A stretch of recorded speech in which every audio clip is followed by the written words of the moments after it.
Hello everyone. I hope you're all doing well. So nice to see all of you here.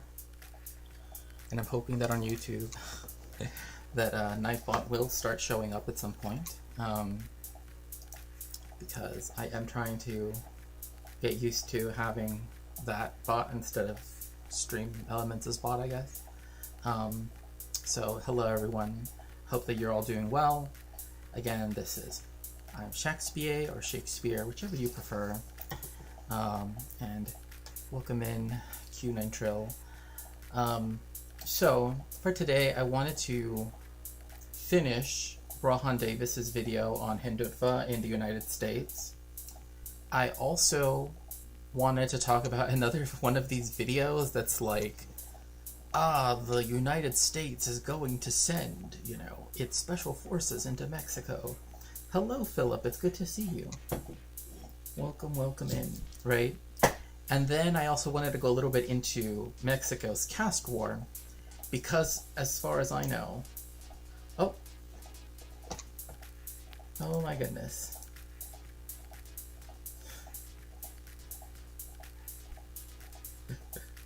Oh my gosh.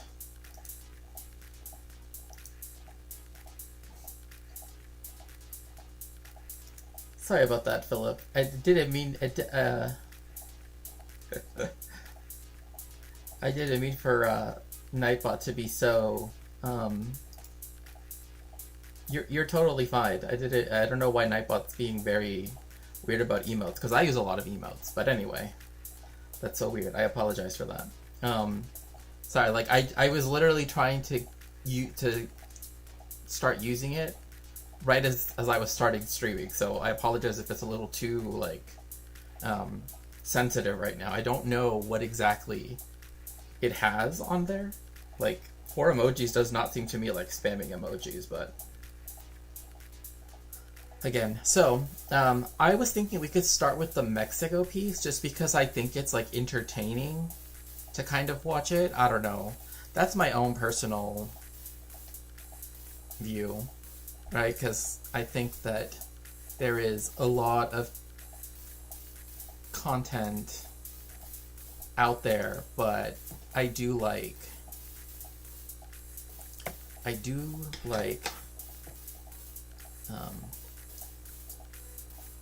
sort of being able to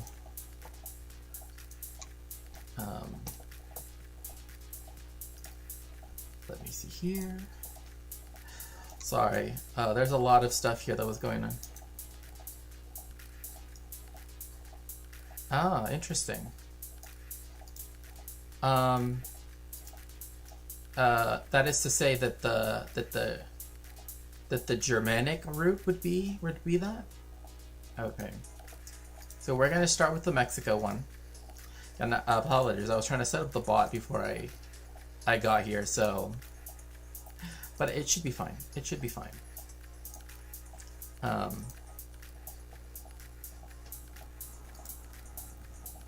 Shakespeare made me think of that. Oh, I see. Of Germanoi. I see.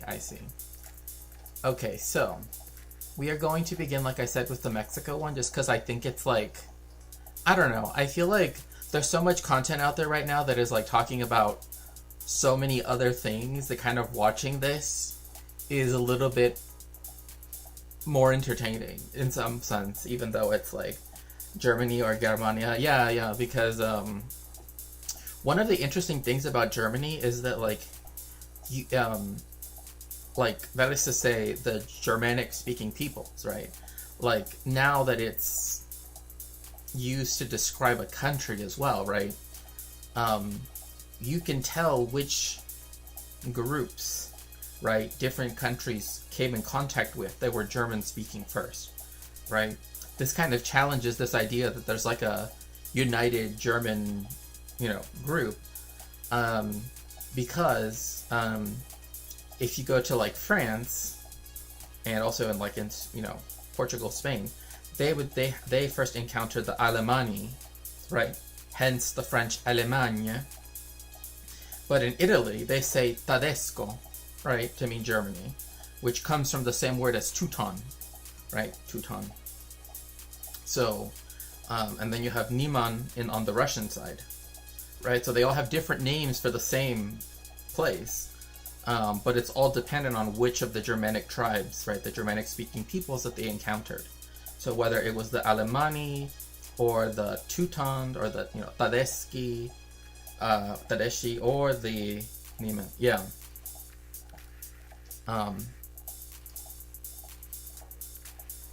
It's for the same reason why, because the Greeks, because they called themselves the Romans, right? Like the Roman Empire and stuff like that, right? Because they would call themselves Romanoi, right? There are Jews, right, that are from Greece, right, that are not, and they are called Rumelki Jews, right, like, or like the Sultanate of Rum, right, which was a Turkish sultanate, but it was called itself Rum because it's, was fought against Rome. Yes, I mean, same thing with Saxon, right, because you have Wessex, West Saxons, Sussex, the South Saxons, right? Essex, the East Saxons, right? So, hello, the big room. It's so good to see you. Hello, hello, hello.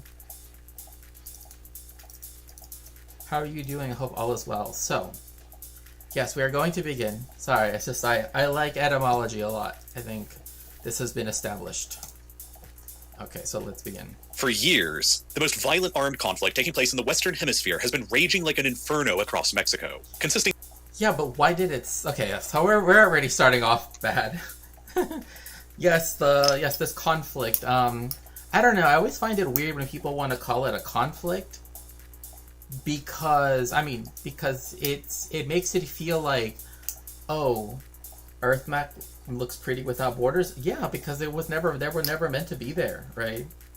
They were never meant to be there in the first place.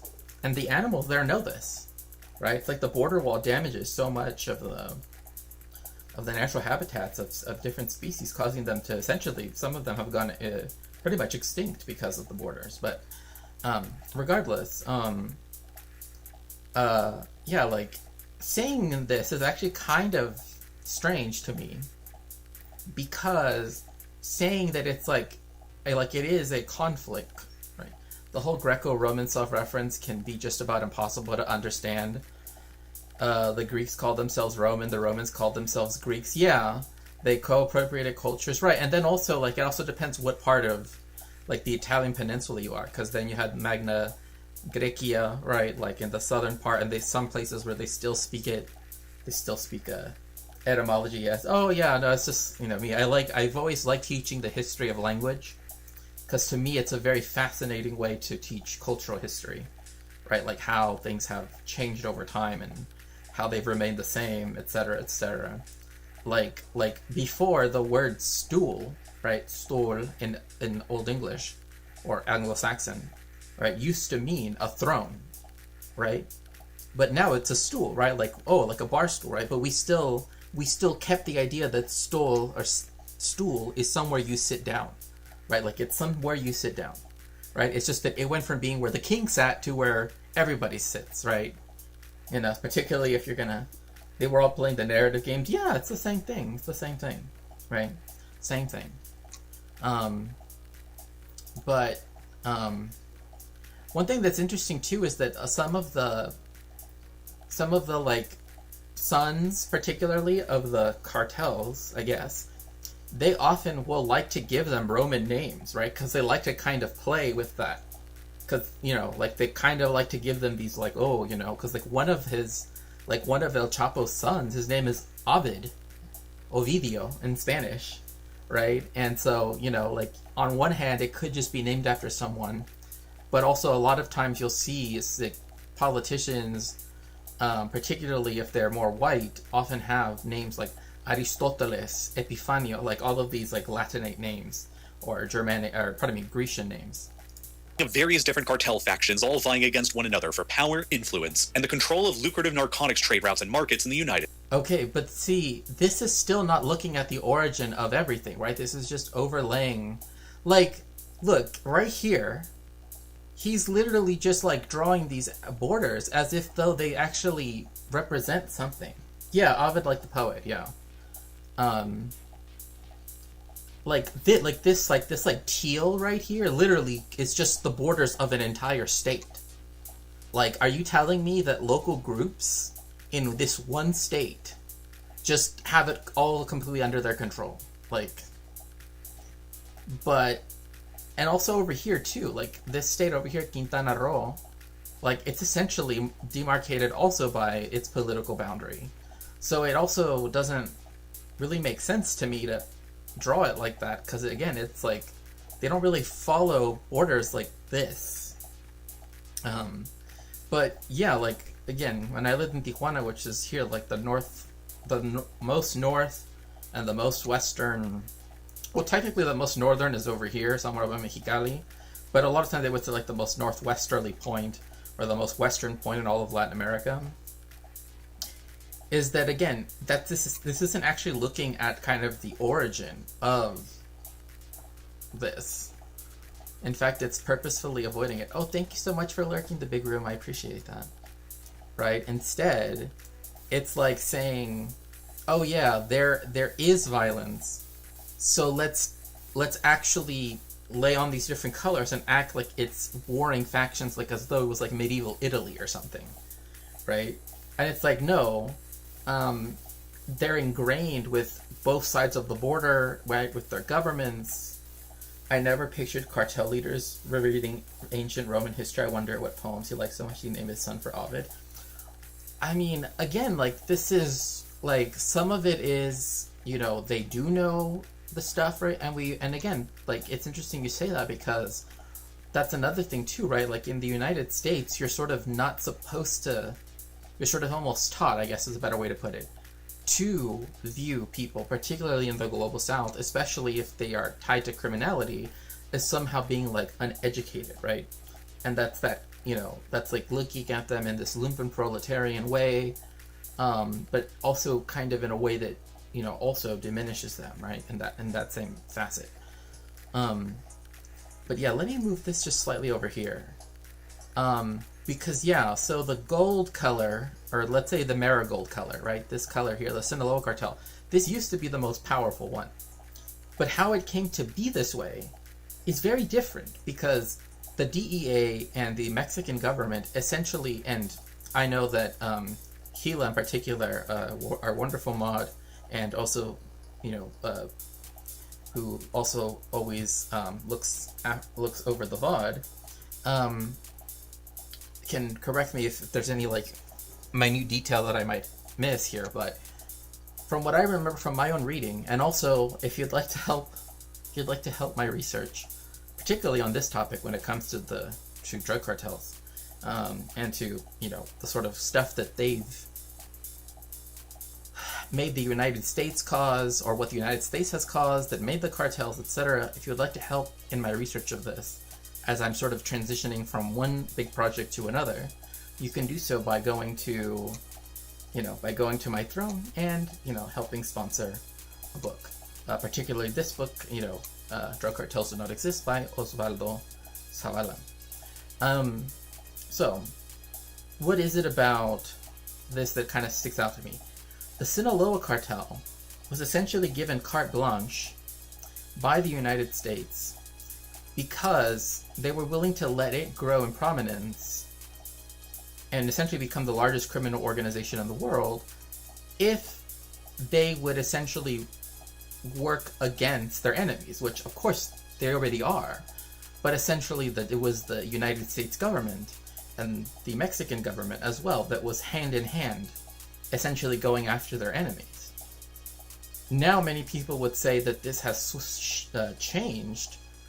Some people are arguing for this, saying that now the Jalisco Nueva Generación, or New Generation Cartel, is the one that is now the favored of the two. And I can't say that with any like definite certainty, because it's still something of contention. Because like the documents that made it aware for people to understand that there was this relationship, well, it's very complex, right? It's still a complex thing, because people that are related to this or are somehow implicated in some of this like overlap between, right, the sort of criminal stuff, right, or at least what's criminalized, etc., and also the government, right? Some of these people have very high positions in the Mexican government right now. And so it's something that has been reported by journalists like Anabel Hernandez, who wrote the book Massacre in Mexico, but also Narcoland, which I also highly encourage people to read. But one of them is like Omar Garcia Harfuch. He is like the Secretary of Public Safety, the Minister of that. So it's like he's in charge of that, but he was also tied, right, involved with the 43 missing students, or rather the disappeared students, right? So it's a very complex thing. But to just sort of talk about it as, oh, it's a conflict, there is violence, without really discussing that, why is it that there is this violence? What has made it so that it's violent?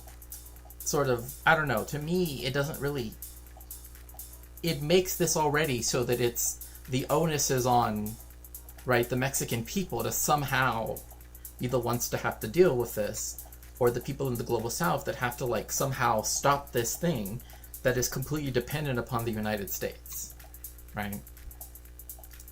States. This war within Mexico between the cartels and against the Mexican government has claimed the lives of around 400,000 people through violent crime-related homicides and disappearances since it began. I mean, again, like this is a high number, and there's over 100,000 people that have been disappeared. This is true.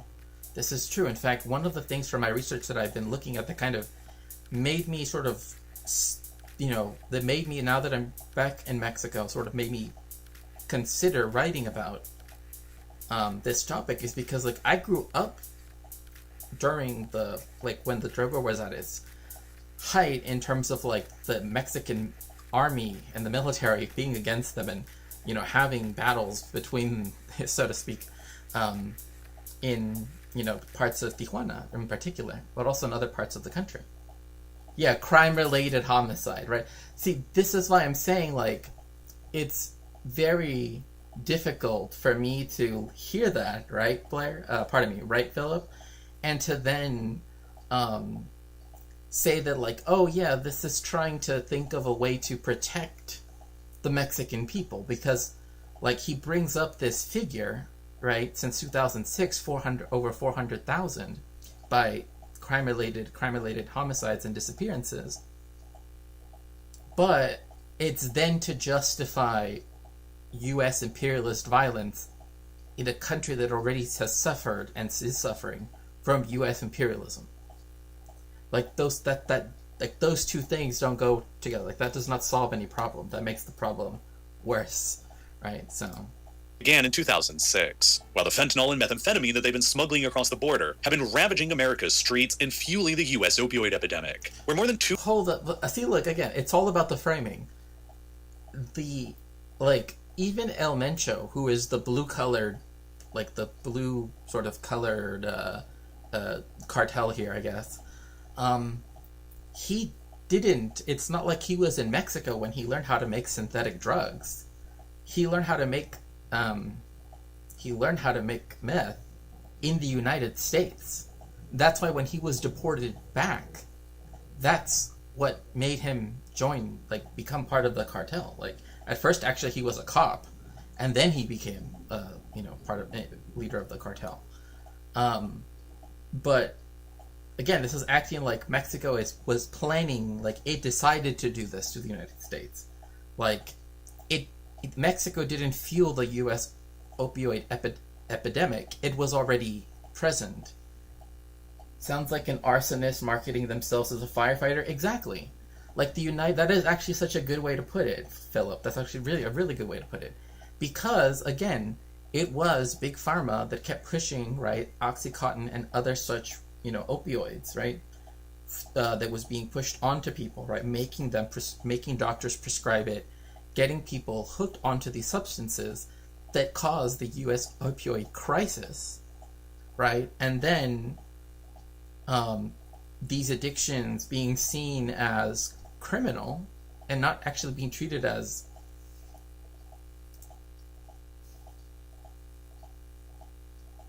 Oh, thank you so much, MacMitch97. I appreciate that. Oh, yes. Yeah, I talk about Latin American history. And yes, I'm doing well. I hope you're doing well too. Welcome, welcome, welcome in. We're glad to have you. And yeah, if you also would like to join our Discord, that's also a really good way to also, get some more resources and stuff in case you might want to, know some stuff to read and things like that. I'm always happy to help.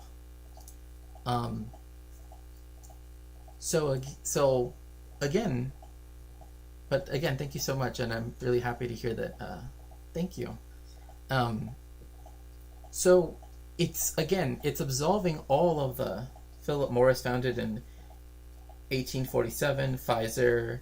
Well, it's Pfizer. It's Teva. It's all of these different ones, right? Like, and Teva, it's all of these different big pharmaceutical companies, right? But it goes back to, yeah, they do. Yeah, they do have a big overlap.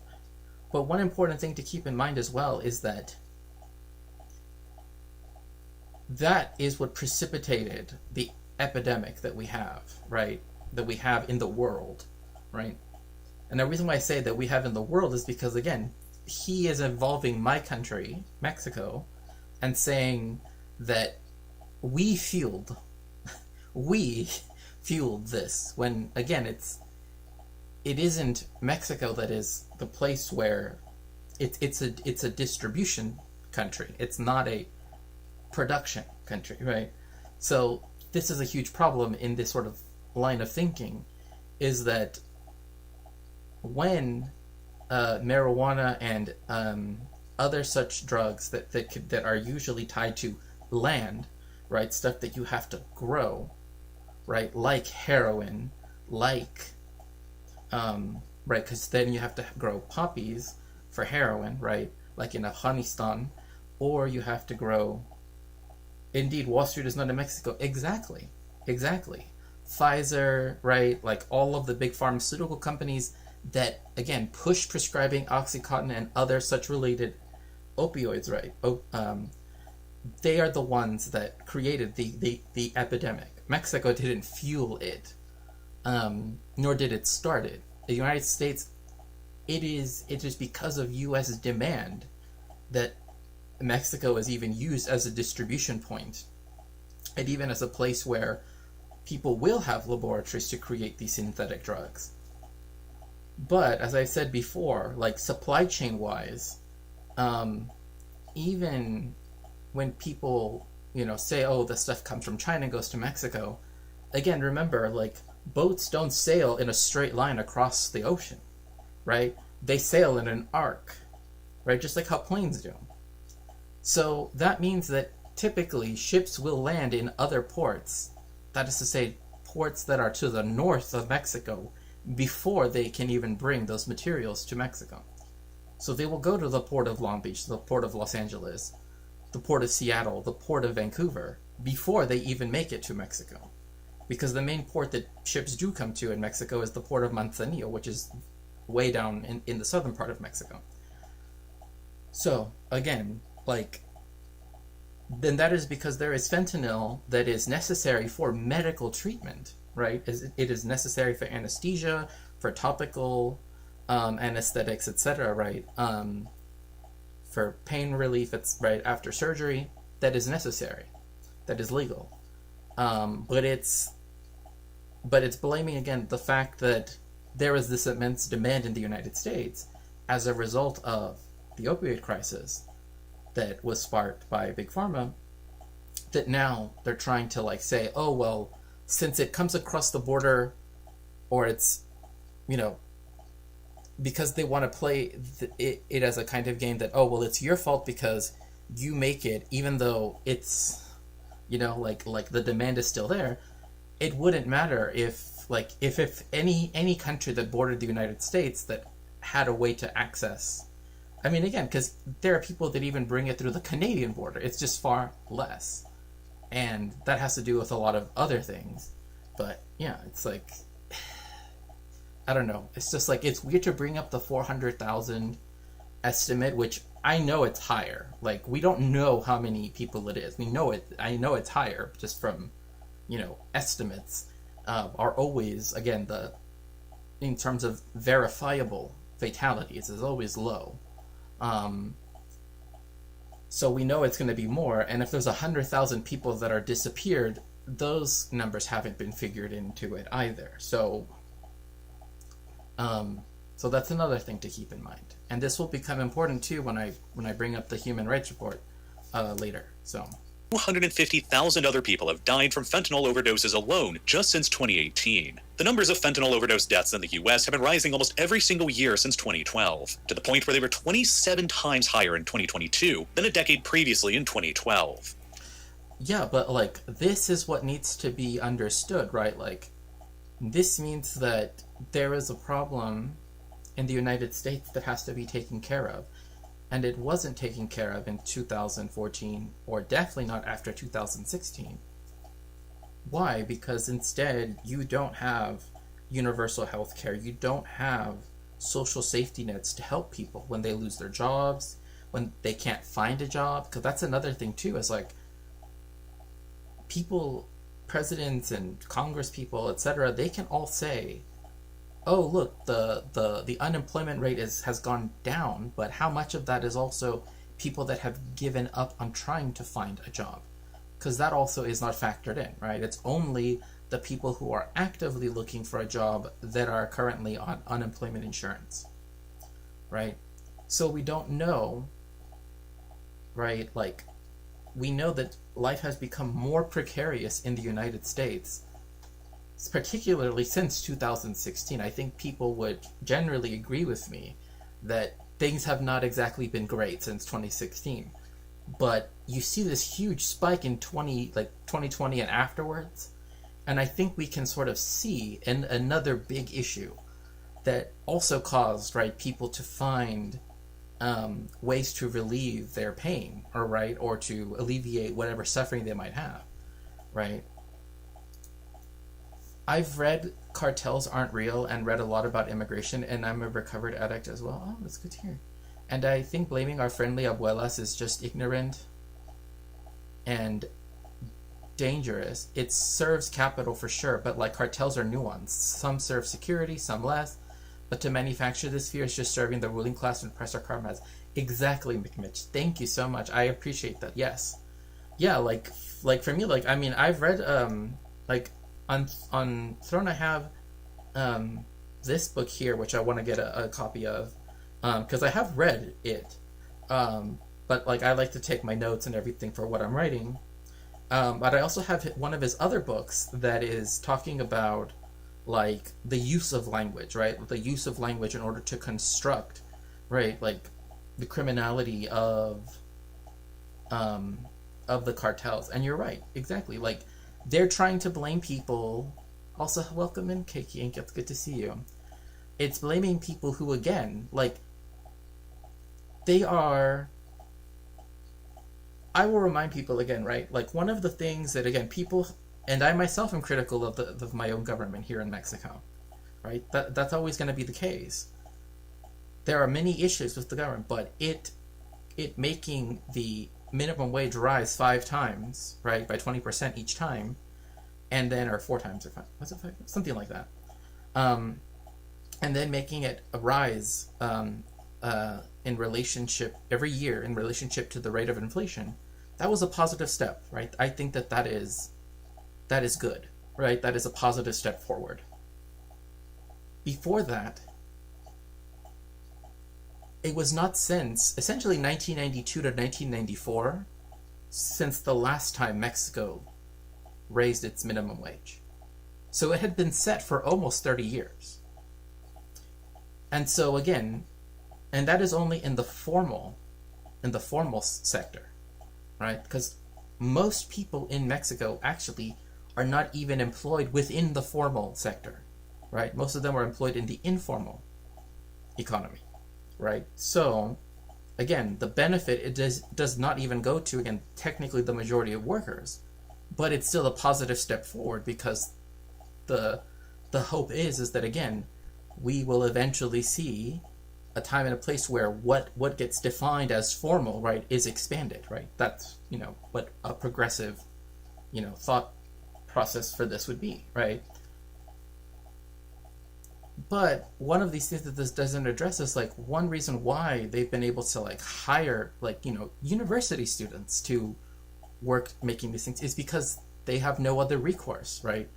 They can't make money, etc. And this isn't me about trying to like excuse people at all. This is me saying, even if we are to take it on that it is true that people do this and etc., right? Even if we take that on, it doesn't account for the fact, this framing doesn't account for the fact of why is it that Mexico, as as a very deeply imperialized country by the United States, why is it susceptible, right, to having its population be seen both as expendable on one side and then also on the other complicit on the other, right? Like you can't have it both ways, right? It can't be that, oh, it doesn't matter whether they did nothing or not, and then, oh, but they all did something, right? Like those two things don't really make sense.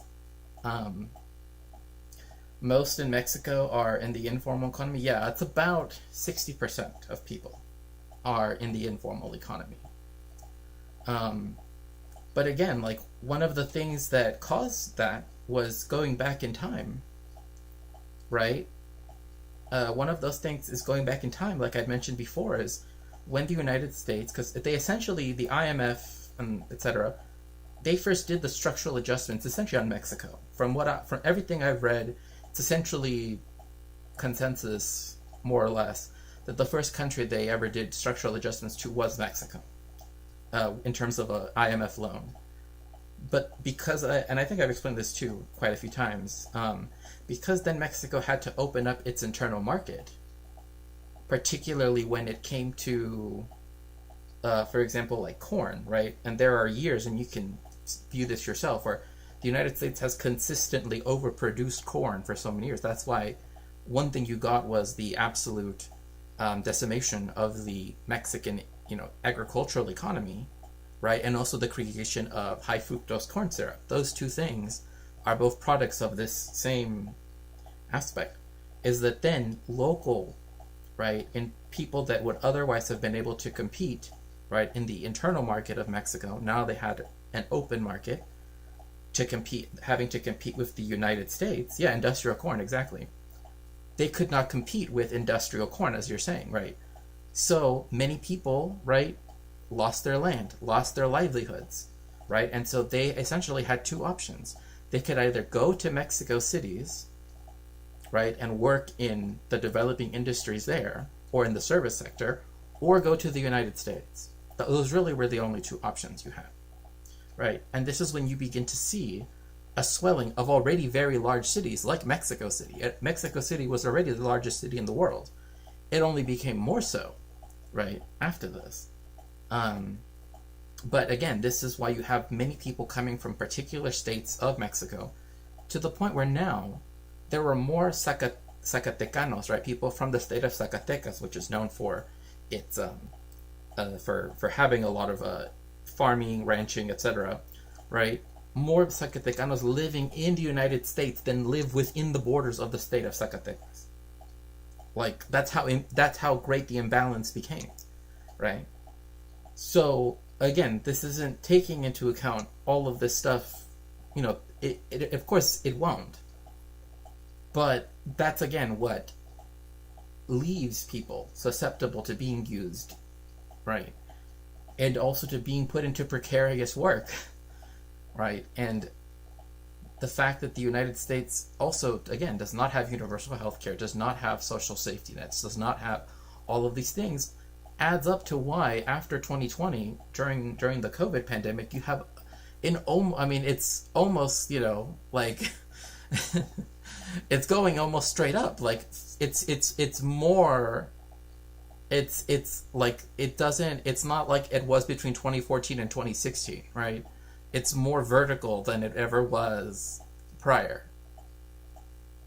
My friend who Obama deported is from Oaxaca. Yeah, again, like that's part of the whole thing, is that then you also again, put people in these precarious situations. And what you see is that you begin to see people for whom, again, it's worth, value-wise, let's say, right, to pay this amount of money to cross the border illegally, right, so to speak. And I say illegally with, many, air quotes. Because then that makes it so. And the militarization of the border also adds to this. There's no reason to just go for seasonal work like people used to before the border wall was there. Now, it's, again, makes more economic sense to stay in the United States, right? And, again, then you're, again, forced to be put into very precarious labor conditions. You are more likely to have your labor rights, et cetera, right? Like, it metastasizes, to use, I guess, medical language, right, to many different aspects that people might not think about. So, like, to say this, and acting as if Mexico sort of, like, chose to be a distributor country, and that the United States is sort of suffering at the hand of this choice, is, again, not actually addressing the real problems behind both, right, why all of this is occurring. It's the Schrodinger's cat as well for immigrants. Oh yeah. I saw that meme. Right, it's a meme. I saw it. They steal our jobs, but yet are lazy. Right? Yeah, exactly. Like, oh, they take our jobs, and they're always using welfare, but also, hello, full of mix. It's good to see you. Welcome in. But also, they, it's like you can't have it both ways. And despite the vast majority of illicit fentanyl originating from labs outside of the country and entering the U.S. by being smuggled by cartels across the border, and despite the fact that the... Wait, so he just said it. It's not even produced. Again, Mexico's not even a producer country. It's just it's just the distribution site at best. So then how is... Okay. Mexican government has already been officially at war with the cartels ever since... By the way, you see this all over Mexico, like these trucks here with the guys with the guns and everything. So the previous president, AMLO, Andrés Manuel López Obrador, or AMLO in English, right? He started another, essentially, branch of the military called La Guardia Nacional, or the National Guard, if you were to translate it directly into English. And a lot of their, like, policing and stuff, and usually involves a lot of these trucks showing up into random neighborhoods and, riding around with their weapons and such. And it's kind of eerie sometimes because it's like you're just like, I don't know, 2006, the prospect of the U.S. military stepping in and taking direct... that says Mexican Army, by the way. Ejército Mexicano, the Army of Mexico. And that's one of the border fences. Action against the cartels in Mexico themselves always seemed like a fringe idea or something out of a movie for years. But over the past few months, with Donald Trump back in office again, that once fringe idea of sending the U.S. military off to its next war with the Mexican cartels across the border has been becoming increasingly more mainstream and plausible. I see them all the time in documentaries about Mexico. Yeah, like, that's the thing, is like they have become like an everyday thing. And that's like, growing up, that wasn't the case. Right? Like I can't even think of once when I lived in Tijuana, in my parents' neighborhood, like where a house was, ever really seeing a cop, car. Like, we knew where the substation was because it was like, oh, it's over here, right? But I don't remember like people just like going around this way. But yeah, it's like there was one time I went with a friend of mine to go to a doctor, and we were in this neighborhood, and then suddenly they just like appear out of nowhere. It's just like 8 trucks full of people. It's just like, it's very, very disconcerting. What did Project of AMLO accomplish? I mean, the main thing that AMLO wanted to do was, by creating the Guardia Nacional and also taking a different, I guess, approach with the cartels, again, he sort of posited that would result in a decline in crimes, particularly murders per day. Like, daily homicide rate would lower. But yeah, it's According to a memoir, Also, is it becoming more mainstream and plausible that the United States should send its army, its armed forces, into a neutral country? Is that actually mainstream and plausible? Because I don't think it is. I think that's one of those things where like they say it because they want it to happen, but it's not really mainstream and plausible. It's like, yeah, all of your friends might say that it's it's a totally mainstream opinion. I don't think it's that mainstream, actually. that was written by Mark Esper, Trump's Secretary of Defense during his first term. Trump allegedly asked him privately in 2020 if it would have been possible for the U.S. military to fire missiles at cartel-run drug labs in Mexico and then deny all U.S. responsibility for the attacks afterwards. Oh, so, just committing war crimes, just... Oh, gosh. Fire missiles. See, and this is also where the language that you see now the United States using, right, where they begin to use the word terrorist, right, has a huge problem. Because who is going to be labeled this? Particularly after 9/11, particularly after all of these things, and what has been allowed to happen to the people that are named by that epithet. Nothing good, I can tell you that. But we have seen, right, to what lengths, right, the Trump administration or regime, whatever you want to call it, right, is willing to go when it comes to using this term, right? Because, again, this is when you also saw this in El Salvador prior to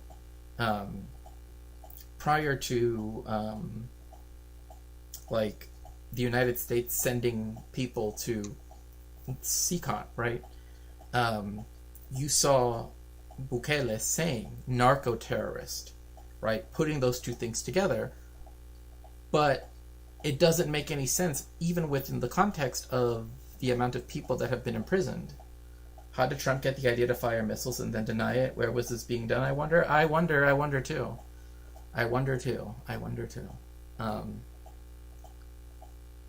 Because again, like this we've also watched another video that was similarly about this, and they said that they leaked their plan, right? And one of their things was like, we're not going to bomb the labs because it might harm civilian infrastructure and you might accidentally... It's like, oh, so you were thinking of like doing that. I wonder where you got that idea from. Like, I wonder where you got the idea of just buildings, I wonder. Trump himself has denied that this interaction ever took place at all. But the rhetoric from him and other Republicans since then on going after the cartels and crushing their fentanyl operations has only grown in fervor. In March of 2023, a group of 4 American tourists were mistaken for Haitian smugglers by Mexico's Gulf Cartel in the border town of Matamoros were kidnapped and 2 of them were murdered. Even after... Okay, like, see, this is another thing too, like, okay, you have this case of mistaken identity. But putting that on there, and you, like, this is immediately to make people want to respond and say, how dare they do that to... Right? But it's immediately, I'm thinking, what does this have to do with, justifying an invasion of a neutral country? I will repeat again. Like, since 1934, with the exception of World War II, Mexico has effectively been a neutral country. Speaking of Bukele, I have an analogy, but I don't know how appropriate it is. After the cartel apprehended the men who were allegedly responsible and turned them over to authorities and apologized profusely. I mean, again, like, even if you don't even... The fact that they were taken... That they were arrested and turned over to authorities. Well, that's interesting. That's an interesting way of putting that, actually. But, like, they were turned into authorities. Again,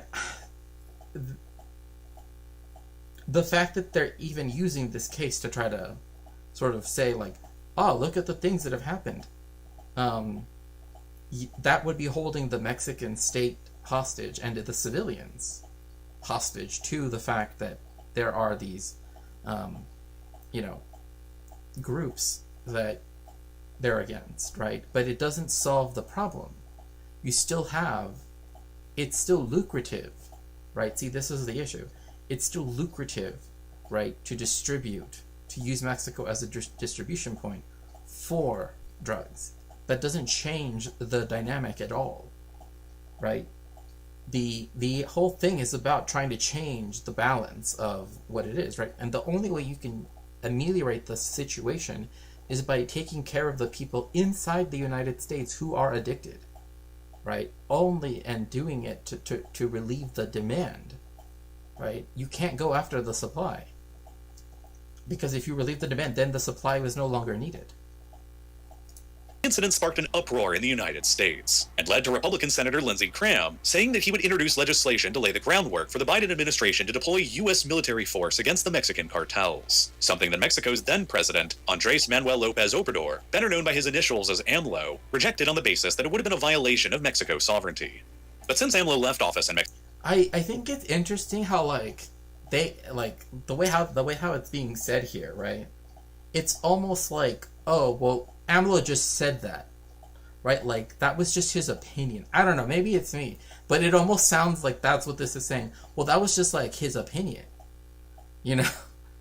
Like, no, that's literally against, you know, like, against the UN Charter. That's, you know, et cetera, all of the border agreements, the boundary changes that have been signed by Mexico and the United States, et cetera, et cetera. In late 2024, and his political successor Claudia Sheinbaum assumed office, the U.S. has been steadily moving the pieces into place to confront the cartels more directly anyway. Shortly after taking office in October of 2024, President Sheinbaum secretly began allowing the CIA for the first time to start running covert surveillance drone flights over Mexican airspace and territory. The extent of this secret CIA surveillance drone program over Mexico wasn't revealed for several more months until an article was released about the program by the New York Times in February of 2025. Yeah, this is true. Although it wasn't, from what I understand, it wasn't over the entire country. It was mostly in the border states. I mean, again, that's not necessarily good, but it is. I think that is an important point to note, is that it wasn't, you know, he's making it seem like, oh, we just opened up the airspace to the whole country. From what I understand, from reading like sources like El Universal, Uno, and other news outlets in Mexico, like even Reforma, etc., like most of them only said that it was only in this region.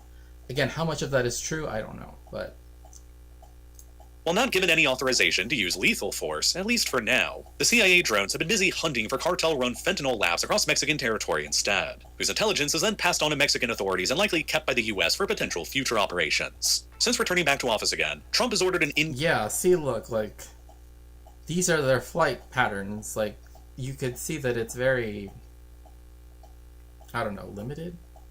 Oh yeah, no, this is known U.S. surveillance flights under Trump 2.0. Yeah, because our mental health care is so non-existent. Exactly. It's as scientific and thought of bad air. Oh, yeah. Miasma theory was the cause of illness.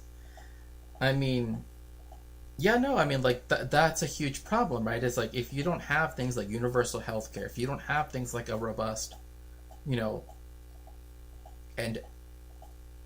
and also, if you still have a very stigmatizing society, right, where, again, not to double up on the use of the word, where you're still stigmatized, right, if you do seek out, right, psychiatric help, or even, in some cases, even just, like, have a therapist, right, that is a really, you know, that is a really big problem, because, again, that means people that need help are not receiving the help that they need. And because, again, you don't have a way to take care of people unless they're working, typically, right? In the United States, you have to get employer's insurance, typically. Again, I know you can get, like, Medi-Cal, for example, in California. That means, again, that... Hello, Ferret King, it's so nice to see you. Welcome in, welcome in. Do make sure to go follow my best pal, the Ferret King. It's so nice to see you. I hope you're doing well.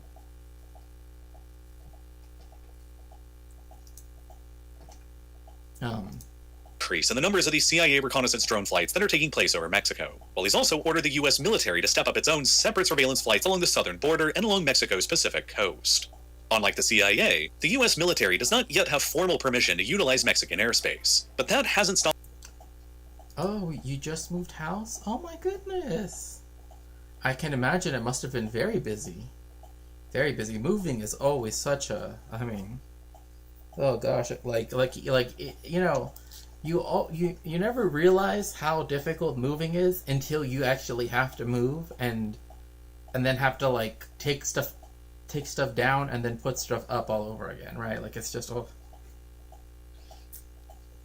I think the stigma is shrinking as more people recognize how dire our situation is. That's true. That's true. I mean, that is true, and there are more programs now.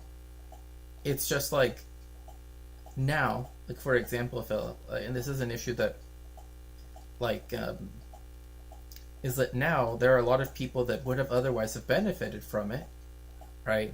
But now because they're afraid of, say, if they're undocumented or if they're on a short-term visa or whatever it might be, right? You know what I mean? Like now they're gonna, like, you're already seeing this where, to some extent anyway, right? And you could see this, it's a possibility, right? Where lots of people don't seek out help, right? Because they're afraid of, you know, consequences as a result of the current atmosphere around them. But yeah, I can't imagine like how it must have been moving. Yeah, but moving is stressful. Maybe I'm just wistful thinking. You know, I would say that America is definitely not as censorious and as stigmatizing as it was, like, say, during even in the 90s, let alone the early 2000s. Like, it has changed.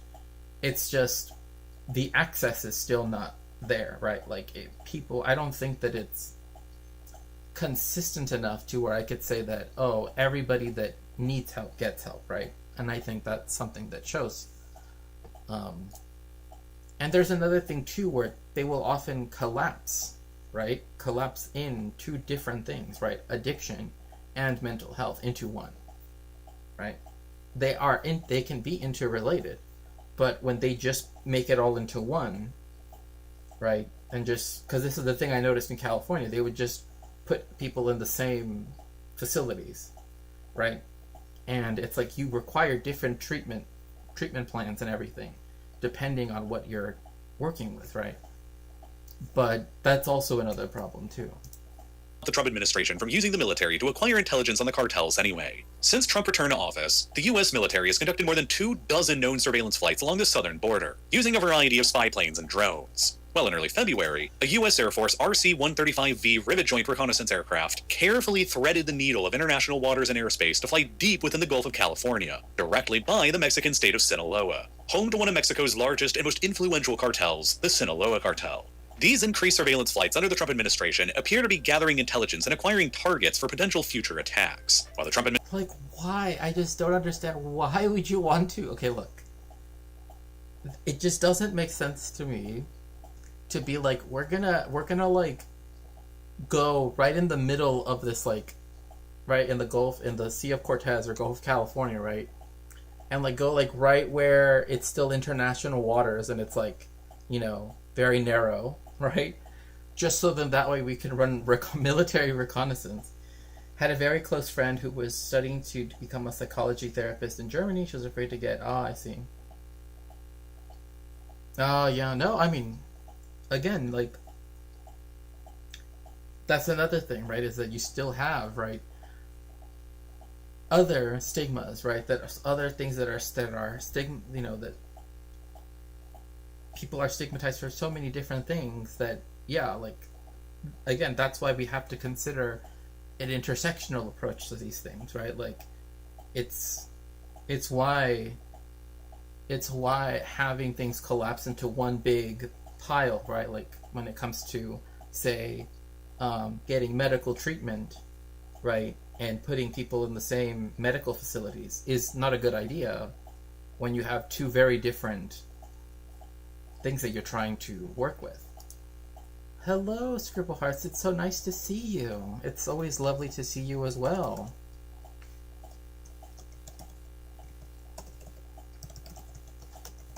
do make sure to also follow our friend Scribbles. It's so nice to see both of you. Also, I hope that your move went well. I do hope you guys are getting nice and cozy in your new place.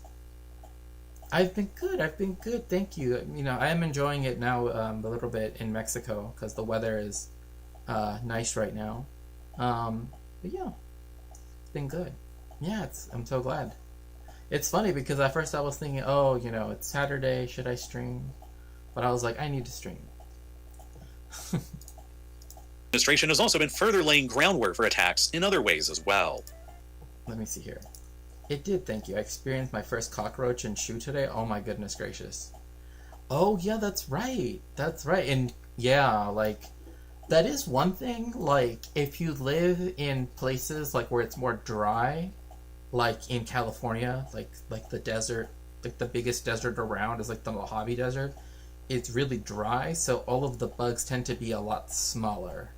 Because as soon as you hit anywhere with like humidity, like the South, right, and like Eastern Texas and such, and like, well, also I guess like Northern Texas, kind of like, you know, like around the border with Arkansas and all that, right? It's like you get a lot of stuff. You get a lot bigger bugs.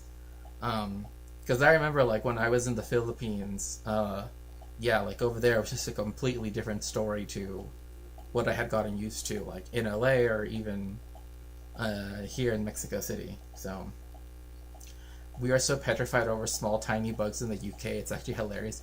Yeah, no, exactly. Like it's one of those things where like if you're not used to those things, when you do see them in a place like the US South or, you know, or like in the Midwest, you kind of get... Because I remember once I went to Indiana, actually, because I was visiting a friend that was then teaching at some university in Indiana. I can't remember if it was...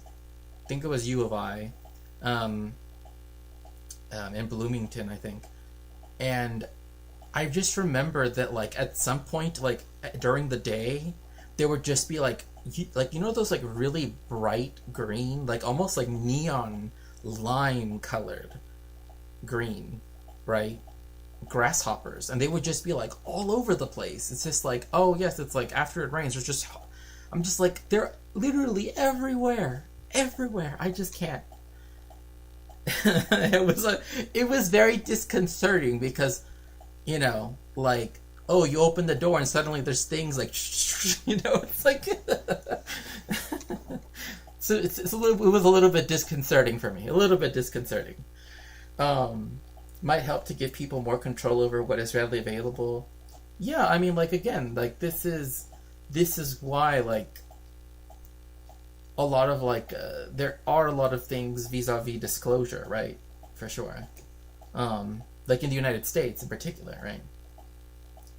Oh my gosh, I don't even... extends to cockroaches, and I just do not align with that. Oh. I mean, it's interesting in so far as one thing. I've always found I don't remember, it's, you know, I don't know if this has already been, you know, updated and anything, but yeah, as it says in Twitch chat anyway, if you'd like to help me out with my research, you can always do so by going to my throne. You currently have this book here, Drug Cartels Do Not Exist, which is 21% funded, and we're almost there to getting it fully funded. Same thing on YouTube. It's the pinned comment if you would like to help me out with my research. Ferret has no heart towards cockroaches. I want to appreciate them. Oh, okay. So one interesting fact about cockroaches is that they actually think that human beings are dirty. Like, they actually will clean themselves after seeing human beings. Like, I've always found that very fascinating about cockroaches, that they think very similar, almost, so to speak, like to what we think, right, of cockroaches. Like, you know, usually smart roaches. Yeah, I was obsessed with insects when I was little, especially love bees and wasps. Yeah, no, I really... So true, though. We are dirty. Yeah, like it's just funny to see that, like, they wash their hands, you know, like their little, you know, it's like, it's just funny to me. It's like, you know, how do we know that they think that we are dirty? In the same way how, like, like cats will groom themselves and like dogs will groom themselves, effectively cockroaches do a similar thing, right? But of course they have an exoskeleton, so it's a little bit different. But in effect, it's that they start to groom themselves after they see human beings, that they don't do so with other animals. Again, this study was a long time ago, so for all I know, it's probably been updated and now it's completely not irrelevant. But it was, because it was years ago. But it was the case that when I read it, it was talking about how, in effect, they will, like, clean, like, groom themselves, like the way how, I won't say exactly like a cat does, but that, like, they do that as a way to clean, I guess. But, I don't know, I'm not a big fan of... Later, I learned that one of my great-grandparents had been a beekeeper during the Great Depression. Oh, that's so interesting. It's very interesting because, like, bees are like one of those things cats think that's so cute, though, I think, as well as funny. Yeah, exactly. Like, again, Kiki, like, maybe perhaps there's been more entomological research that has debunked it, maybe, or, changed our way of doing it. Ah, I see. It's not because they think we're dirty. They do it after touching any predator. Ah, okay. That's interesting. Well, thank you for checking that out, because, again, it's been a while. So, cats think we're silly hairless kittens. True, true.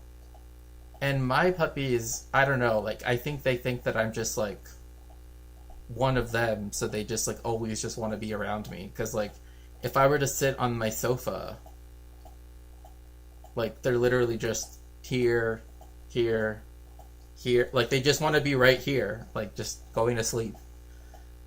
Except for a science museum, you've never seen a cockroach IRL? Really, Philip? Huh. That's interesting. Well, I mean, they are also restricted to... I have 3 little puppers. 3 little puppers, and I had to bring them all with me to Mexico, and that was... Ooh, that was... if you go to my clips, my clips on Twitch, you can see, I think 2 of them are on there. Peppers, yes. I mean, look, it was hard enough to find a place for rent with 2 cats. I can't imagine 3 dogs. Well, yeah, exactly. Yeah, and even my Stream Elements thing, it says, like, it said the help support me, my puppies, and my research, because all of my puppies have all been rescues, either from kill shelters, or in the case of, like, also the ones that do have, like, puppy stores, right, that did have those, the ones where they would also end it in the same way if they didn't get adopted after a certain period of time. And crossing the border with them, did border immigration? No, Mexico is very chill. Like, you don't need to do anything to take puppies into the country. Like, Mexico is like, oh, well, as long as you get a vet once you're here, and as long as you take care of them, right? Like, you're fine. Like, as long as they do make you, like, stop when you get off the plane and go to like the agricultural inspection, but they just look over. They literally just gave me a certificate that said, oh, like, Shakespeare's bringing in 3 puppies, and that's it. Like, that's literally all it said. It's just to, like, verify that there's 3, and that's about it, right? And make sure that they're not, like, obviously sick or something. But besides that, they don't really do anything. Nor do you have to do anything to go back to the United States, also, because of that. Yeah, it's just a cursory check, just to make sure, again, that the puppies aren't sick, that the puppies aren't, harmed in any way, or that they aren't, what kind of puppies? There are 3 different breeds. And they was completely by chance. It's not like I was looking for. I have a toy Chihuahua, a Pekingese, and a Maltese. So,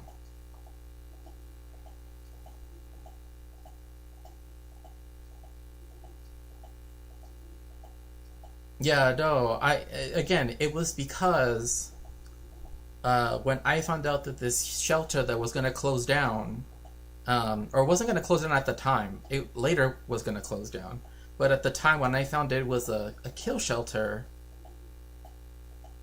I immediately said, like, I want to try to find, like a puppy, because they also said, like, even if they're born in the pound, so to speak, right, they also would, put them to sleep if they didn't get adopted.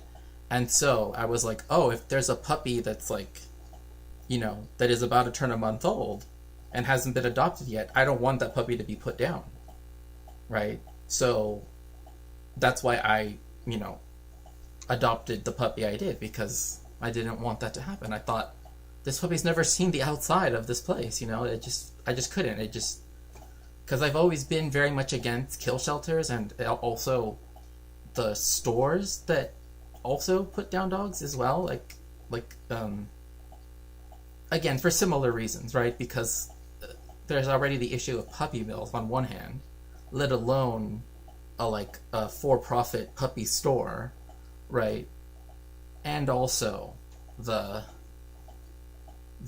issue of again, like kill shelters, which are a huge problem. So it was literally the luck of the draw each time. I have a friend who you remind me of, an heiress with Asperger's like me, whom I met playing ICQ trivia. Oh, ICQ trivia, that sounds familiar. What is ICQ? What does ICQ stand for? It's like ringing a bell, but I can't remember.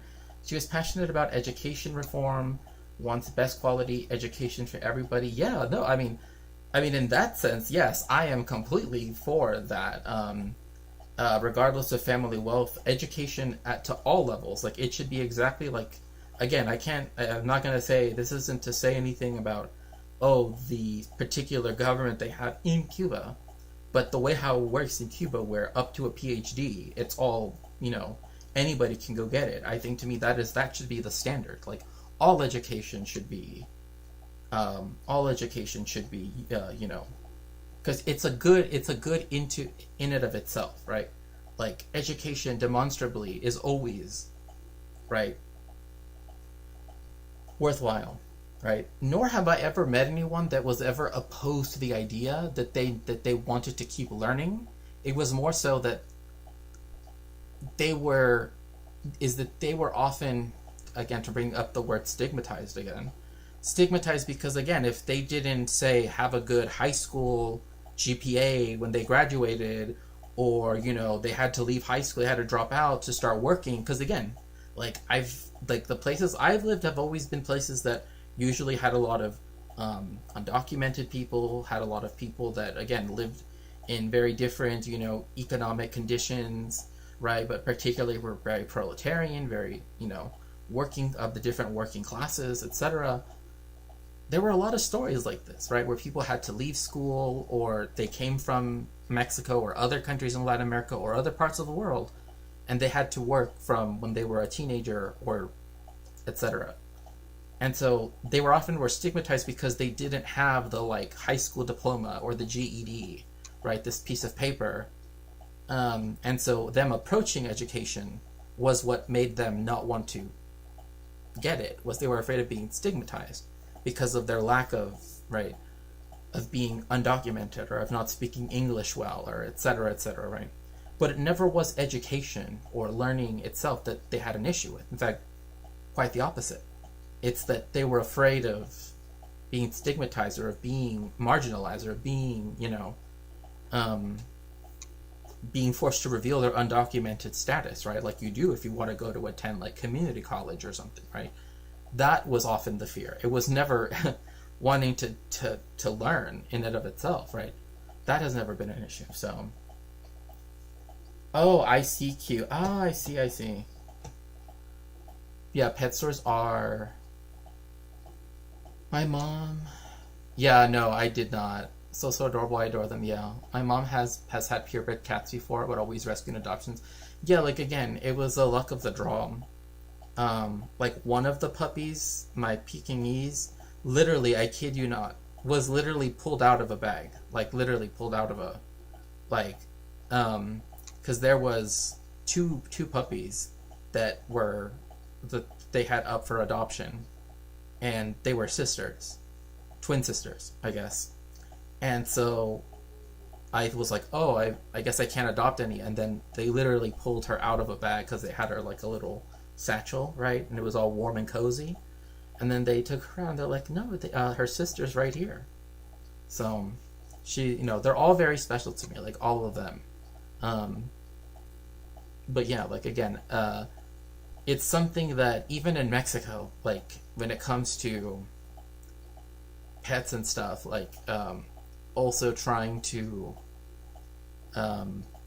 organizations that take care of, right, pets that, well, particularly dogs, right, that live on the street, right, that try to take care of them. Like I even have a friend who at one point was a Catholic priest, and he like left the clergy, and now like one of the things he and his family do is that they actually take care of the neighborhood cats, and his mom and him in particular, they will take like the puppies or the dogs, and particularly the cats, because his neighborhood is known for having lots of cats here in Mexico City.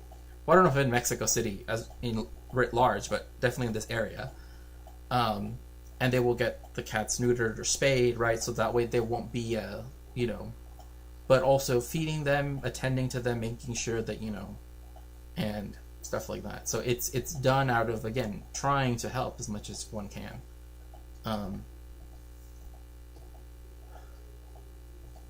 Pet stores are, yeah, finally meals are garbage, yeah, for sure. Oh, Marshall Farms? Pet store ferrets, like they have demonstrably lived shorter lives.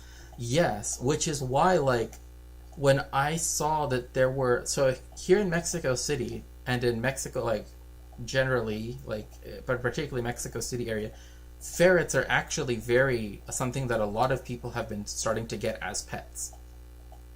One thing is because, one, right, they don't require, like, relatively speaking, right, they don't require as, I mean, I think I if I remember correctly, I think I posted some of the pictures onto my Discord and tagged you in them. There was another one I meant to tag you with. Next time I go, I'll take more pictures. But they had like little clothes, like little outfits, pirate outfits, a whole bunch of stuff, right? That was just for ferrets because they're becoming more popular because, like, surface area wise, you don't need as much, right? You don't need as much. There was even one, but it wasn't at the store that's by mine. I just saw it because I looked at the app. Is that they even have one that's like an airplane pilot. And that's the one I was like, the Ferret King would love this. The Ferret King would love this. Ferrets have less surface area? Yes. Yeah, ferrets. That's right. Yeah, like it was literally like it even comes with like a little hat and everything, and it like goes around, has like a little string that goes around and everything. It's so cute. I love it. Let me see here. I remember going to Pets at Home and pet stores that's by a Pet Here place, and snakes were in such small boxes. I've seen some fish. Oh my goodness. Oh, that's so horrible. Oh, I can't even. Like, well, that's one thing here in Mexico City is, like, there's actually an active, like, I know people have probably heard about axolotls, right? So, ajolotes, as we call them here in Mexico, there's only, like, really one place where they kind of are still in their natural habitat, because remember when the Spanish colonized Mexico and, and all the, whatever, one of the things that they did was that they literally took Mexico City, which, when it was Tenochtitlan, right, the capital of the Mexica / Aztecs, which was, like, essentially, like, here, let me see if I can find a good,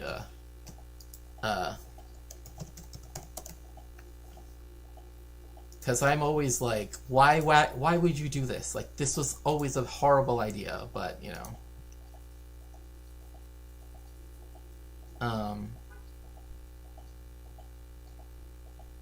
okay. Okay, so you see here Lake Texcoco, right? You have Lake Texcoco, you have Atzacalco, Coatlinchan, right? Atzahuacan, right? Chalco, Tláhuac, Xochimilco, right? Mexicalcingo, Iztapalapa, right? Chapultepec, Tlacopan, uh, um, yeah.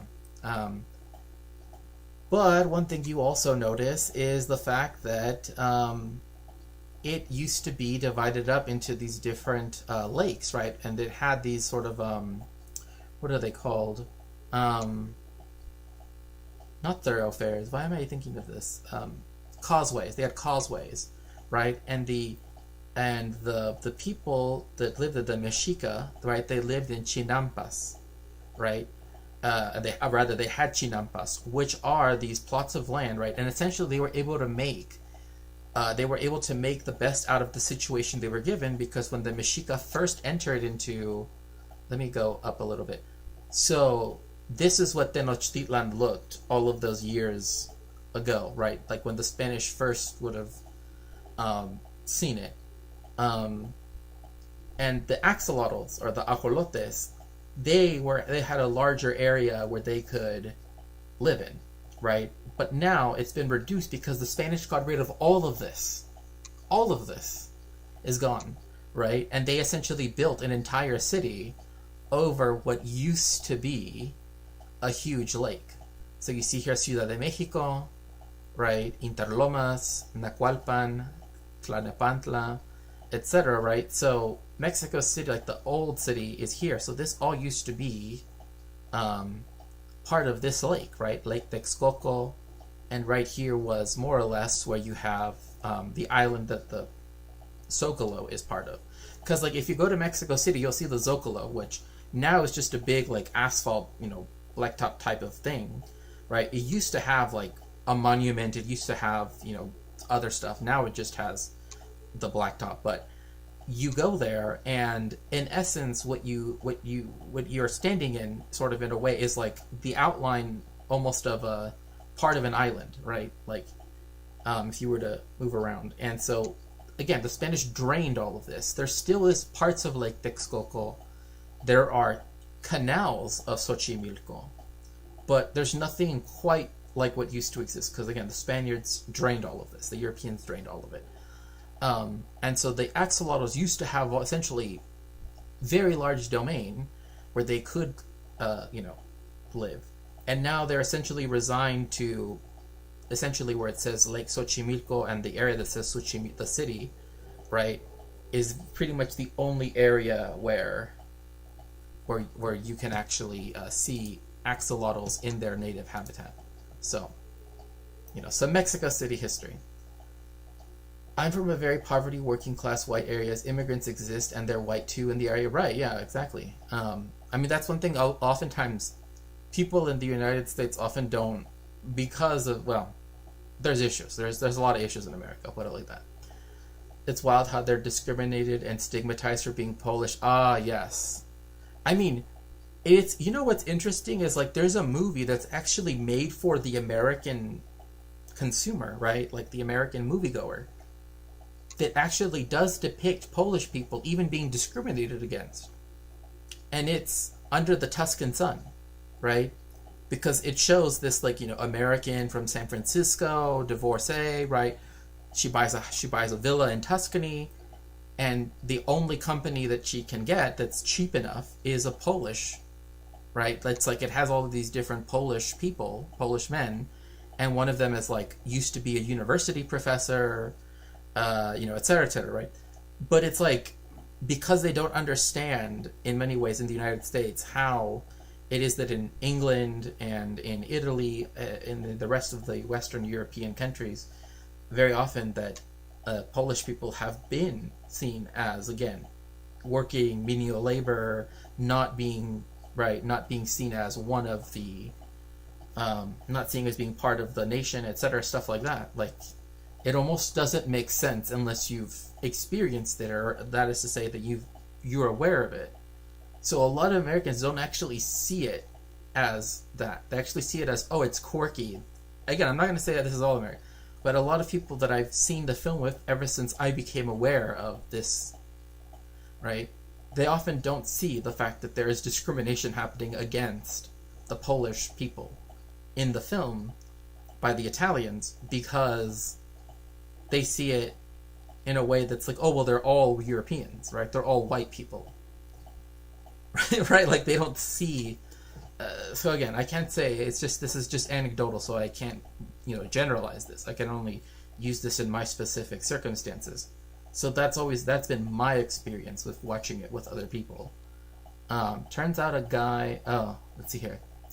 It's wild how they're discriminated and stigmatized for being Polish, having a quote-unquote not British accent, or for not having English as their first accent. People would stigmatize them a lot. I mean, again, I always tell people, isn't it so strange how, people treat bilingual or multilingual people as if they are stupid? I mean, I don't even know what other word to use.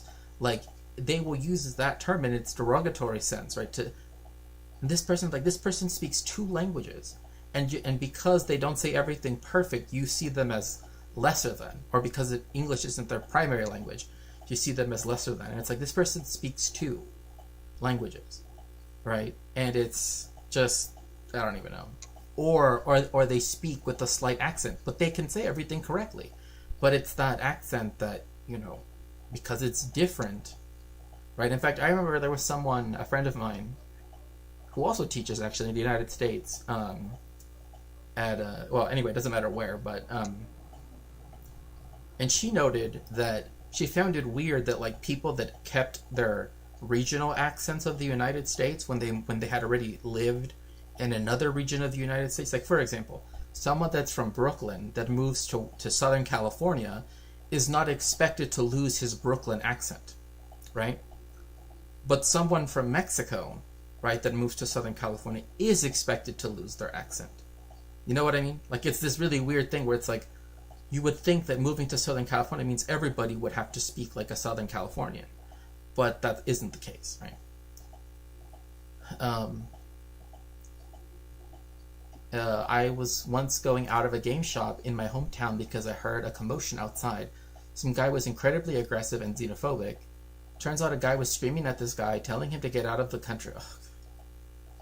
I mean, when you get told this stuff, I wish people just understood, if you're an ally, if you want to be just know that, this is stuff that literally gets people, for me personally, my anxiety goes up so high, I'm I don't even know what to do. I don't even know, what to do, because it's this is just beyond me, when people say that stuff, let alone, right, to other people. It's just unbelievable. Throwing a lot of slurs out, and eventually literally punched him off his bike. Why would... I went to attend to the guy while someone else was preventing the aggressor from attacking further. He was Romanian. That makes no sense. The asshole racist xenophobic dude thought he was Polish.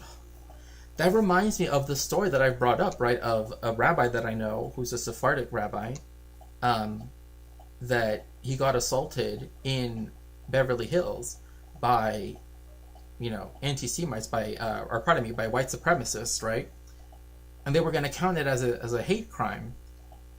But then there was an issue that came up because they attacked him because he was wearing a glima, which is a type of,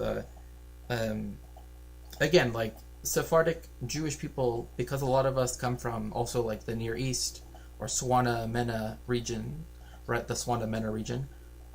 A lot of our dress is the same, right? We will wear very similar things. And so he was wearing his glima and this hat that kind of looks, I guess, Muslim, right? And so the issue was that it was a hate crime, but they technically attacked him out of the hate that they thought he was Muslim, not because they thought he was Jewish, right? So there were people that were oh, then it doesn't count. And it's no, it's still their hatred is still fueling the violence. The fact that they can't tell the difference between a Sephardic Jew and a Muslim only speaks to the fact that, again, to white supremacists, to racists, right, to anti-Semites, and to Islamophobes, right, they don't care, right? It doesn't really care, right? Sweet little armfish babies. Did you know axolotls are an exotic salamander? Yeah, Lake Texcoco. When were they named prior to colonization? Oh, so they are named actually after a god. There is a deity in the Aztec / Mexica pantheon that's called Xolotl, right? Xolotl. And so they're named Axolotl, right? Because they are like his progeny, right? Like they are a representation of him. And he is like the god of lightning and the god of... He's also like a psychopomp, right? Which, if you understand like classical poetry, like epic poetry, or even like Dante's Inferno, right? You know how like Aeneas takes Dante and he's the one that's sort of taking him around the hell or the Inferno, right? That's what Xolotl was. He accompanies you in the underworld, right? Because he also is one of the ones that represents death. But yeah, like the one thing too is that it is interesting because Axolotl, right, is also interesting enough. It's also they're also compared to dogs because of that too. Like they look like little water dogs, essentially, like water puppies, I guess is one way to think of it, because there's also a type of dog that also has the same Xolotzinque, right, that also is related to Xolotl, has the same beginning, and that is where people get the word. In fact, the soccer team or football team of Tijuana, my hometown, is actually the Xolos, right, the dogs, right, like those particular dogs, and they're like hairless Mexican dogs. But they were revered by the Mexica because they were thought to again be connected to Xolotl. So again, there's a connection, because also Xolotl is known for also having like dog like elements as well. So they're like water, they're like, you know, lake puppies or something like that. Did I ever tell you about my trip to proper Mexico? No. Well, sort of anyway. I stayed in Cancun before. Yeah. No, just... My buddy got married to a Mexican lady, and she was from Guadalajara area. They got married in a town called Tenochtitlan. Oh my gosh. Are you serious? Like, is that really, like, the town that they got married? Because if you do, oh my gosh, do I have, like... I'm just saying, look, I'm going to use this to, like, just say this. If you'd like to support my research, please, because this actually is relevant.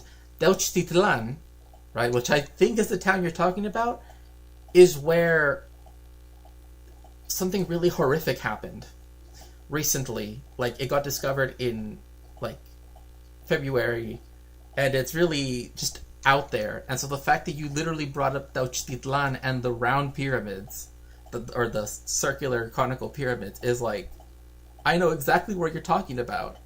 And oh my gosh, there's just some... Oh my gosh, I don't even know what to say. It's... I don't even know. Yeah, Sag, destroy everything, and yeah, get on the top of it. That looks way too fresh and natural. Yeah. Oh my gosh, yeah, very... For real. And I presume they were used a bit like caracoles of the Zapatistas as centers of community organizers as well. Yes, yeah, you're right.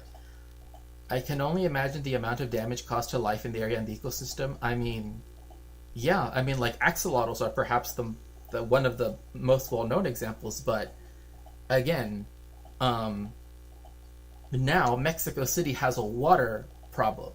Think about that. A city that was initially built like Venice, essentially, I mean, usually compared to Venice, right, is now has water problems. Because the city drained the lakes that were here prior. They were like, yeah, we're never going to need this water. It's not like water's important, right? Yeah, it's wild, isn't it? Yeah, for real. Hello, Zach. It's so good to see you. Thank you for lurking. Yes, it's freaking wild. Sorry, I'm just catching up on chat. I promise I will get to the...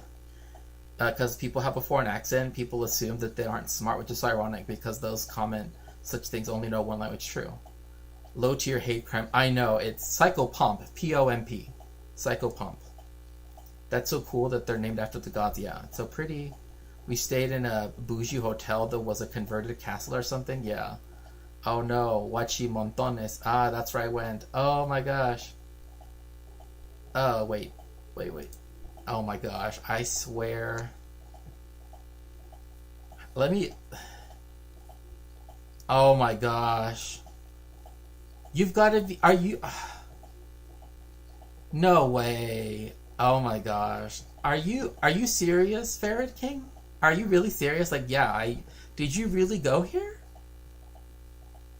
Cause oh my gosh. You've got to be, yeah, Hacienda Labor de Rivera. Oh yeah, it's very nice. Oh my gosh. Huachimontes. Oh, Huachimontones. Yeah, Teuchitlan. Oh my gosh. Should I go into what happened in Teuchitlan? I got bronchitis, but it was a nice trip. Oh my gosh. Sorry, I've got to look at YouTube chat really quickly. But her olive skin because she's habitat. I never got that, like the weird thing people get about. Yeah, bigotry is annoying. On the subject of language, dialect, and accent. Oh yeah, for sure. I mean, it does come off of a bigotry. It's class-based for sure. I mean, that is one of those things. Yes, yeah. River otters are fucking beasts. That's true. Okay, water is life. That is true, which is why I need to take a quick sip of one. Of some, I should say. Okay. Ferret King. Do you want me to go into what happened in Teuchtitlan? Because I was gonna go over it, but I didn't think I would have to go over it like in this way. Like, I don't know. I'm willing to move it first. Hello, Scribs. It's so good to see you. Okay. I'm trying to see what would be okay. What would be okay to even show? Cause I don't know what's in. Oh gosh, I need to be careful because it might. No, I am. It's just I'm trying to find one. There's like nothing in English, so that's a big problem.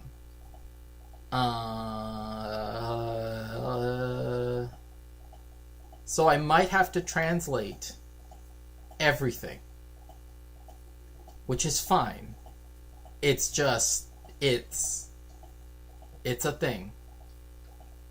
Yes, it's a scary place. Yes, on March 5th. Yes. Group searching. Yes.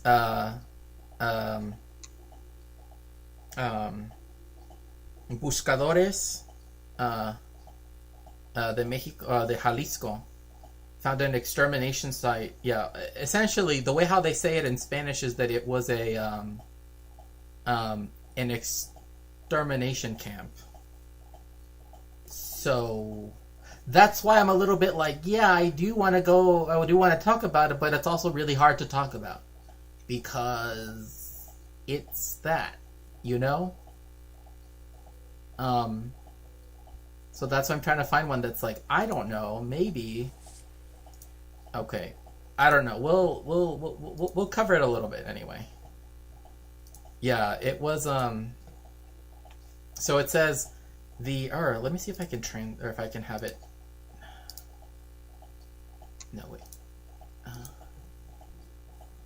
Let's see, subtitles. No. Auto translate. Well, why does it translate into French but not English? Like, okay, Mexico is now like, you know what? We're done with translating things into English. Let's translate things into wait. No. Okay, this thing is getting me confused now.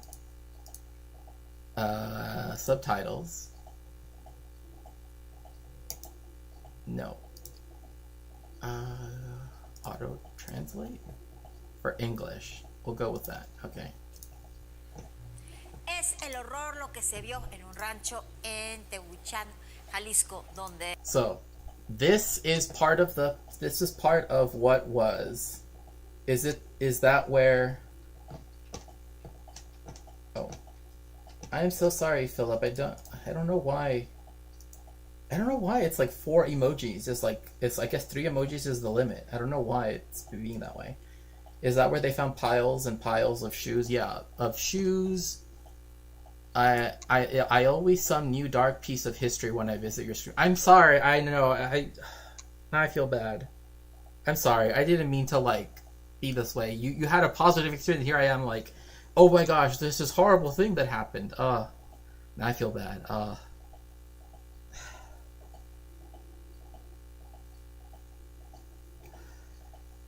Emperor Maximilian returns. I mean, there are some people that are for that. I wouldn't run it past them. But as you can see here, Caso Teuchtitlan, Centro de Exterminio, Extermination Center, Extermination Camp is what they also called it, because they found what they said were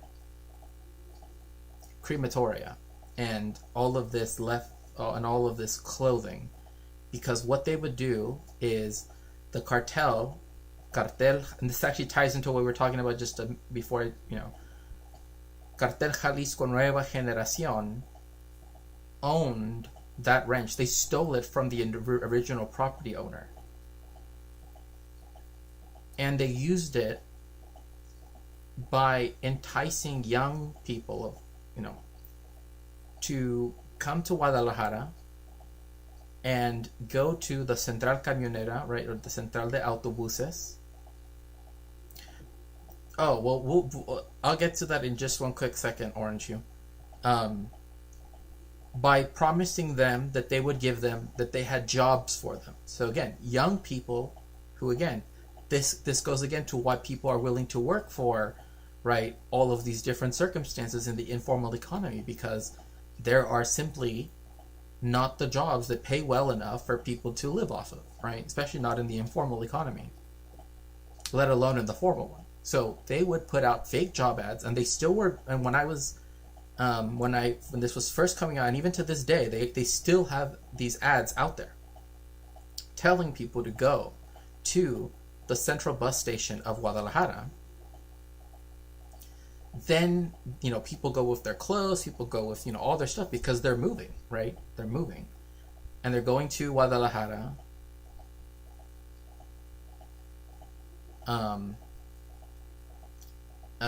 And everything, right? And so they're like, oh, we're going to send someone to go pick you up. Well, very soon after that, or if not when that happens, in effect, they realize that they have been, that this was all a scam, right? And they would go to Teuchtitlan, to this ranch. It was called Rancho Izaguirre, which, by the way, the Ferret King, apparently there is a house, like a big, like, with property in Texas, that also has the exact same name and also has the exact same, like symbols that the ranch in Guadalajara here in Mexico has. But they haven't really been able to look at it, right? Because it's an American thing, right? Like, we can't do it because it's an American ranch, right? So, I heard Samyang noodles was spicy, but I thought it was spicy for white people. Jesus Christ. Oh my goodness. I'm pumping down milkshakes? Oh, now I want a milkshake. But what they would do is, then this was also un centro de reclutamiento, a recruitment center.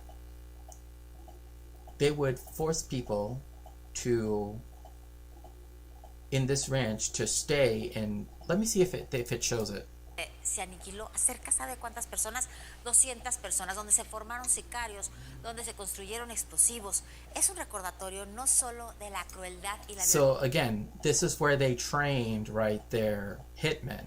This is where they trained. But again, it wasn't just young men. It was, as the news will report it, young men and women, right? Obviously, right, we understand that there's more than that. But again, this is what they were reporting, right? Like, this is violencia que ejercen los grupos criminales, sino también de la impunidad en la que estos se mueven y se movieron todo el sexenio pasado. And one thing that, again, this ADN 40, or, that this news station wants to highlight is the fact that during the last term of AMLO, right, during AMLO's presidency, that they essentially were able to do this with impunity.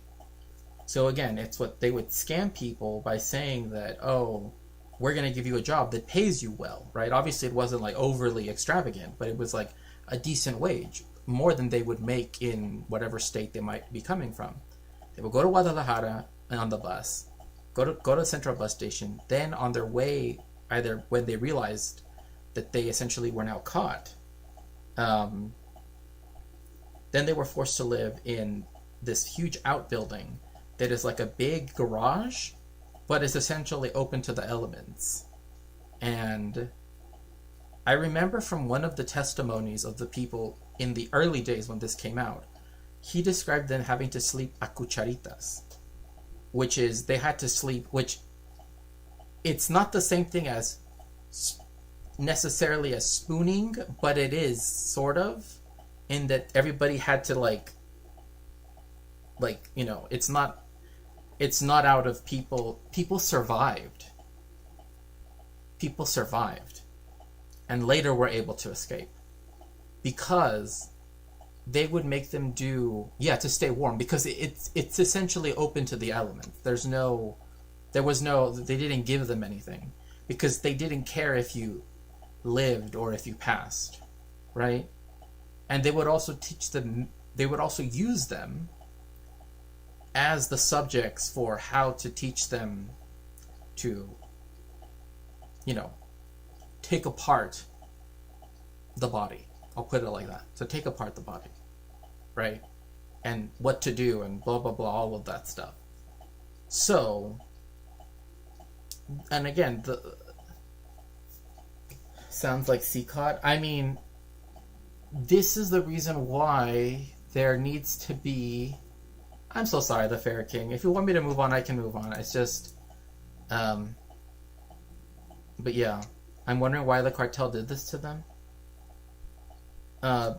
Well, the only thing I can say about Tenochtitlan, and again, like I said, I'll actually move on, is that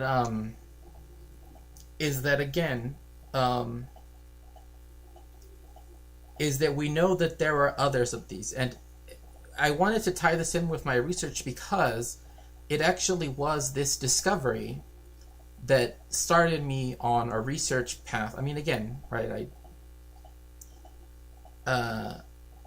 that then got me to really consider writing about what I more or less want my project to be about. And so, anyways, but yes, the Cartel Jalisco Nueva Generación is the cartel that ran this place, and it was across the lake from, since you're saying it's okay, Ferret King, across the lake from where you were. And again, this place is known for being a tourist spot, right? And so that's one thing I want to be clear. It's like, yes, this area is also known for its tourist spots, but this ranch just happens to be in that general area, right? And they say that one reason why it was chosen is because it's a place of sugarcane production, that particular area, because it isn't in Tenochtitlan, the city, rather the town itself. It's in La Cazuela, which is sort of off to the side, right? Sort of on the other side of the lake, and more inland. And so it's just a lot of farmland, and so that's why they chose it, because it was hidden, right? Like most of the year, it has sugarcane, which grows very tall, right? So you couldn't see the actual place, right? And that's why they chose it, for that very purpose. And they also chose it again because it's close enough to the city of Guadalajara, which is their like central nexus of that cartel's power, and also, right, this area that lots of people go to for weddings, for quinceañeras, for parties, for vacation, right? And so that's what kind of made this horrifying, is because, again, this is a place like when you went, Ferret King, right? You went there for a very happy occasion, for someone's wedding. And that's, they wanted it to be in a place where other things were happening, right? Where people were focused on tourism, right? People are instead focusing on other things.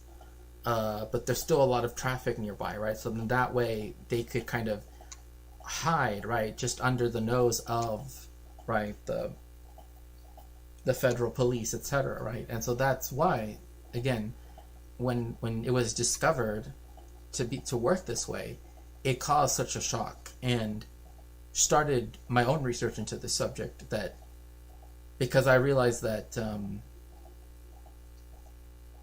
again, there's so many connections that can be made from Tijuana all the way to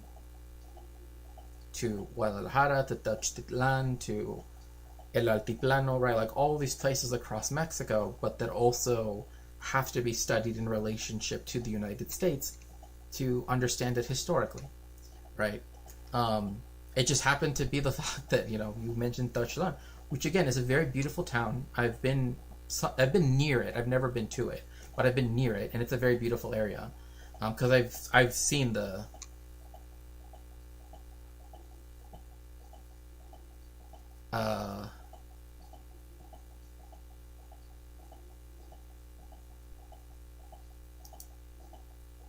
okay. Why can't I? This is so weird.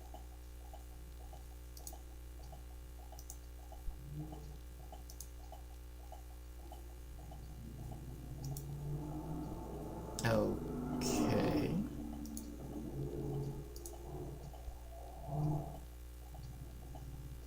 I don't know why it says that. No, I don't even know why it says that. It's weird. Because I don't have it so that it says that. So that's why I'm confused.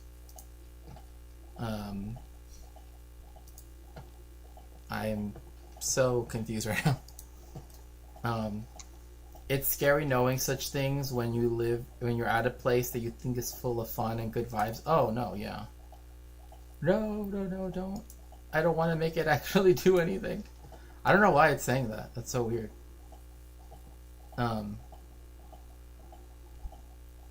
Oh my gosh. Okay, I will show. Can I show this?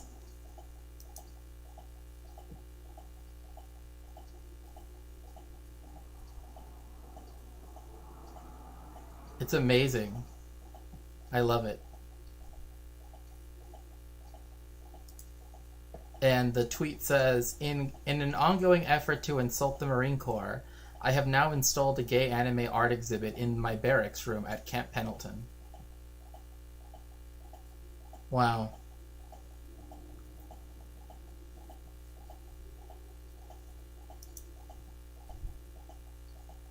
Please follow XQC? What? XQC? Who's that? Oh, okay. Isn't that like a really big streamer or something? I think so. Please retweet so I can get doged? I don't know them. Please follow. Who's... Okay. And I have never met. Oh my gosh. A really big streamer. Oh yeah, because that's exactly... So sorry. Also, Huckleberry Milkshake sounds so good right now. I gotta be honest. I want a Huckleberry Milkshake right now. Yeah, I know I've heard that about CCOT, although, like, again, it's news because this behavior instinctively unacceptable to humans. That's the good news. It's good that this is unacceptable, yeah. Like how American horror stories use cornfields as a backdrop, but sugar instead. Yeah, I mean, yeah, it's like Children of the Corn, right? But instead of having Malachi or whatever, I jokingly shout out XQC a lot. It's a meme. XQC is actually kind of a piece of... Oh, I see. No, I guess I'm, like, thinking, like, oh, like,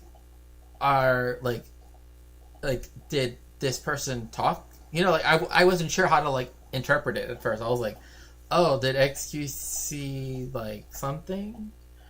That's fine. Like how American did something happen close to tourism? Give it, yeah. It was done close to this place where people have a lot of good memories, right?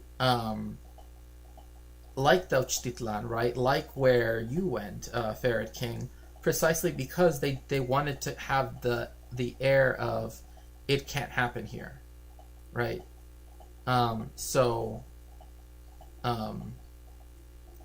They wanted it like it can't happen here because it's a nice place, right? It's here where families go on vacation, where people have their weddings, right? That's why it was chosen. That's what makes it, right? I have no idea. I don't even know. I would have to check, but. Trump's pick for the U.S. ambassador to Mexico during this administration is a man named Ronald Johnson, a former Green Beret and a veteran CIA officer with more than 20 years of prior experience. Oh my gosh, that sounds horrible. Also, Ronald Johnson sounds... I don't even know what to say about that name. Leading sensitive paramilitary operations. A pick that suggests... Wait, okay, sensitive paramilitary operations just mean, like, they cooed governments. Like, that's what that sounds like to me. I just gotta say... Ronald Johnson sending the whitest name guys I know, like, 9 new VIPs can shout out. Okay.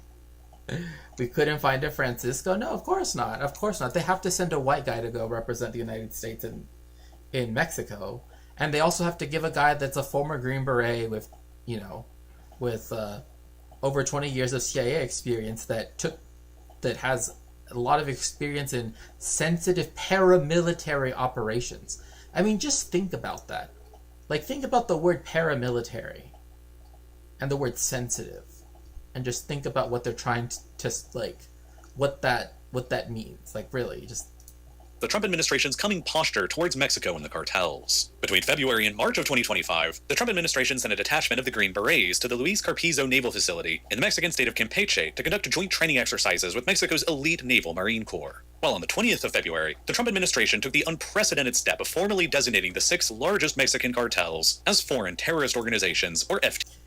Yeah, but there's an issue with that. Like, see, this is the thing that kind of doesn't make sense, right? Like, okay, we're going to designate them foreign terrorist organizations, right? But you're also doing joint training with the country, right? Like, and also you have someone that was... This guy's microphone is atrocious. Carry on. Oh. I have... I'm not trying to change topic, but I have come across the white supremacy behind the beliefs of human giants in the US today. I remember once I had a stream with Zira, right? And I know people know who Zira is, right? She's a very wonderful person and a wonderful mod here as well. And I don't know if you remember, but do you remember when I did the stream where we were talking about how Ronald McDonald is a Nephilim?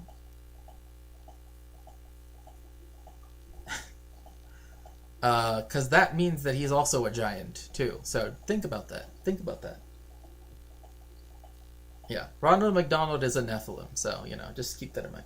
Ronald Johnson sounds like the name of used by a guy that does striptease dances for bachelorette and bachelor parties.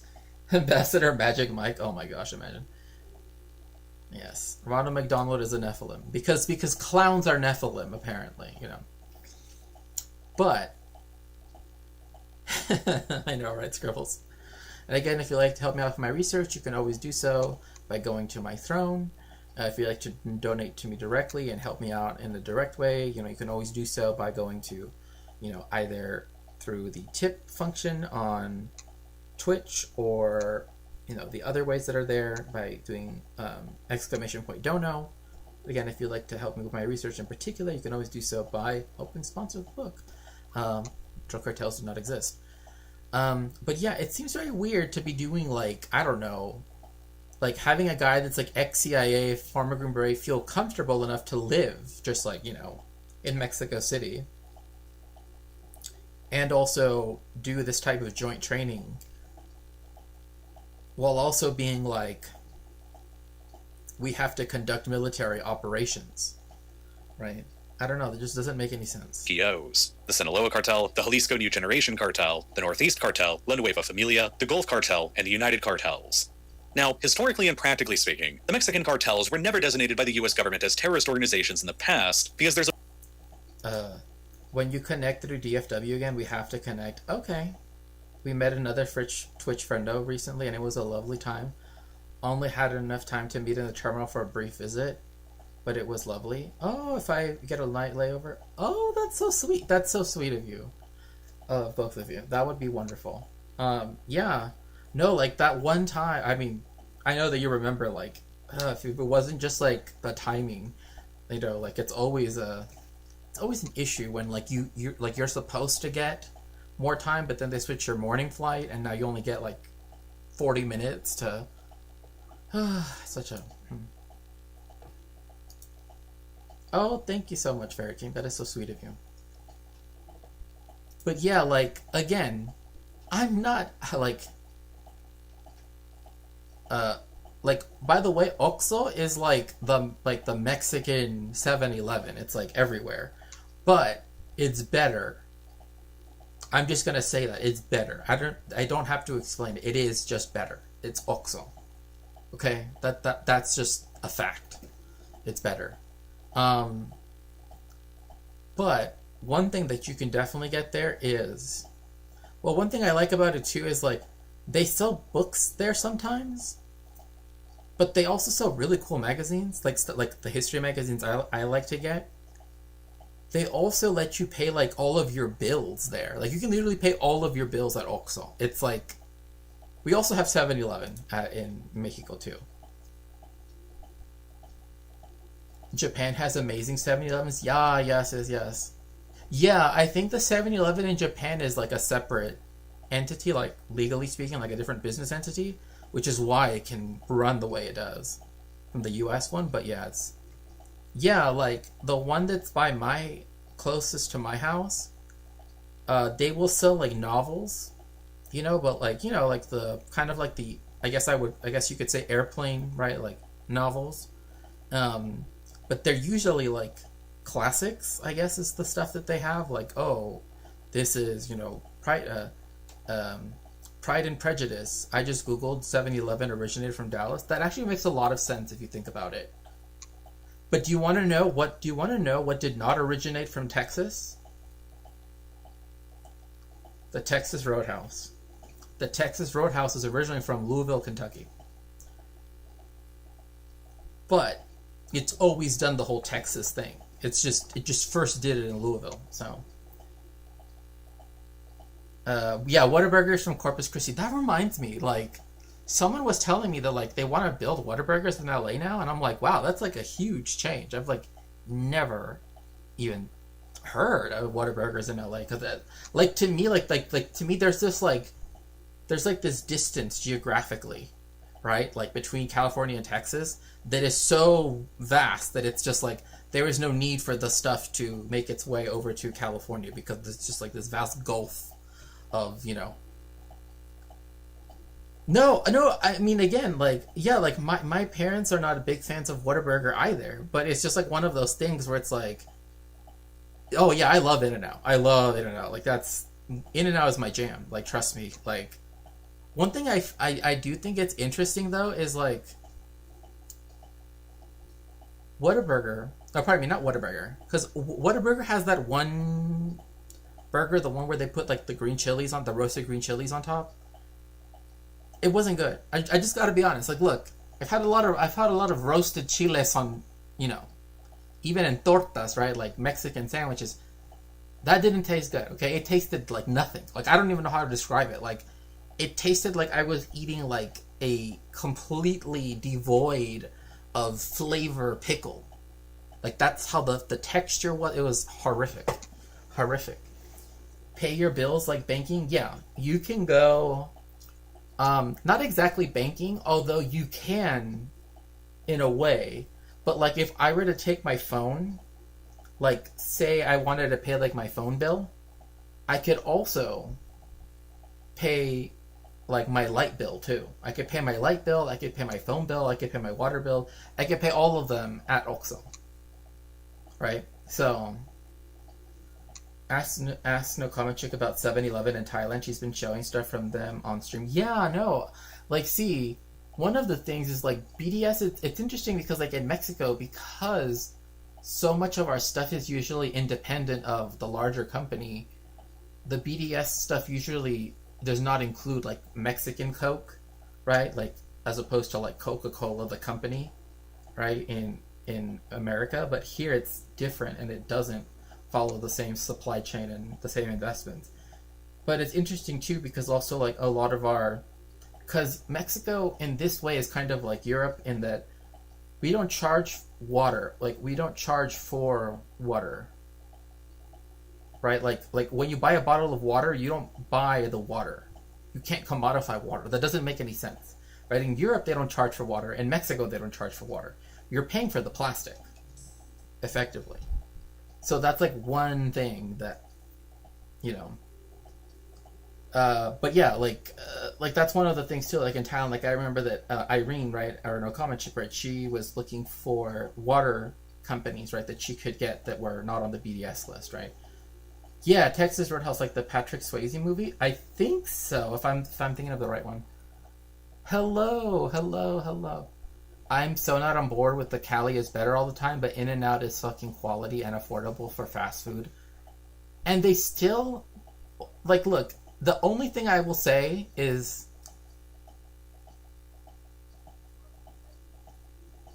Bible verses on the bottom of your cup can sometimes be a little weird. I'm just gonna say that. Like, cause you know what I mean? Like, it's just one of those things. Like, I don't know. Like, that's my only, but I don't mind it, like, personally. But it has caused an issue, sort of like that. Well, no. For me, though. For me, it's caused an issue for me. I totally get with you, Boy Mitsumi. But for me, because it's like, it has the New Testament on it, and you're also eating, you know, stuff that isn't necessarily kosher, right? It caused a single issue with me, I should say. But besides that, I have no issue. Like, I don't have an issue with them putting Bible verses. I don't think that's an issue at all. It actually made me think. It actually made me really consider whether or not I could remember the verses, right? Because like I've read the text of the Christian Bible in different languages, and I've also translated parts of it. So I was like, I hope I can remember what it says, because sometimes I'll get it all jumbled up in my mind. Bible verses, yeah. If you go to In-N-Out and like if you get like a soda or whatever, the Reina Valera translation of the Bible, the Vulgate, the Septuagint, an all Hebrew translation of the Christian Bible,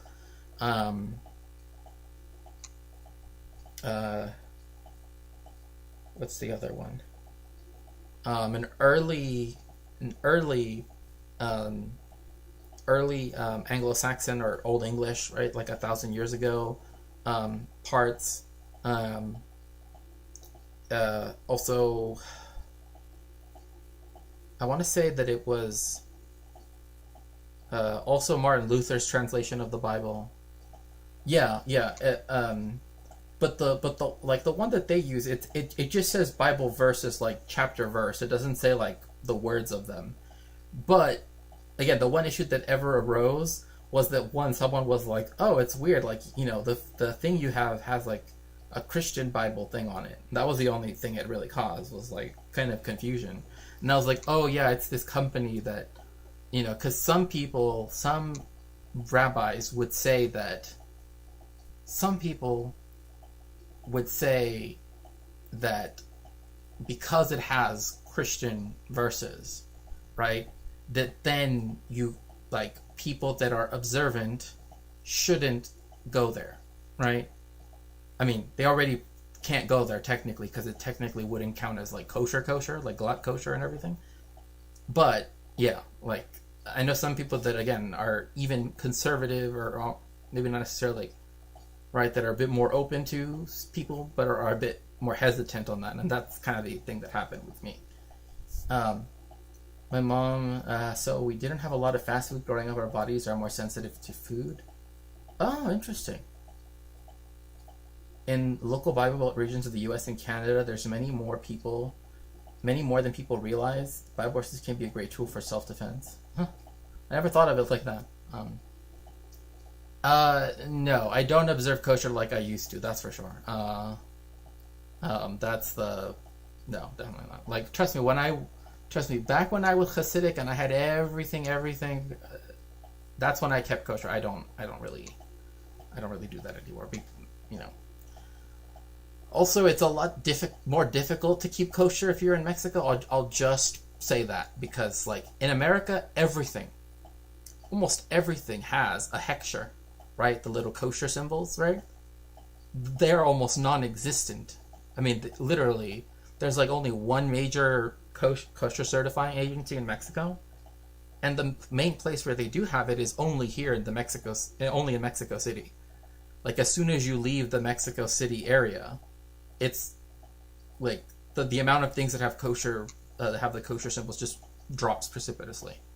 Yeah, in Mexico you have to watch. Yeah, because like my family, we've never used lard, right? Like, that's why when people say, "Oh, it doesn't taste good unless you use lard," it's like, well, my family never made it with lard. We always made it using, right, like other things, right? Like there's this one stuff. I mean, you can see it at Mexican stores in America. It's called Inca, right? It's called Inca, and it's like vegetable shortening, I guess would be the best way to say that.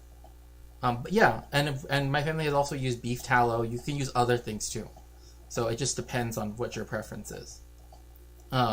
So beef tallow, again, when like my grandparents were around, they were more observant. They were very observant, so they would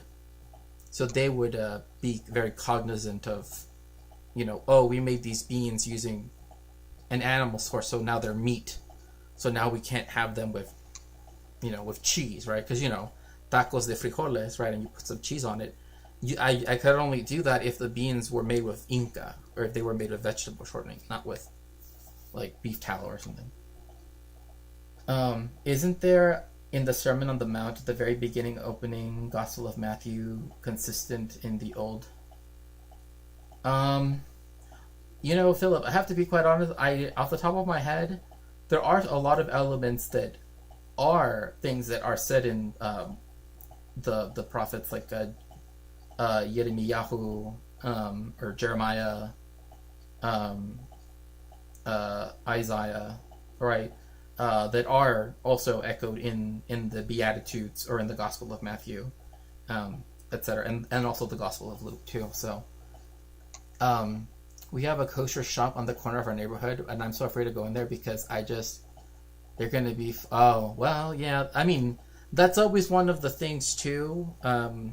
Like, I wouldn't say that in America people are more overtly like pro-Israel in a way that they feel the need to fly flags and stuff like that, right? Like, whereas like the main store that I go here to get stuff that's like Jewish products, I guess, they've never flown a flag because actually their rabbi is against flying any flag. So like the rabbi, the chief rabbi of that community, is against flying any flags. And technically, in a way, you could actually read some of his grandfather's rabbinical decisions technically as being kind of anarchist, like a Judeo-anarchist type of thought, because it's like, I don't know, it's really, really interesting, now thinking about it, because he's kind of technically, like, we live within a state, but we don't it's kind of hard to, like, translate in my mind, but it's like, it's this interesting thing where it's like, the state is this, other entity, right? Yeah. But let's see here. A lot of conservatives don't understand scripture anyway. They just use projection. Well, I mean, this is the same thing, like when people will bring up, right, like the verse that they think goes against, right, like certain types of sexuality, and then they will misunderstand the story of what happened with Lot.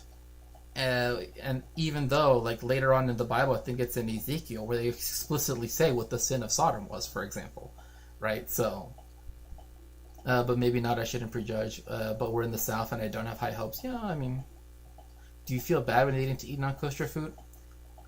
No, I would say like when I was first coming out of the community, when I came out actually when I came out, um, a little bit, but I was already kind of willing to try stuff um, because I couldn't eat in the community, if that makes sense, right? So I kind of had to not eat kosher at the time, right? Like I couldn't eat in the community because that was all I really knew. So if I wanted to go eat somewhere or get stuff, I kind of had to move past that restriction kind of early on. Um, it's right. Yeah. Christ was specific about some stuff and it's really easy to adhere to, but I'm gonna be clear, I do not associate. No, yeah, of course. Like I've never seen them as one, nor is it that I would say that yes, I am queer, of course. Um I hope you start oh sorry. Um Rabbi, you're 2 hours late. Hello, Simon Pierre. Comment allez-vous? Rabbi Abraham. Heschel's favorite book on the Jewish prophets is more like how to. Yeah, that's interesting. Well, yeah, because he was also important for the Jewish reform movement as well. Uh, yeah, it was the sin against hospitality. That's what the sin was. Because again, in the Near East, like if you still go there, right? Uh, right. If you go to Palestine, if you go, I mean, even when I went to Jordan and Syria, right, to Syria, hospitality was like one of the most important things. Like everything, and even when I was particularly with some Bedouins that lived in Jordan, like for them, everything was determined by how they relate to you vis-a-vis hospitality, right? Like you can tell whether they want you to stay for a long time in their tent or a short time, like just for the meal, or they want you to spend the night, or they can tell you all of that with how much coffee they pour you. It's like, but it's all about hospitality, right? It's all about, making sure that people can stay there and that you can talk to them and everything. It's just very, very different. Je suis fatigué, mais ça va. Ah, ça va, ça va. Je suis heureuse. Mais tout va bien. I actually think it's more Christ-like. People who misuse. Oh yeah, for sure. Well, yeah. I mean, again, yeah. So. Pretty clear difference between cartels, who are basically businesses whose ultimate goal is making money, and groups like Al Qaeda. Wait a second. So this guy can see the distinction. Which, again, by the way, if you'd like to help me with my research, which does talk about cartels, you can always help me by helping sponsor this book here, which is I think 21% funded. Drug Cartels Do Not Exist. It's an academic book from the series Critical Mexican Studies, and it goes into like the history of the usage of the language of drug cartels as a way to justify, right, the violence that the United States, through its imperialism, and then later on that the Mexican state used against its people, particularly like when I was growing up as well, right in the beginning of the drug war. So yeah, if you'd like to help my research on that, now as I'm transitioning to a new project, you can always go there. ISIS, whose ultimate goals are political change and who are... But I do find it strange that he recognizes that they're two different things. That like, oh, they're a business. Yeah, they're a business. Like they're just again, it's literally supply and demand. The issue is that the demand doesn't go away. So as long as there is a demand in the United States for these things, it's like there's never going to be like a lack of supply, right? So ideologically or religiously motivated instead. Nonetheless, the designation of the Mexican... I mean, I don't like when they try to I don't know. I just find it weird when they want to like bring religion into it, because again, it doesn't necessitate religion to do that. But yeah, I don't know. I have an issue. cartels as terrorist organizations by the Trump administration does not immediately open up the door to U.S. air power Oh my gosh, I just realized something. political change and who are ideologically or religiously motivated instead. Yeah, I Nonetheless, guess the designation of the Mexican cartels as terrorist organizations by the Trump administration does not... Is that a Rick and Morty? Oh my gosh, Doña Lupita Tamales. And it looks like Morty, but it's like a little like old lady. It's like an old lady like coiffeur. I was just looking at it and I'm just like, oh my gosh, like our culture in America and Canada, if we even call it a culture, is very unhealthy for anyone who's a book lover. Oh yeah. Gabor Mate and Daniel Mate. Yeah, it's interesting because I know that Gabor has been having a lot of more prominence as of late. So, especially when you chemically create it about anywhere. Yeah, exactly. Because again, it wasn't. No, I have not gone over Hindutva. I am gonna do that after this. I thought I would start with Mexico first, and then we can go to Hindutva with the United States. Because it kind of ties in a little bit once it starts going. Because once you start going into the racial dimension, I think it fits a bit better. But yeah, like El Mencho, the person in charge of the guy that's like the head of the Cartel Jalisco Nueva Generación, right, the most dangerous gang right now in Mexico. He learned how to make synthetic drugs, not in Mexico, because nobody made them in Mexico. He learned it in the United States, because that's where they were making meth. Because crystal meth is what they're talking about when they say these synthetic drugs. He learned how to make crystal meth in the Bay Area of what is the San Francisco metro area. That's where he learned it. And a lot of that also had to do because he couldn't get a job because he for reasons, and had to make money by learning how to make these synthetic drugs. And so when he went to Mexico, when he was deported back to Mexico at the time, the reign of the Sinaloa cartel and the cartels that were about owning land, right? Like when you had to grow marijuana, cannabis, etc., right? Or like coca leaves or poppy, right?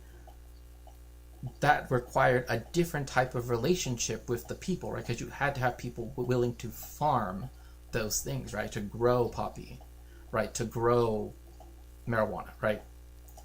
Which is why the tight-knit network, almost in many ways, it's often compared to like feudal relations, right? That is to say, in Sinaloa, the Sinaloa cartel, where you have a lot of like marriages between important families, and it's all about like ownership of land and having children and blah blah blah. It's all about like el heredero, right? Like who will inherit this land, right? It's all about land ownership, which is why like many people in the area of Culiacan often call it like a fiefdom, right? Like in Spanish, they also call it un feudo, right? Like a fiefdom. But with Cartel Jalisco Nueva Generación, El Mencho is not even from Jalisco. He's from by Los Aguacates in what's it called, in Michoacán, right? He has no connection to the state of Jalisco. In fact, the cartel was formed after they had to run to Jalisco to seek refuge, essentially, whilst working with the Sinaloa cartel before they turned on them. So again, there's a lot of issues where what ended up happening was that once the synthetic market shifted, again, this is what I keep saying, supply and demand, right? Like all of these things that are still, it's like when he said, yeah, they're a business, of course they are, because you have it like this. They are a capitalist enterprise. That's what they do. And again, as long as you have the demand, people will supply that demand, right? You will have it so that when when you have the legalization, right, particularly of marijuana, etc., cannabis, the need, right, the demand for cannabis, right, that is grown in Mexico, etc., right, drops precipitously, right? So then also the value that was put in that land also goes down. So it affects the cartels that were, you know what I mean, like that were dependent upon the value of the land to continue on. But that is not the case when it came to synthetic drugs, because you literally just need a kitchen. So the fact that they want to shoot missiles into Mexico to attack kitchens is a problem. And I hope I don't have to go into specifics about why shooting missiles at kitchens is a problem. My very best human friends from Western countries have all been... Oh, well, I mean, I also would say that that like we live in a time that's very has a lot of liminality to it, for sure. Oh, I see. Interesting. Well, yeah, I mean, a lot of it is, again, we also have to think about it, that like, did I ever tell you like where the origin of the word stereotype and cliche comes from? It comes from French printing presses, because a stereotype, right, was the thing that would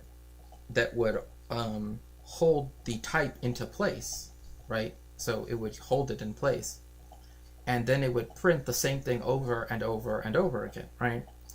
And cliche, right, is the sound that the blade, right, when it would cut the paper, it would literally make the sound cliche, cliche, cliche, cliche, right? And so that's where we got those two terms from, right? It's that literally it's just reproducing the same thing over and over and over again. And again, being distributed. Yeah, it's onomatopoeia. Yeah. That's literally what cliche is. It's literally the sound of the blade. Cliche, cliche, cliche. So, like, that's another thing, too. It's like, it's mass media. Like, in fact, you saying mass media sort of speaks to the fact that the more mass culture you have, right, the more it requires stereotypes in many ways, right? Yeah, because, like, because again, like, you have this, I mean, this is very, very baseline media analysis, right, or even literary analysis, or cultural analysis, right, is that, you know, when you have things that are distributed on a mass scale, very often, I won't say, oh, thank you so much, Simon Pierre. I appreciate that. That's very kind of you to say. You will have things that only speak to the lowest common denominator, right? And that is one of those things where, again, the stereotypes, the cliches, right? This is why it's very much tied to the expansion of mass media. Which is why, again, using mass media platforms to try to combat these things is so important too, right? So,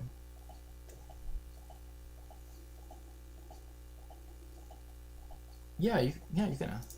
Immediately open up the door to U.S. air power raining down on them in Mexico. It actually offers up no additional military tools against them all on its own. What it does do, though, is it enables U.S. financial authorities to go after the cartel's finances much more aggressively than they used to be able to do. All organizations designated as terrorist groups by the U.S. government get all of their assets frozen that are under the control of American financial institutions. While their known members... I don't know, like, see, he's saying this, like, oh, it doesn't mean that they're going to go military after them. But it also allows the president, from my understanding, right, to direct, right, strikes against the people that it considers FTOs. Again, the last video we watched by the Infographics channel was like, they were thinking about just bombing buildings. And I'm thinking, you know, most of Mexico's population lives in urban areas. I mean, by far. So it's not going to be like rural in the middle of nowhere. It's going to be mostly in cities. If their issue was casualties, seems like they're kind of getting over the casualties thing very quickly.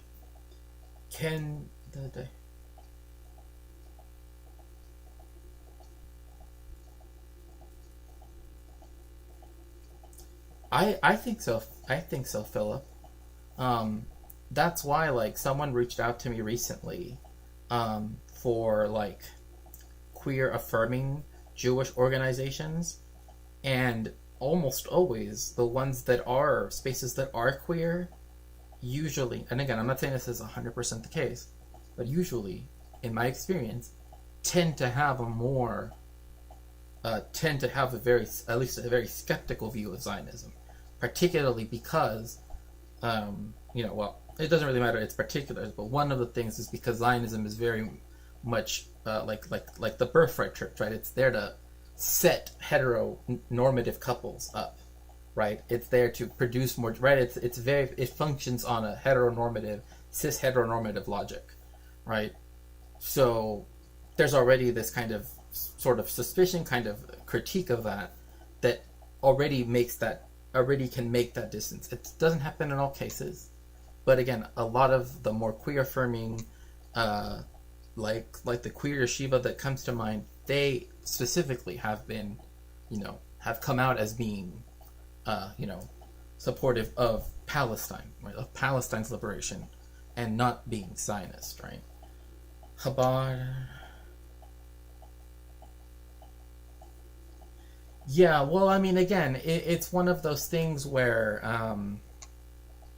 like, typically, like, since you bring up Chabad, like, from my understanding, because, again, when I was in rabbinical college, or I guess you could even call it, like, seminary, just to kind of make it more, I guess, understandable for some people, is that, in essence, we were taught that, like, Chabad rabbis from, again, this could be incorrect now, I don't know what changes have happened, from my understanding, it was that they couldn't perform, they couldn't do conversions, because of kind of the way how they do that, right? So there is an issue that comes about with the fact that they do that kind of. But again, I can't say, but any specifics. Again, this was what I was told at the time, what I was taught at the time, but there was a sort of skepticism in that too. This is exactly the same thing Indian, Pakistani, and Chinese officials say about Kashmir. Yeah, no, I mean, you're absolutely right. This is the reason why, for me, it's like, you're saying that you would be willing to go against terrorists, but you're willing to call people that are absolutely innocent terrorists. And if just using that term justifies the actions that you commit against innocent people, then what is to stop them from saying, oh, well, all the people none of them were civilians, right? Like, it's just... Oh, that's interesting. Are banned from entering the country, and it immediately enables their deportation. However, the most significant thing that happens when a group is designated as an FTO is that it becomes illegal for US citizens and even others to knowingly provide what's called material support for the group. If there's a restaurant somewhere in Mexico that pays protection money to one of the cartels, for example, this would enable the restaurant to get targeted by financial freezes or Oh my gosh. It's like...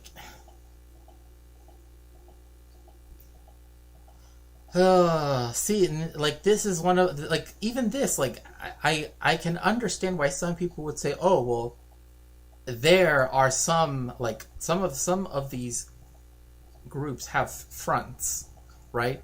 That is different from a place that is extorted for money. Like, the fact that they cannot tell this material difference, but yet it would suffer, is literally, again, going to cause people to suffer more. It's going to make people be living in more precarious conditions. Brother than terrorists, tostadas, right? For real though. Like, right now I want some, like, I don't know, I want some tacos or some huaraches or something.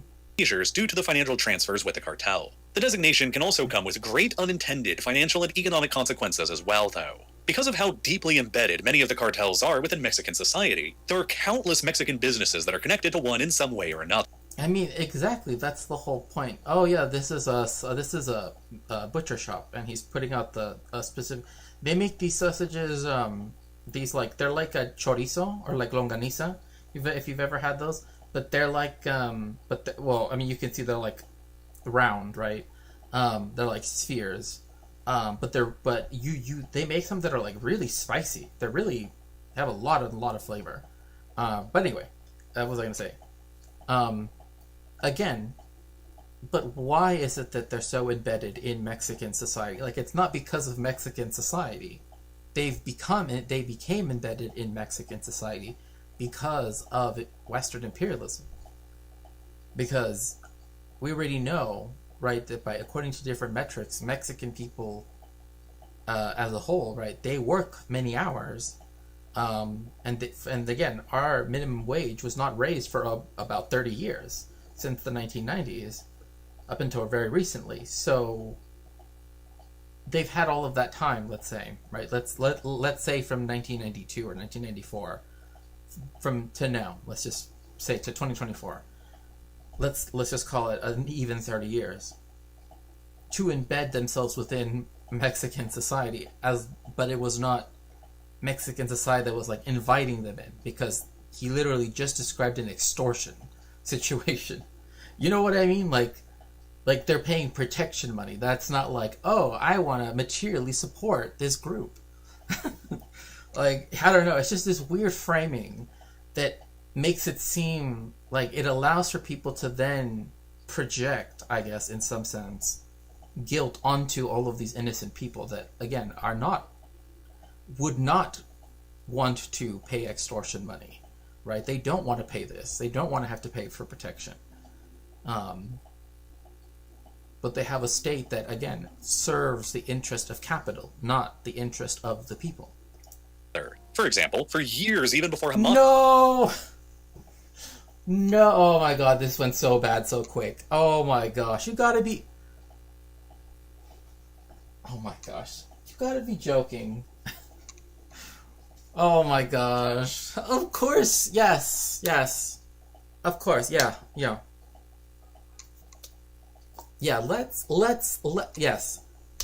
yes. Hamas is very similar to Cartel Jalisco Nueva Generación. Yes, very, very similar. Very similar indeed. This is so ridiculous. There's no comparison. I'm gonna mosey on along my way. Okay, see you later, Ferret King.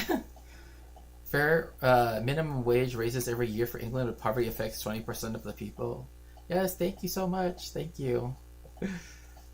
I fear Kashmir is becoming India's Zion National Park. The first autobiography of a native person from the American West was written from Paiute woman. Zion National Park was just home to many Paiute. I mean, Kashmir has a lot of many different peoples that live in it. I mean, including, of course, the Kashmiris.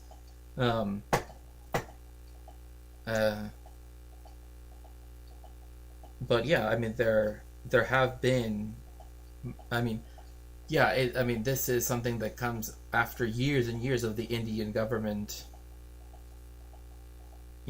completely in one sense, it was never going to take care of Kashmir, right? It was never going to treat it equally or allow, right, even its autonomy, right, which is something Rohan in his video about Kashmir notes, that like that autonomy was never really an actual thing. It's just a thing that existed in law, I guess, as a concept, but it was in effect a legal fiction.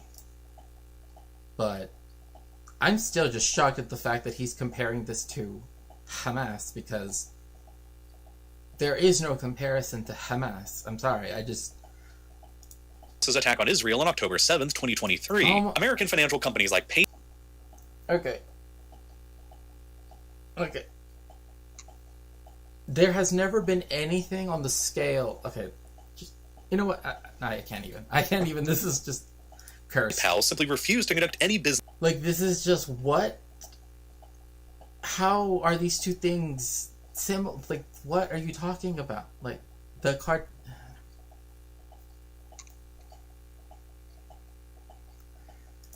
in the West Bank at all. Khurwa al-Falastin, okay? From the river to the sea, Palestine will be free. That's what's important to take from this. Not whatever the hell he's trying to push on this. because this doesn't even make any sense. I mean, he's literally showing the Bantustans that the Israelis have created in the West Bank, and the open-air concentration camp that you have in Gaza. So, again, the fact that PayPal, which of course Peter Thiel and the PayPal mafia and Elon Musk, like, I mean, that's all I need to know. Out of fear that since Hamas was a designated foreign terrorist organization, and since Hamas was so embedded in the West Bank, that their services might have ended up getting used. They are not even a major. This doesn't even, oh my gosh, this does not even understand Palestine, my goodness. Obviously that is just an excuse. That doesn't even make any sense, bro. Like, that doesn't even make any sense. Hamas is not at all. Yeah, exactly. All brown people are Hamas, and all brown people essentially have the same problem, and it's just worldwide. Kashmir, Tibet, Quebec, Basque Country. Which of them is the most genuinely autonomous? That's a good question. Off the top of my head, I can't think of any place that has like unique an autonomous area that is like autonomous. Not right now, anyway. But yeah, it's just. I mean, but to compare this to the. I mean, this is a very dangerous conflation because again, it's the usage of the concept of terror that is used to justify what the genocide Israel is committing against the Palestinians in Gaza, right? And the ethnic cleansing that it is doing in the West Bank and has continued to do since 1967 and really since 1947, because again, before even a single soldier from the Arab Legion ever stepped a single foot into the land of historic Palestine, over half of the people that suffered from the Nakba had already been expelled from Palestine. So all of this, that the 5 countries around the nascent state of Israel started a war of whatever with the Israel. That's literally a lie. Like, they began to expel people in December of 1947. And we all know who did that, Britain. Yeah, they love doing partition. Yeah, exactly, because they did 1947. They did it in August 1st, and when it comes to India and Pakistan and Bangladesh, right? They didn't even let the borders be known before they gave independence. That's what even is just absolutely mind blowing in so many ways. I'm trying to think. What's a country that has a real autonomous? I don't know. I'm trying to really think.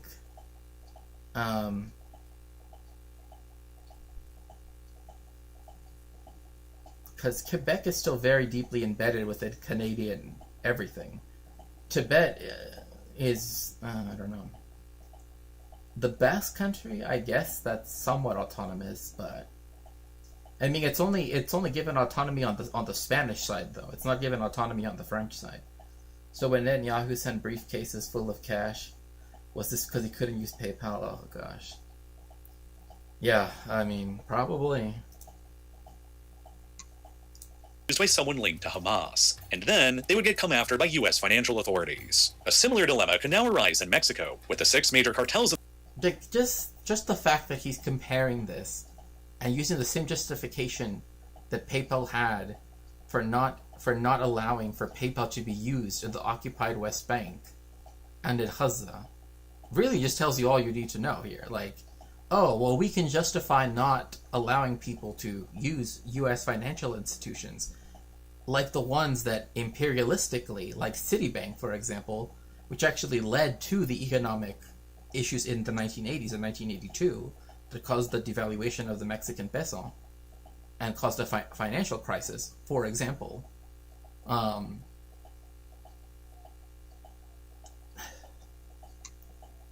From delivering their services. I wish we could be separated, but we are not autonomous enough. Yeah, I can't see that. Because Quebec is still deeply ingrained within the Canadian economy as part of. I keep enjoying the rhythmic beats of what I assume is your wobbly fan sound. Yeah. Surprised it picks it up, because I thought I had a, what's it called, a filter, but yeah, that's interesting. Yeah, because here, which is weird, because like back in LA I also didn't have air conditioning. Here I also don't have air conditioning, but it also doesn't get as hot here, so I'm hopeful that it won't get that hot, you know. Because like now you can see that the space is a lot smaller than before, because you can see like the wall right here. It's like right there. I used to, like, before I had more space, now it's like I have a wall right here, so I'm like in this weird little, like, it's essentially, I guess, was gonna be a closet, I guess, sort of, or some like some space like that in this room, I guess. I don't know. The country now designated because as of foreign elevation. terrorist organizations, making U.S.-based banks, payment processors, and other financial companies operating in Mexico potentially susceptible to federal prosecution. I mean, again, like, oh, so now nobody can withdraw their money in Mexico because, oh, there might be someone that's tied to, that's materially aiding a cartel, which is like a whole bunch of people that somehow now they're guilty of something that they actually aren't doing. Like, that's ridiculous. Small physical space, huge mental space. Is Scotland wanting to be separate from England? I mean, there has been a movement to seek more autonomy, and I guess you could say Scotland has some level of autonomy. But again, like, because they do have a devolved parliament, right? I feel like I'm kind of in the closet too. Yeah, I know. I was thinking about that. Like, oh, I'm kind of like saying I'm in the closet in a weird way, but like I don't know exactly what this space was going to be. But like now you can see the wall like right here, and like the weird little like insert thing it has, and so yeah. But moving over here. No, I'm just joking. Because it's like one of those things where it's like it's wall and then it goes straight up and then it's just wall all the way to the end. So I'm kind of like, what is this space meant to be? I don't know. But it is what it is. Formally designating the 6 cartels as terrorist organizations also lays the ground. Also, like, okay, you know what's very strange to me that I just have to note is, again, if you just read the history of these organizations, which again, if you would like to help me in my research of this stuff, you can always do so on Throne, help sponsor a book. But one thing to keep in mind is, you know, the Mara Salvatrucha, right? MS-13 or etc. All of these, they actually, none of them were started in El Salvador. They were started in the DMV, which is, you know, if you're in California, you probably think that I'm talking about where you go get your, you know, the tags for your car. I'm not talking about that. I'm talking about, you know, the District of Columbia, Maryland, and Virginia, the DMV. Because that's actually where Salvadoran people make up the largest Latin American group in demographically. These organizations were founded there, and because of the deportations and etc., right, all of this heightened policing, right, against, and instead of providing social services and providing education and, you know, etc., you essentially had these gangs be created.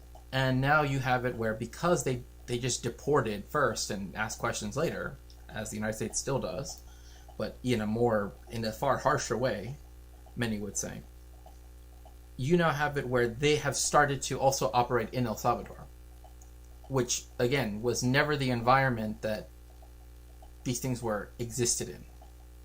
So yeah, Cuba is my favorite BRICS country.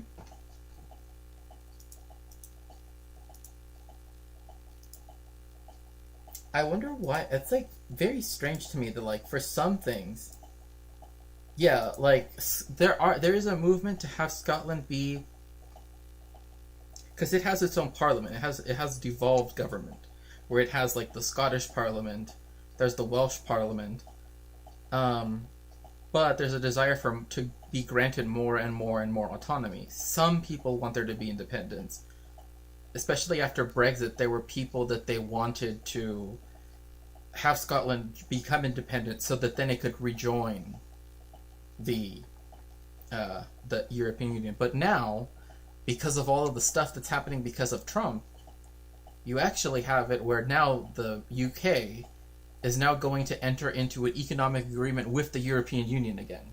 It's not going to join the EU, it's essentially going to do everything but join the EU again. So, yeah, essentially the tariffs and all of that stuff essentially undid Brexit, which was, a thing. Yeah, the whole reason gangs like MS-13 exist is the war. Exactly. The cops will protest the existence of gangs as long as part of the record. Exactly. Because again, like, who does this benefit? It benefits all of these financial organizations that now get to say, hey, now we have all of this money that we can use, because now we no longer have to give it out to people, right? So all of their liquid assets now are ours, right? And that is how they are able to, again, keep things from people who are doing nothing wrong, like these financial institutions in Mexico. Yeah, banks love to fund insurgent groups to maintain control and hierarchy globally. Right, exactly.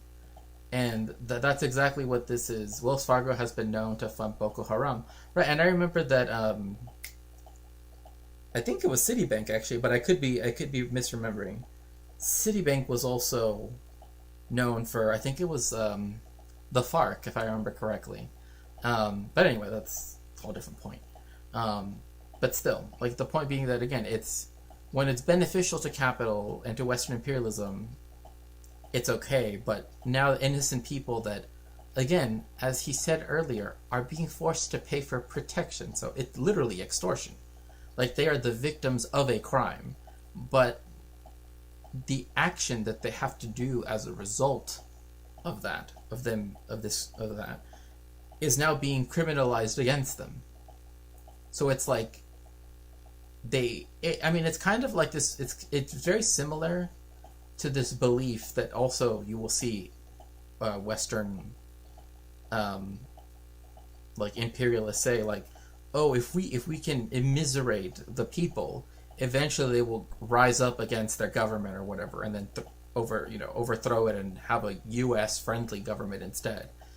It's like you're not going to see people standing up to an organization that has firepower equal to the combined armed forces of the country, and can essentially even at sometimes outgun them, because also a lot of manufacturers of weapons and munitions, etc., right, they get a lot of money from the fact that people illegally smuggle guns into Mexico, because you can essentially buy as many as you want in the United States, and then they bring them to Mexico where they are used, and they can outgun the police, they can outgun, and that also isn't talked about. It's just saying these people are bad and scary, and that's why the U.S. government is deciding that now it can ignore the very things it says that it cares about, like sovereignty, etc., and just do whatever it wants.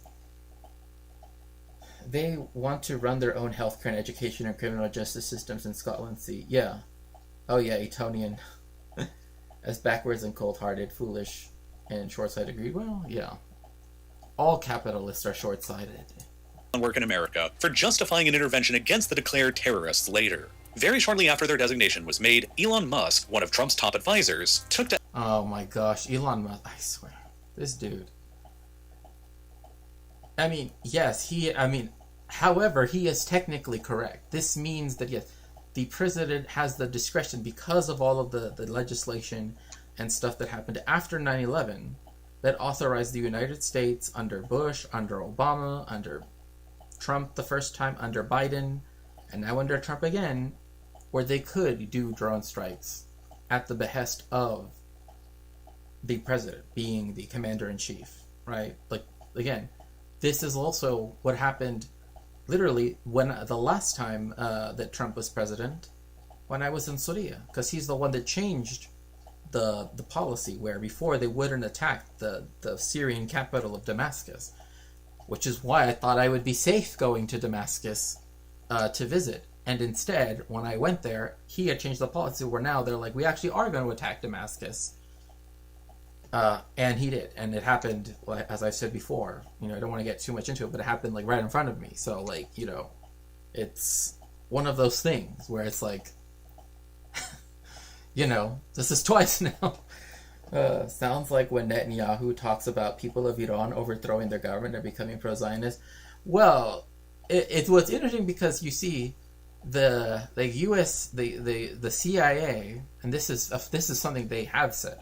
Like they haven't mentioned this because it's been declassified already, but they did do that with the Shah of Iran, right? In 1953, they overthrew Mossadegh, right, and they installed the Shah to have essentially full absolutist control over the government, and that's when the Mossad and the CIA helped him create the Savak, which essentially is like their Gestapo. That's essentially the best. I literally can compare it to nothing else. Like that's like the first thing that popped into my mind as soon as I brought up the Savak. But it was the secret police, and they were known to go after anybody that espoused any, you know, socialist views, even depending on the context, even just progressive views, people that were, you know, had certain religious views. They would spy on all these different things. And from my own study into this, I don't recall the numbers, but there are these certain prisons across Iran that until 1979 were essentially known for places like you go in and you never leave. Like, you know, you go in alive, but nobody sees you once you go inside.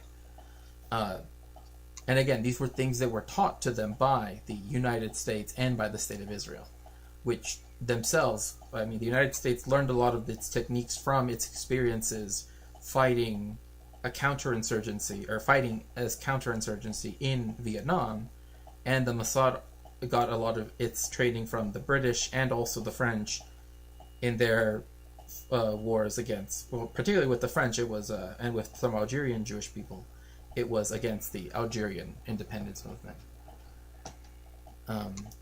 X and said that meant they're eligible for drone strikes. Back in November of 2024, Trump's border czar, Tom Homan, said that the president was committed to calling the cartels terrorist organizations and using the full might of the U.S. Special Operations to take them out. While this new... Okay, to say that he's gonna wipe... You know what I mean? Like, to say that, it's very difficult for me to see how that isn't also a racially coded thing. Because you literally compared us to, like, you literally compared the situation, our situation here in Mexico, to that of the Palestinians with Hamas. Like, to view those two things as co-equal, or in some way, like,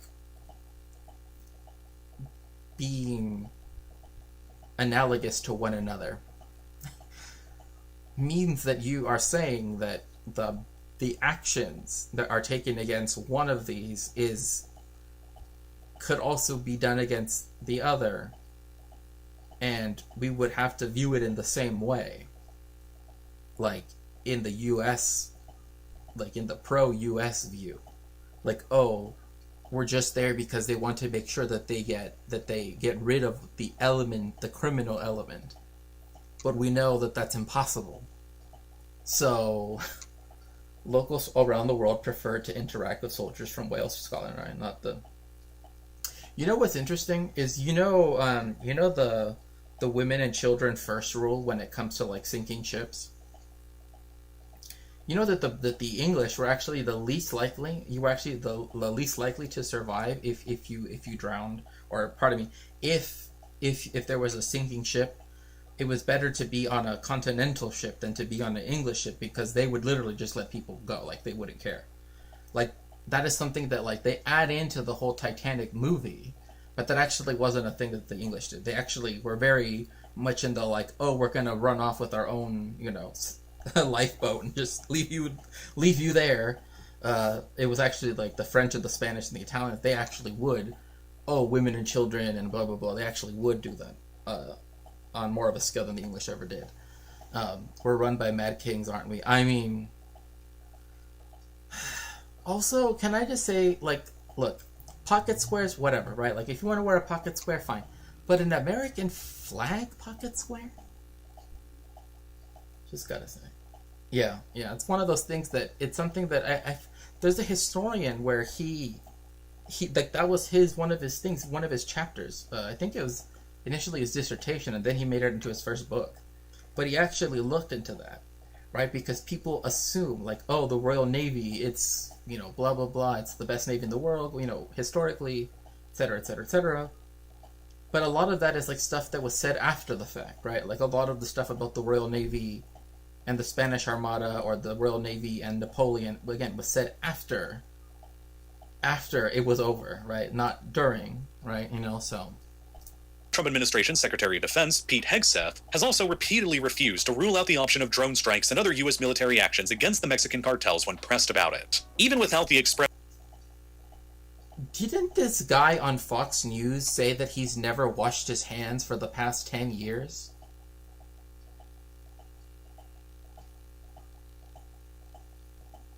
Am I misremembering this? Because I could have sworn I've seen a clip of this dude. Because he was a Fox News host, wasn't he?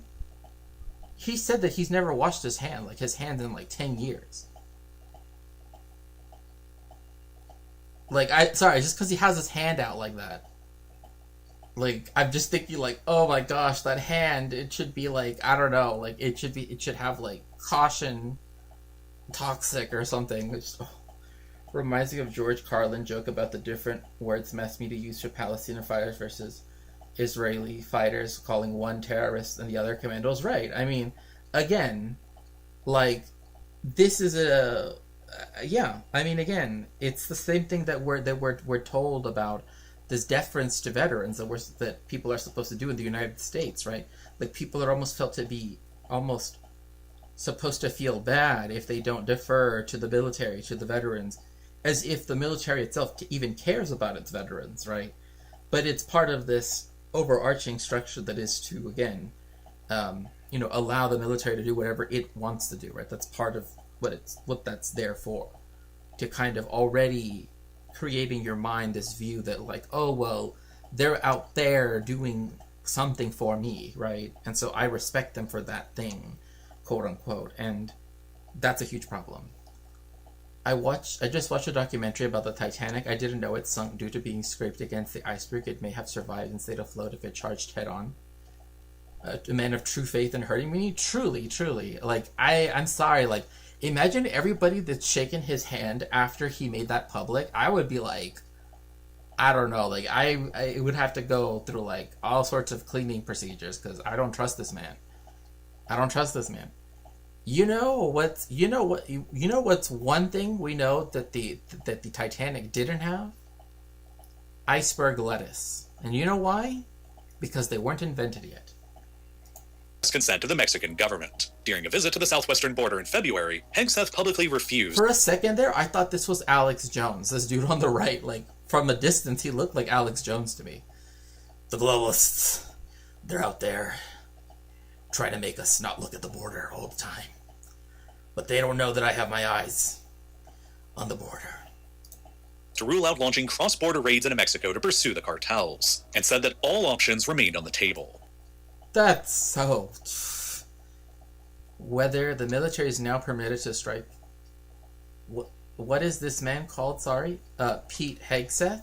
He's the he's the Secretary of Defense. Yeah, iceberg lettuce had not been... And also on Twitch, do you tell me if there are still ads? Because there shouldn't be ads. I don't think anybody here has had to go through ads, though, so I think we're good, but you shouldn't have ads, because he'll last long as Liz Truss in office. Oh my gosh, I do remember that they had, like, lettuce or something. You know what, this is starting to get a little repetitive for me, so I hope you don't mind if we switch things up and move over to the Hindutva in America. because that actually seems a little bit more interesting to me right now. I also don't want to think about how they're like, should we do this horrible thing to, you know, a country that like cooperates so much with the United States, and you know, so The fear of exposure and the stigma and exclusion that invariably follows has forced Dalit students to try and pass as non-Dalits. When they refuse, sustained like again, like what's interesting is again where the two caste systems that have been imposed by so the caste system that exists on the subcontinent, and those that were imposed upon by Europeans in Latin America, you also have this similar aspect, right? And it's not that they map onto one another at all, because again they arose in very different circumstances.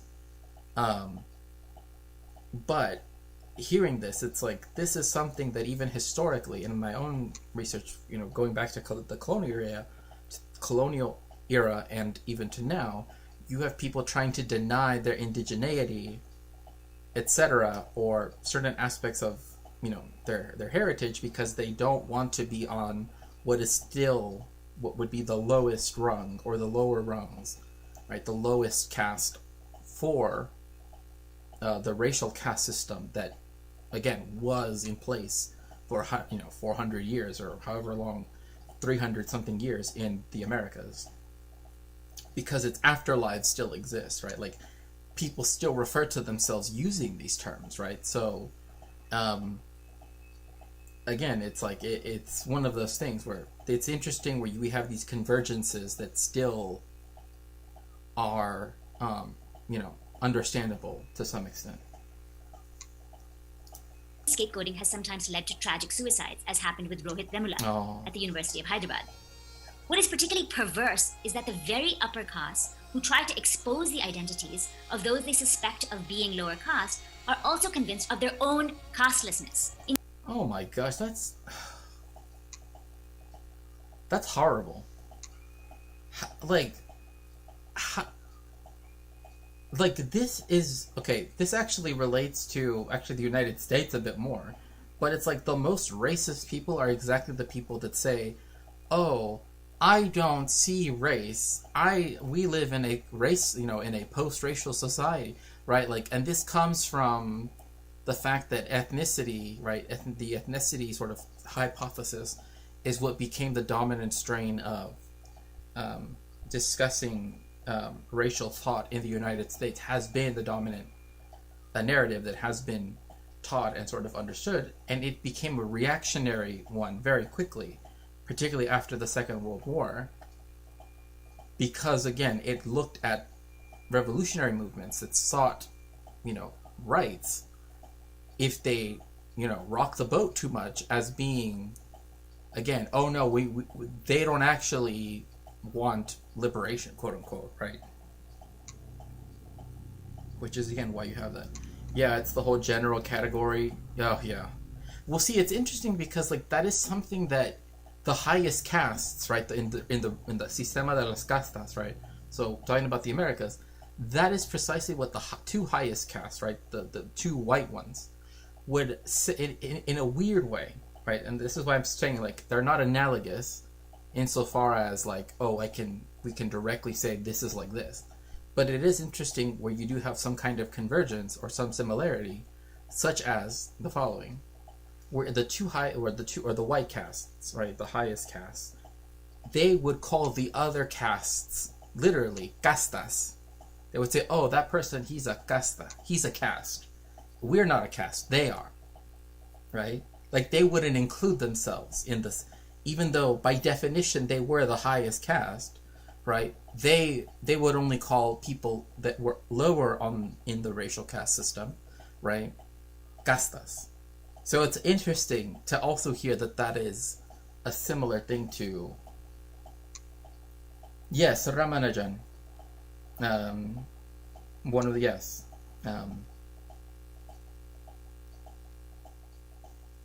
that was of a lower caste, yeah. Indeed, they firmly believe that it is lower castes who bring caste into institutions like theirs, where it previously didn't exist. For IITians, the fact... Oh my gosh, this is so... Like, this really, again... Like, this is why this does work also when we're talking about how these things are structures that people are unwilling to... In the United States, that because people are unwilling to really question them in some sense, you often will have the reproduction of them in the United States. Where again, you will have this same kind of discourse that also plays in the same thing when it comes to race, right? Like, white people don't have to think about race, but people that have been racialized, they're the people that bring in race. Again, not trying to say that they're completely analogous, but trying to make this, to look at how, again, they have these convergences. Yeah, Ramanujan. Yeah. Srinivasa Ramanujan. Yeah. Of being engineers contributes to this mythology of the casteless upper caste self. Most upper caste engineers believe that their academic and professional successes are due entirely to their own innate abilities. And yes, and this is another thing that it also matches, is that this is something that is also done, again, when you have the ethnicity hypothesis in the United States, again, convergences, not equivalences, right? Where you have the view, right, that people arrived to their level of, right, like education, to wealth, generational wealth, etc., out of a meritocratic system, when it's obvious that isn't the case, right? But it's also like they don't want to acknowledge the fact that that doesn't make any sense, right? Like, you can't claim that there's no race and that there's no way that that has worked, so that you have benefited in an outsized way in comparison to others, but they also still have to keep saying that, oh, they did it on their own merit, right? OMG, why are you talking about race? We didn't talk about race when this school was... Yeah, pretty much, yeah, when it was whites only, yeah, exactly. And have nothing to do with being long-standing beneficiaries of caste and of the state. Exactly. Even when they acknowledge forms of caste affiliation, they deny caste as a structural advantage. By contrast, they accuse lower caste students who have overcome severe social obstacles to attend institutions like the IITs of being the illegitimate beneficiaries of caste. The college admissions categories of the gosh, this is like, see, again, these are where these convergences are so important, because this is very similar in Latin America, where people will see the people that are castas, right, the people that are viewed as being, again, as not being, I mean, literally to the point where they will say, like, you don't speak, like, educatedly, right? Like, oh, you don't behave educatedly, right? Like, there's these other ways to put it, but it still is saying that, like, people of this racial caste or that racial caste, right, are... I mean, it's kind of very similar, but again, rather, it converges with the same idea you see in America, where now people want to attribute everything to, oh, it's a DEI hire, right? It's, it's like, it doesn't, like, there aren't enough spaces, right? Like, there wouldn't be enough positions in the United States to hire everybody, even if they did implement, like, all of the DEI programs they wanted to. But it's that, again, the idea that the people that have always benefited from these discriminatory, right, structures are not able to have complete hegemony, right? Especially when there is, like, again, the threat of the petit bourgeoisie, right, being proletarianized, right, is precisely when you start to get this discourse of, like, oh, well, and again, the convergence is not, is that's when you begin to see this language of, like, oh, well, these people are illegitimate, right, these people are illegal, these people are blank, right, like, this is when you start to get a lot of this language being spoken about. because of course under capitalism you need to admit more students, right? Like again, the demand is there that has to be supplied for, right? But instead you still have this other structure that also has to be sated. So it's like this, it's these contradictions that become more and more and more apparent. Well, they become more apparent for people in general that are already were apparent to the marginalized, for example. But this is where you begin to have these, you know, these ways of saying that somehow, and we've seen this, well, particularly in the United States, right?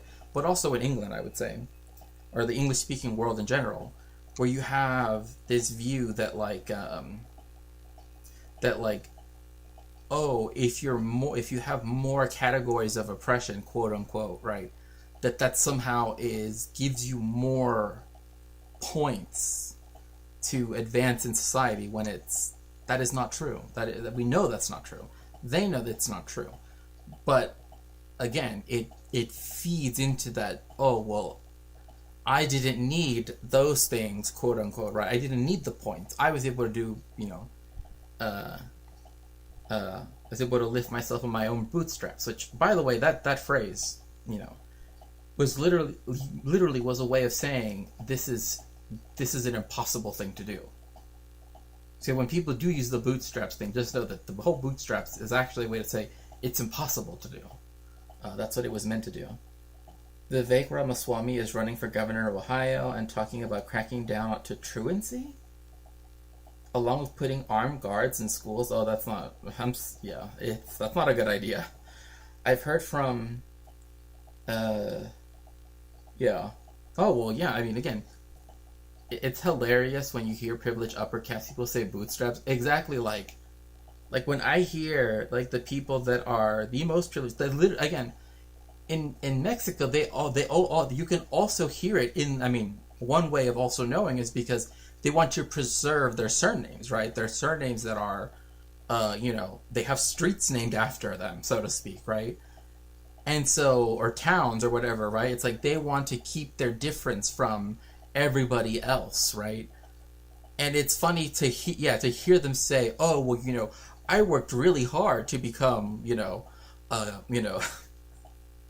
to become what I am.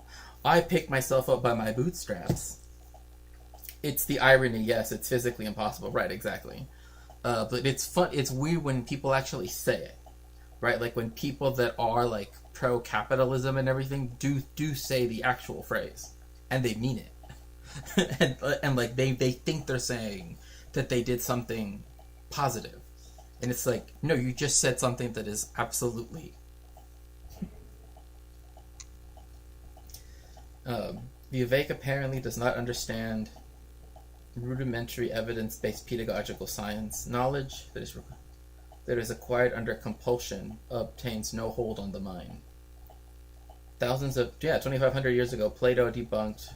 Well, I mean, again, this is another thing too, is that schooling itself, right? I mean, this, and I don't know if you ever read Foucault, Philip, but like there is a point where Foucault says, like, is it strange that schools have begun to resemble prisons, right? And that was something that I remember in California. People would say, like, all of the new high schools that were being built or whatever, is like that they were all built more or less to look like prisons. I mean, like everything was built with cinder block, everything was built with this like very similar concept in mind, right? And they were just reproduced over and over and over again. But they essentially were, right, like the cell block system, right? Like if you look at CCOT, it's also built in the cell block system because it has 8 blocks of where it has the cells, right? That's how people build schools, right? And like again, it's like education is no longer about, or is not about, right, education in itself, right? It's exactly. All the suburban parents love to imprison people, including their own kids. Because everything is about the whole idea that, I'm sending my kid there, so you have to take care of them, right?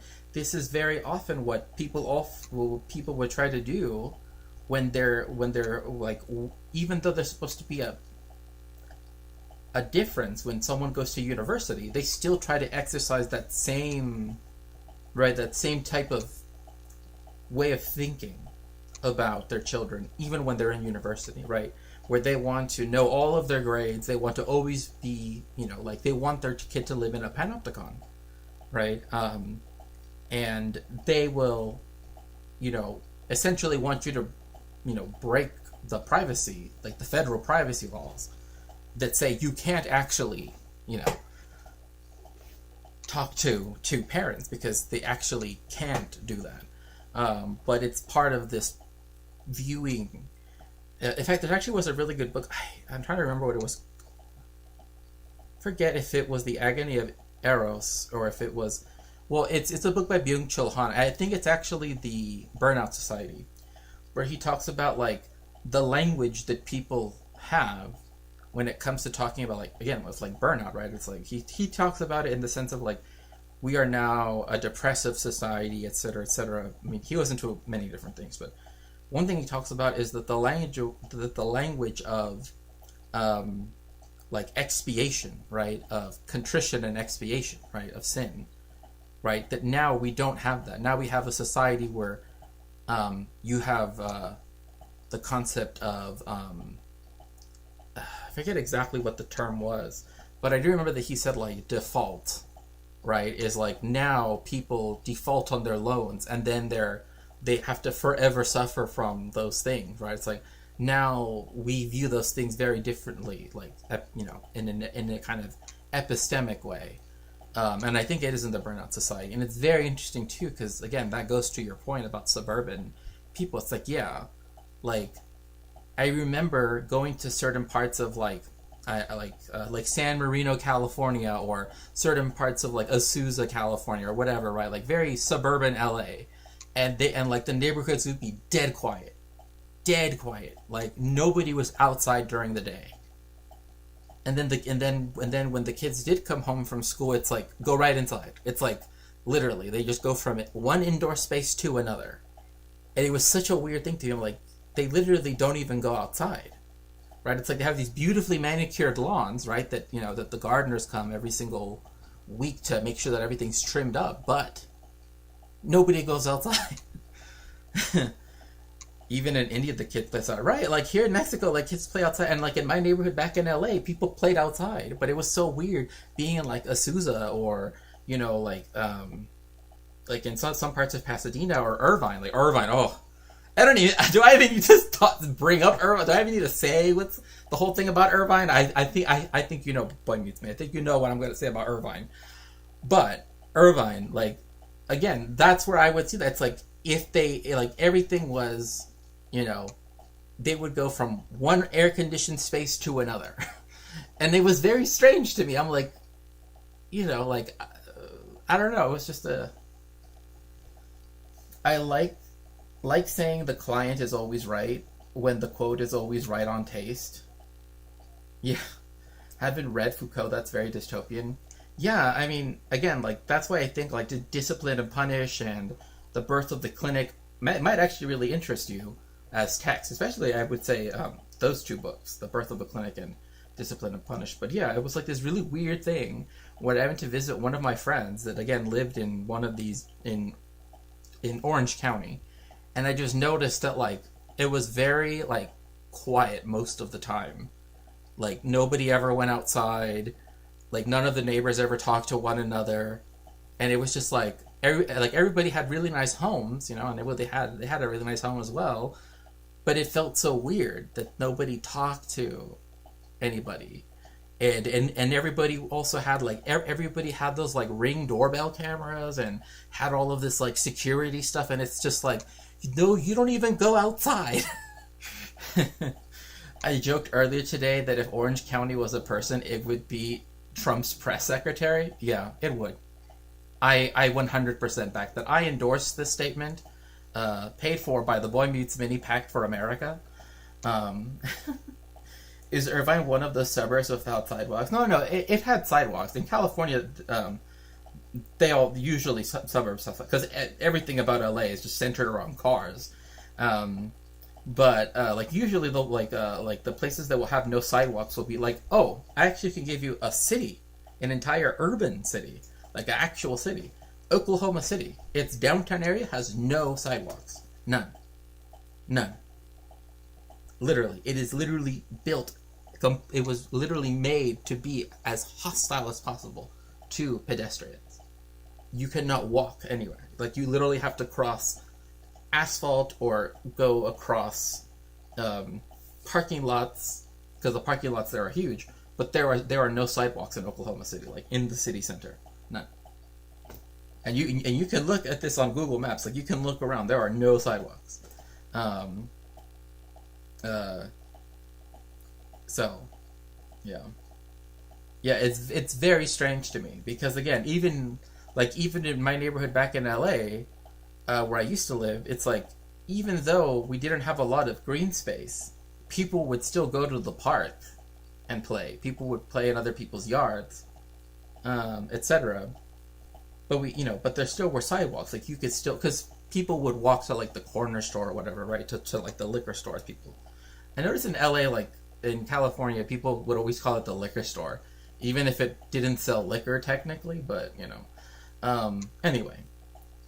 Just one of those innovations of Southern California. Everywhere is a liquor store if you're brave enough.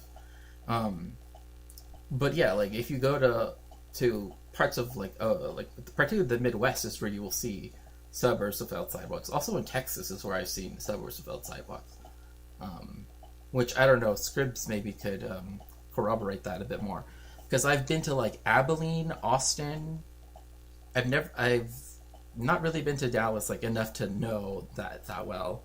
I've been to El Paso, San Antonio, Braunfeld, San Marcos, Waco, I think? I don't remember. I wish I read French. I need to. I want to learn all the colonizer languages. I want to read around in their archives in English, Spanish, Portuguese, Dutch, French, Russian, German, and Latin too. Well, don't forget to learn Latvian and Lithuanian, because remember that the Kurland also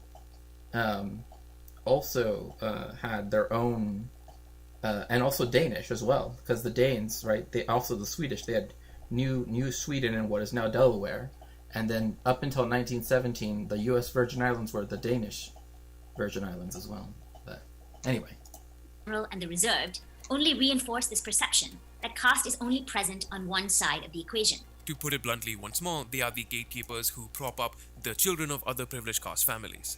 Yeah, I mean, that without sidewalks is so illogical. I know, but again, it's one of those things where you have an entire society based around cars, and you have certain cities that are effectively made to where you can't go anywhere without a car. While filtering out marginalized caste kids who they think are inherently unworthy or deserving of higher education, purely due to their birth to a marginalized caste family.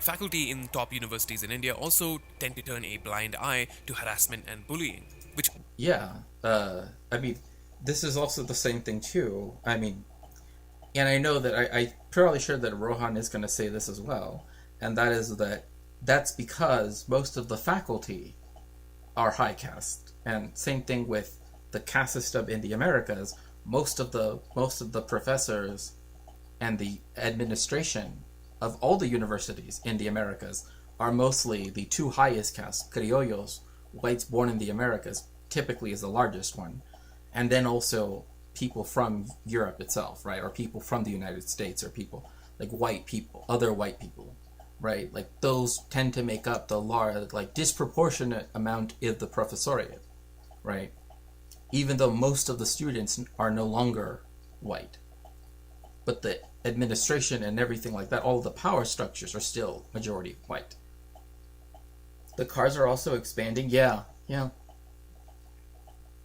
Also, I think the Knights Hospitalier, I think they also had some, and also, I don't know if it was Austria-Hungary at the time, so you might also have to learn Hungarian. But I do remember that Austria at one point tried to have its colonies here too. Scotland as well. My Mini actually feels smaller every year on the road. Oh my gosh. The fact that, I read some article earlier today, and I posted it on my Discord, which, by the way, make sure to join my Discord if you haven't already. Just do !Discord. But $65 billion, I want to say? Doge, right? You know, the whole Elon Musk thing that he does by cutting costs. He's not actually saving money. He's cutting costs. That's a whole different thing. That's not saving money. That's cutting costs. Whole different thing. Whole different concept. He stopped high-speed rail from arriving to Texas because it saved money. They were going to build high-speed rail between Houston, Austin, and Dallas. And now that's gone. Because Elon Musk. Just think about that. If you live in Texas, just remember every time that you're stuck in traffic, just think about Elon's face. And any other bad thing that happens in Texas, just think about Elon's face. But only if you live in Texas, because everywhere else, well, actually, you know, technically everywhere else too, but you know. I grew up riding bikes in low traffic neighborhoods. We'd walk our bikes on the sidewalk when cars came by. Yeah, like in Mexico City, we have like bike lanes that are physically separated for most of the time. Mexico City is actually a pretty bike-friendly city for being such a large city, because you have areas that are much more, like for example, like Boy Meets Mini, like his Mini Cooper would fit really well in Mexico City because most people don't tend to have really big cars. But like if you live in the like more, you know, family areas of Mexico City, you'll see cars that are more, you know, like the streets are not as packed, and you'll see cars that are more like reasonably, you know, they're not huge SUVs or whatever for one person. Should I drive it down there to come see? Yes, you should. I would totally go if I like. The issue is like, because I don't know anything about it, I feel weird to go, you know, because I would be like, I don't know anything. I would just like sit in my seat and be like, I don't know what to do, like, you know, like like I wouldn't know what to do. But if you did, then I could take you to some really good places to go eat, for sure. And also really, the big market here in Mexico City, the Mercado de Abastos, it's huge, like huge, like a lot. Like I don't even know how else to put it. It's bigger than the Red Fort in Delhi. Okay, it's bigger than like that whole area where it's around. It's like bigger than that. I'll put it like that. It's huge, and that's just one market. One market. Professors, full-time professors. Oh yeah, tenured professors. That is a thing that has. It's funny because there was a professor that he actually wrote an article saying that now that more students than ever were going to university, that should mean that now there should be more opportunities for people to become tenured professors. He was completely wrong, because they did the exact opposite. Instead, that's when they began to really only hire adjuncts. And now it's like, I literally know of a department that is run by a single instructor that has no tenured faculty. It has an instructor, so it's a yearly contract, and then 4 adjuncts. That is their history department. So a person that has a year-by-year contract and 4 people that have semester-to-semester contracts. That history department is not expected to last very long. I'll put it like that, which is sad, because the fact that history has been like considered something important since essentially writing was invented, for it now to like not be available in an entire university seems like an issue. I don't know. I think Americans should have to learn history. I don't know. And the quality of professors is Roy Casagrande. Yeah, I don't know if you've ever read the book, Philip. The book, what's it called? The Death of Expertise. But you have to read the 2023 edition, because he wrote one before COVID hit.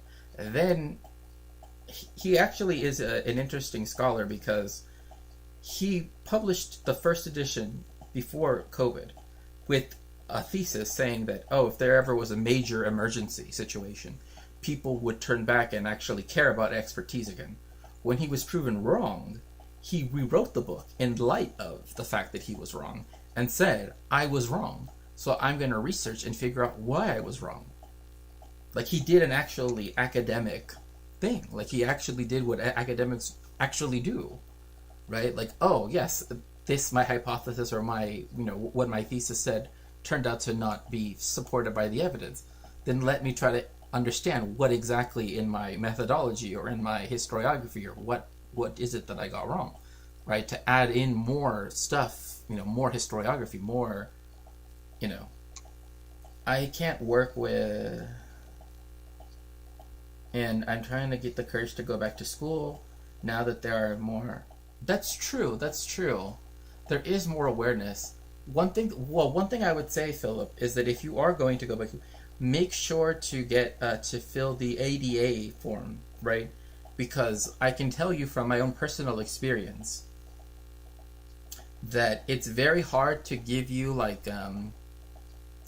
unless we are made aware, right, that we need to give you more time to finish exams or be a bit more accepting in terms of timelines, because we are put on timelines, right? So we often have to construct our course around those time parameters, right?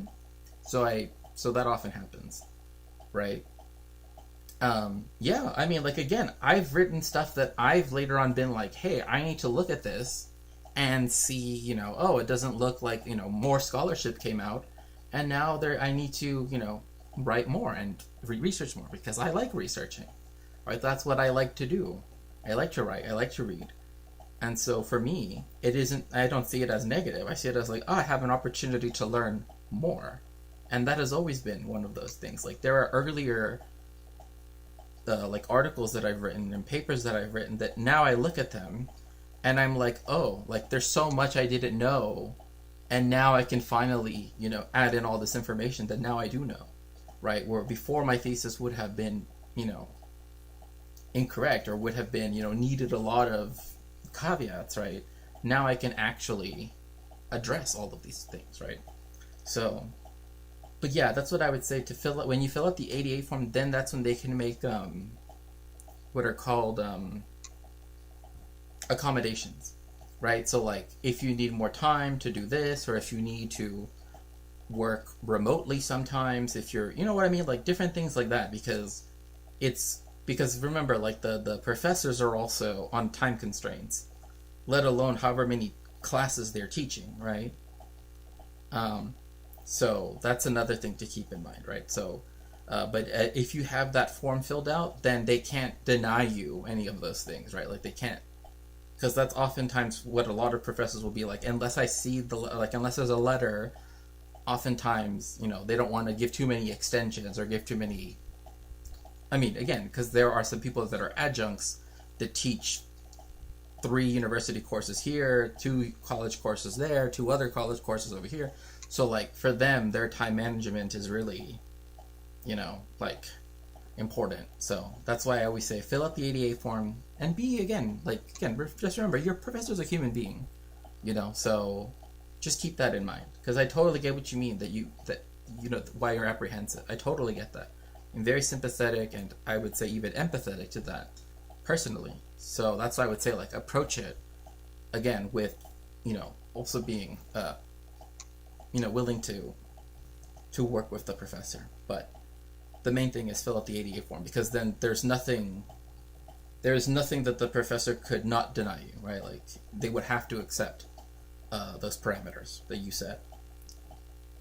I have a huge what would I say to any professor? Be like Plato or be like Charles Darwin. I mean, the real Charles Darwin as he was and what he actually wrote. Mass media Darwin is very, very different Darwin.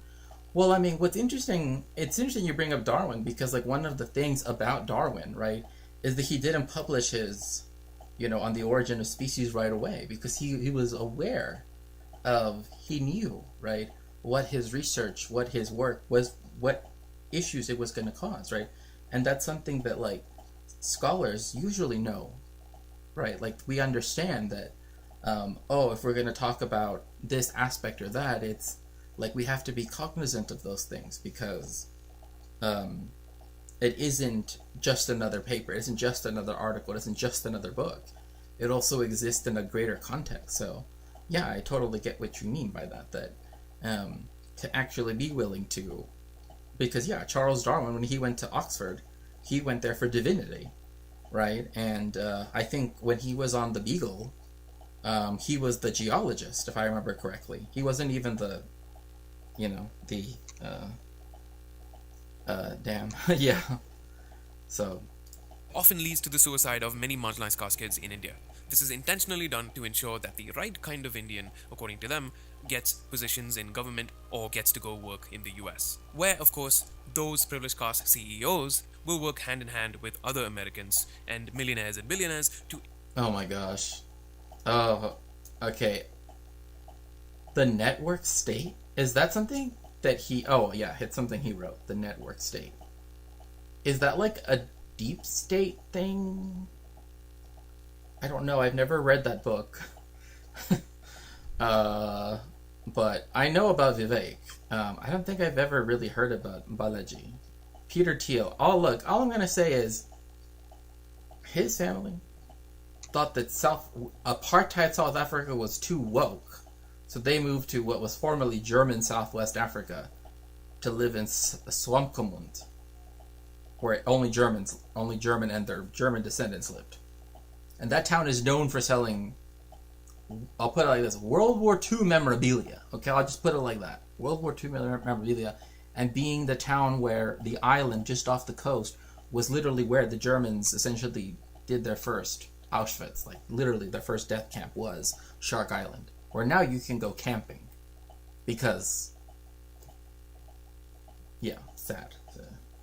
Huge love for geologists, yeah, for sure. No, like, that's one of the things, like, growing up, I always wanted to be I knew I wanted to be a professor. Like, that was kind of something that I kind of understood as, like, I want to teach, I want to research, I want to do stuff. But because that's why it was interesting because, like, when I did kind of encounter, like, I guess, like, some mass culture, secular culture, even when I was, like, still Hasidic and everything, like, when I kind of more or less kind of heard about what Pokemon was, I was like, oh, I would want to be the Pokemon professor, right? Like, oh, I would want to be studying the things.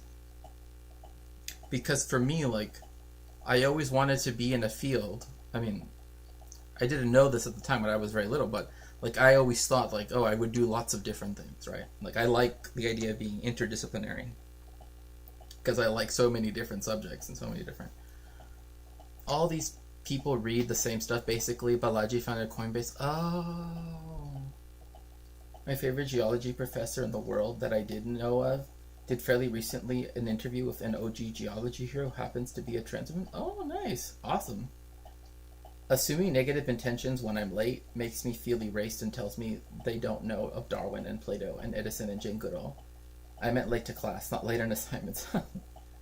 Yeah, no, like, it's like I said, like, if you let if you know that that's something that you have an issue with, that's something you can have an accommodation for, right? Like, oh, if your dorm, like, for example, like, if your dorm is really far away, they can make it so that, like, you get picked up by, I mean, they had this, like, at USC and, like, other universities in the LA area, like, where they would have, like, a little, like, cart, like a golf cart, pick students that, weren't able to, like, well, that had disabilities, right, that they needed to be taken to a certain class, like if they couldn't walk all the way or they couldn't, et cetera, et cetera.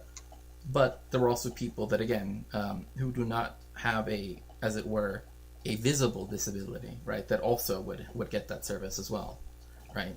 Because, yeah, they want to make sure that you get to your classes, right? Because, again, I mean, at the end of the day, I mean, well, besides the fact that they're capitalist institutions, like the administration anyway, like, generally speaking, I mean, they do want you to get to your classes, right? They do want you But okay, so he founded Coinbase. Okay. Palantir. I remember there was someone that made a video about like why Palantir like lost all of its value recently, like very recently, by literally saying nobody knows what Palantir does. And I'm like, I don't know. Aid in the exploitation of other human beings, and not just Indians, other black folks and minorities as well. And it is a big misunderstanding that caste is something that only affects Indian folks. Because at its heart, again, caste is inherently anti-worker. The story of South Asian... Yes, that is true. In both, again, convergences, right? Both in the subcontinent and also in the diaspora, but also in the Americas, right? It fundamentally was something that was anti-worker, right? It literally was to say this group of people this type of work is inherent to these class of people, right? So also this color looks really good on Rohan. It really works. In America doesn't really start in 19... Palantir has super advanced data analysis platforms, police and border patrol. Why am I not surprised that the border patrol use them? Of course. Petatil. Ah, Oberstand Führer Petatil. Yes, it's helping the border patrol, of course. 65 though. It started in the 1800s, and it's important to shine a light on this part of American history.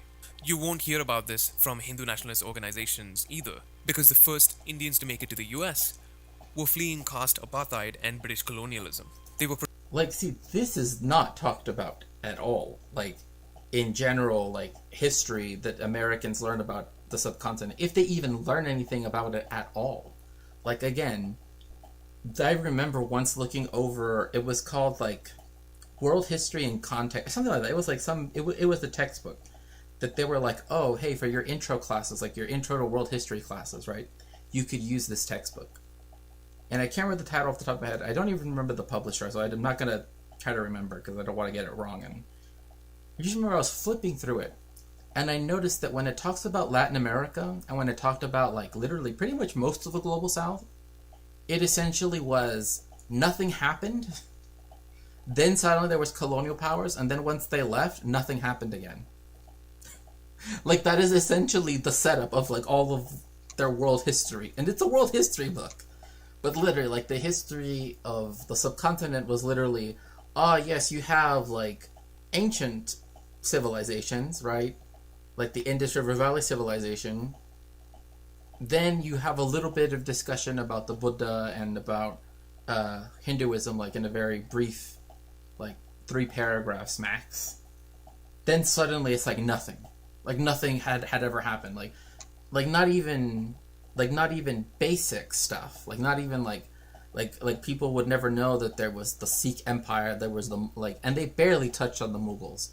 The one time I actually remember from that book, because again, I looked through it because I particularly look for where are the lacunae, right, in history textbooks, because my courses have always been primarily focusing on not the global north, right? People know too much about the history of England, in my opinion. Trust me, England is a fine place, but you don't need to know every monarch of England in order to know world history. You don't. Literally, there are Mughal emperors that are far more fascinating and had a more important hand in world history, definitely in regional history, that again are more worth reading about than some random Roman emperor that just it's people literally it's the history of Rome, minutia, the history of England, all this minutia. Literally anywhere else it's 3 paragraphs, and then American history, minutia. My goodness gracious. So their brains have an easier time focusing and not overwhelmed with dread.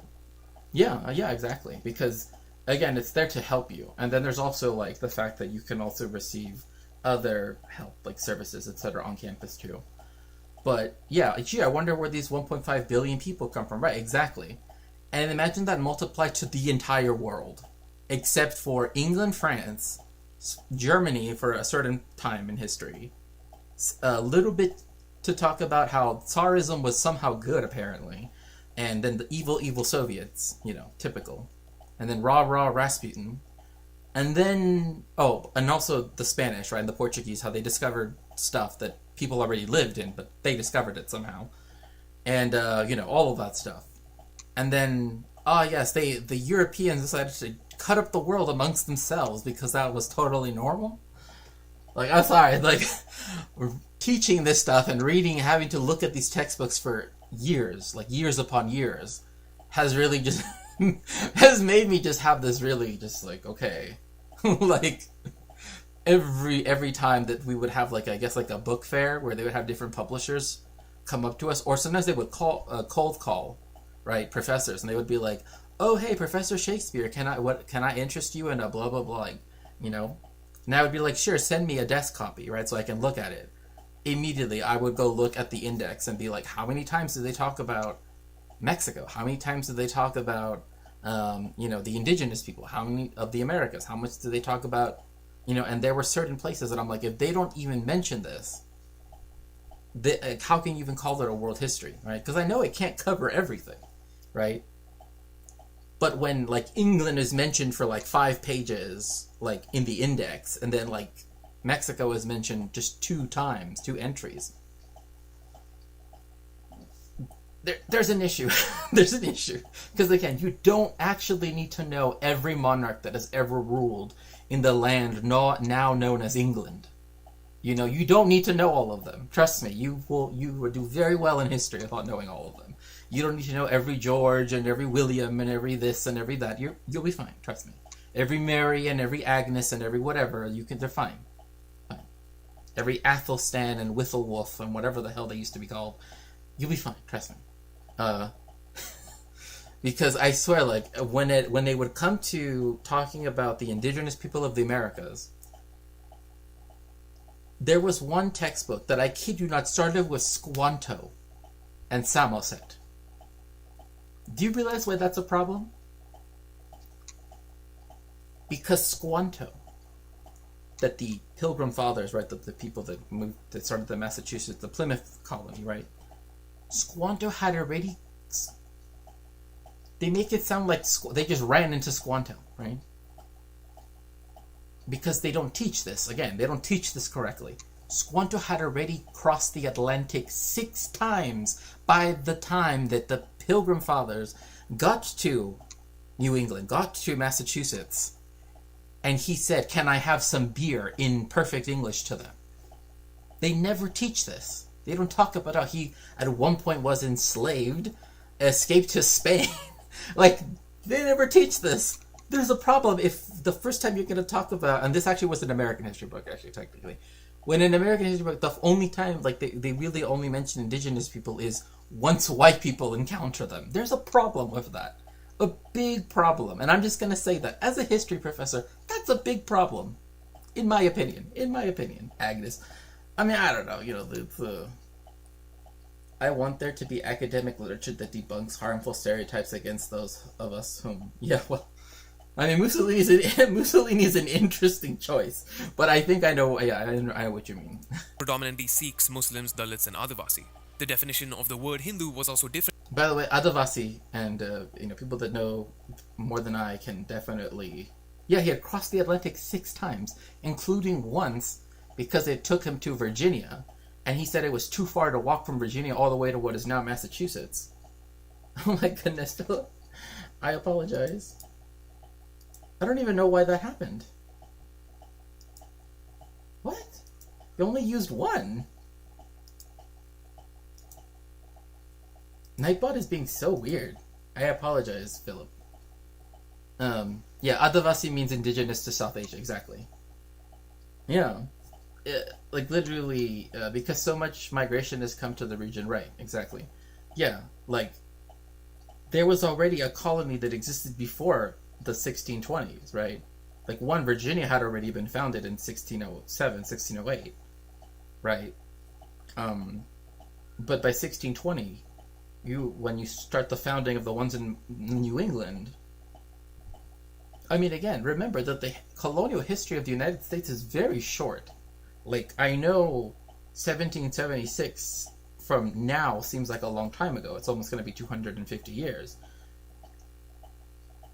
But the period from when most of the people that live in New England at the time moved to New England between the 1630s and 1640s to the 1740s was a very short period of time. Because I mean, it was only 100 years, right? Whereas Mexico, again, had already been colonized since 1521, right? So that's like something to keep in mind. Like 1521, it's fully under Spanish occupation, Spanish colonial control, etc. So, like when they invoke this kind of this historical that the king has oppressed us, blah blah blah. It's like, it's a very different thing when you hear the Americans say it as to when you hear other colonial places say it that were under colonial occupation. Again, that they were not, they didn't form as an extension of the mother colony in the way that in the same way that they did in the United States in particular. At least he made you know what's interesting about that? That's actually untrue.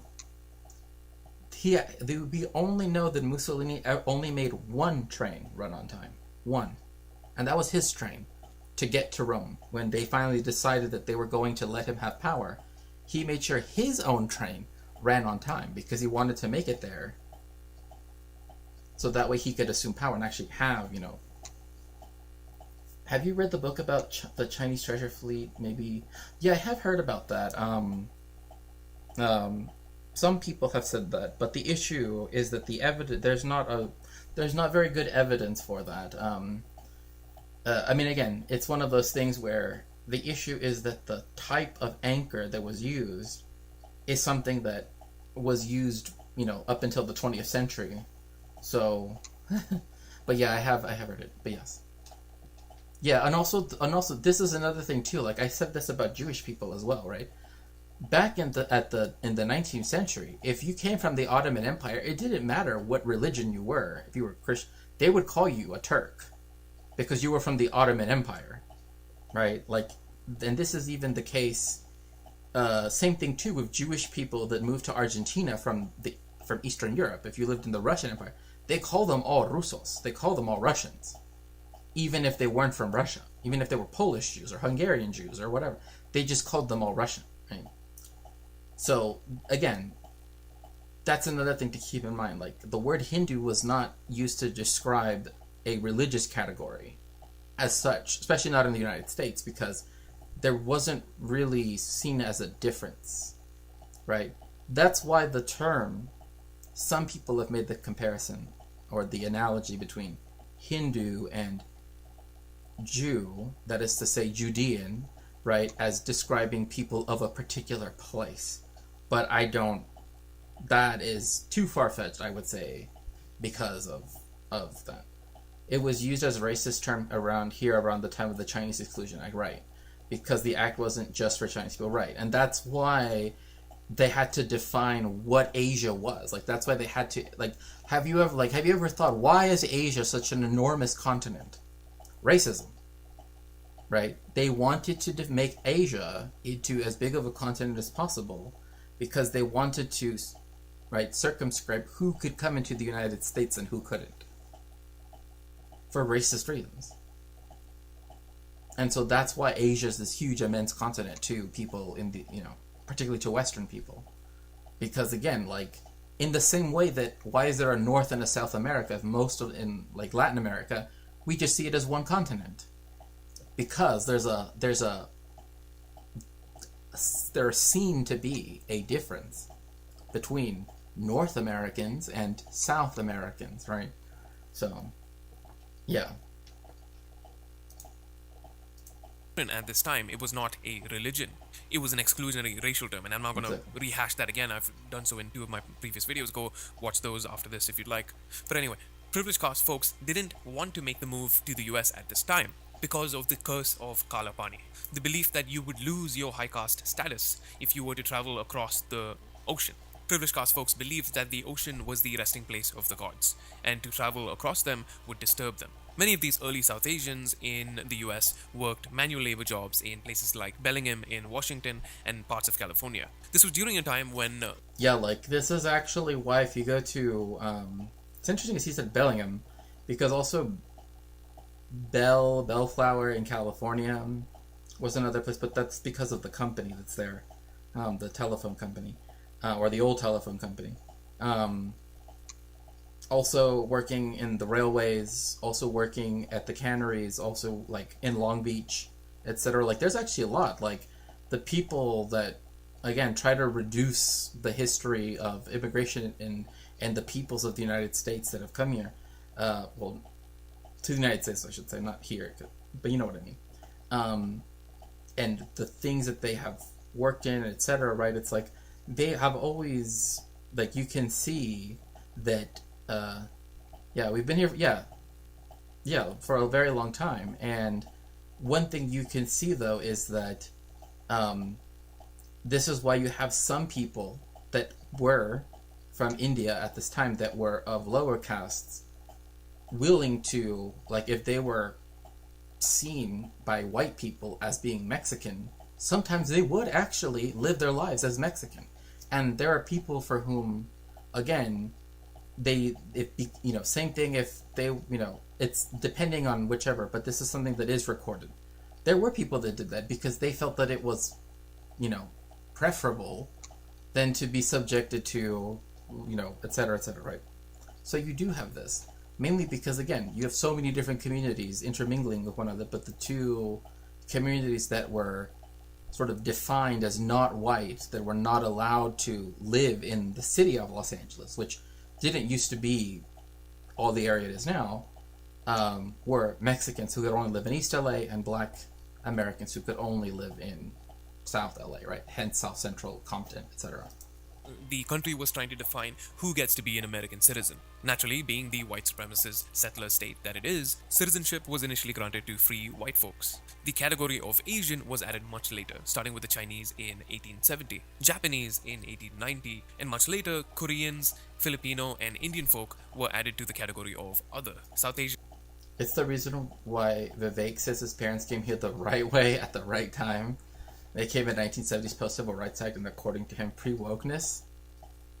Like, yeah, again, like, that's the thing, is, like, that's something that Rohan did mention earlier, right, when talking about Vivek a little bit, that, like, he's benefited from the work, right, that, and from the struggle that Black Americans in particular, right, as well as Mexican Americans and other, right, BIPOC Americans have fought for decades, for centuries, right?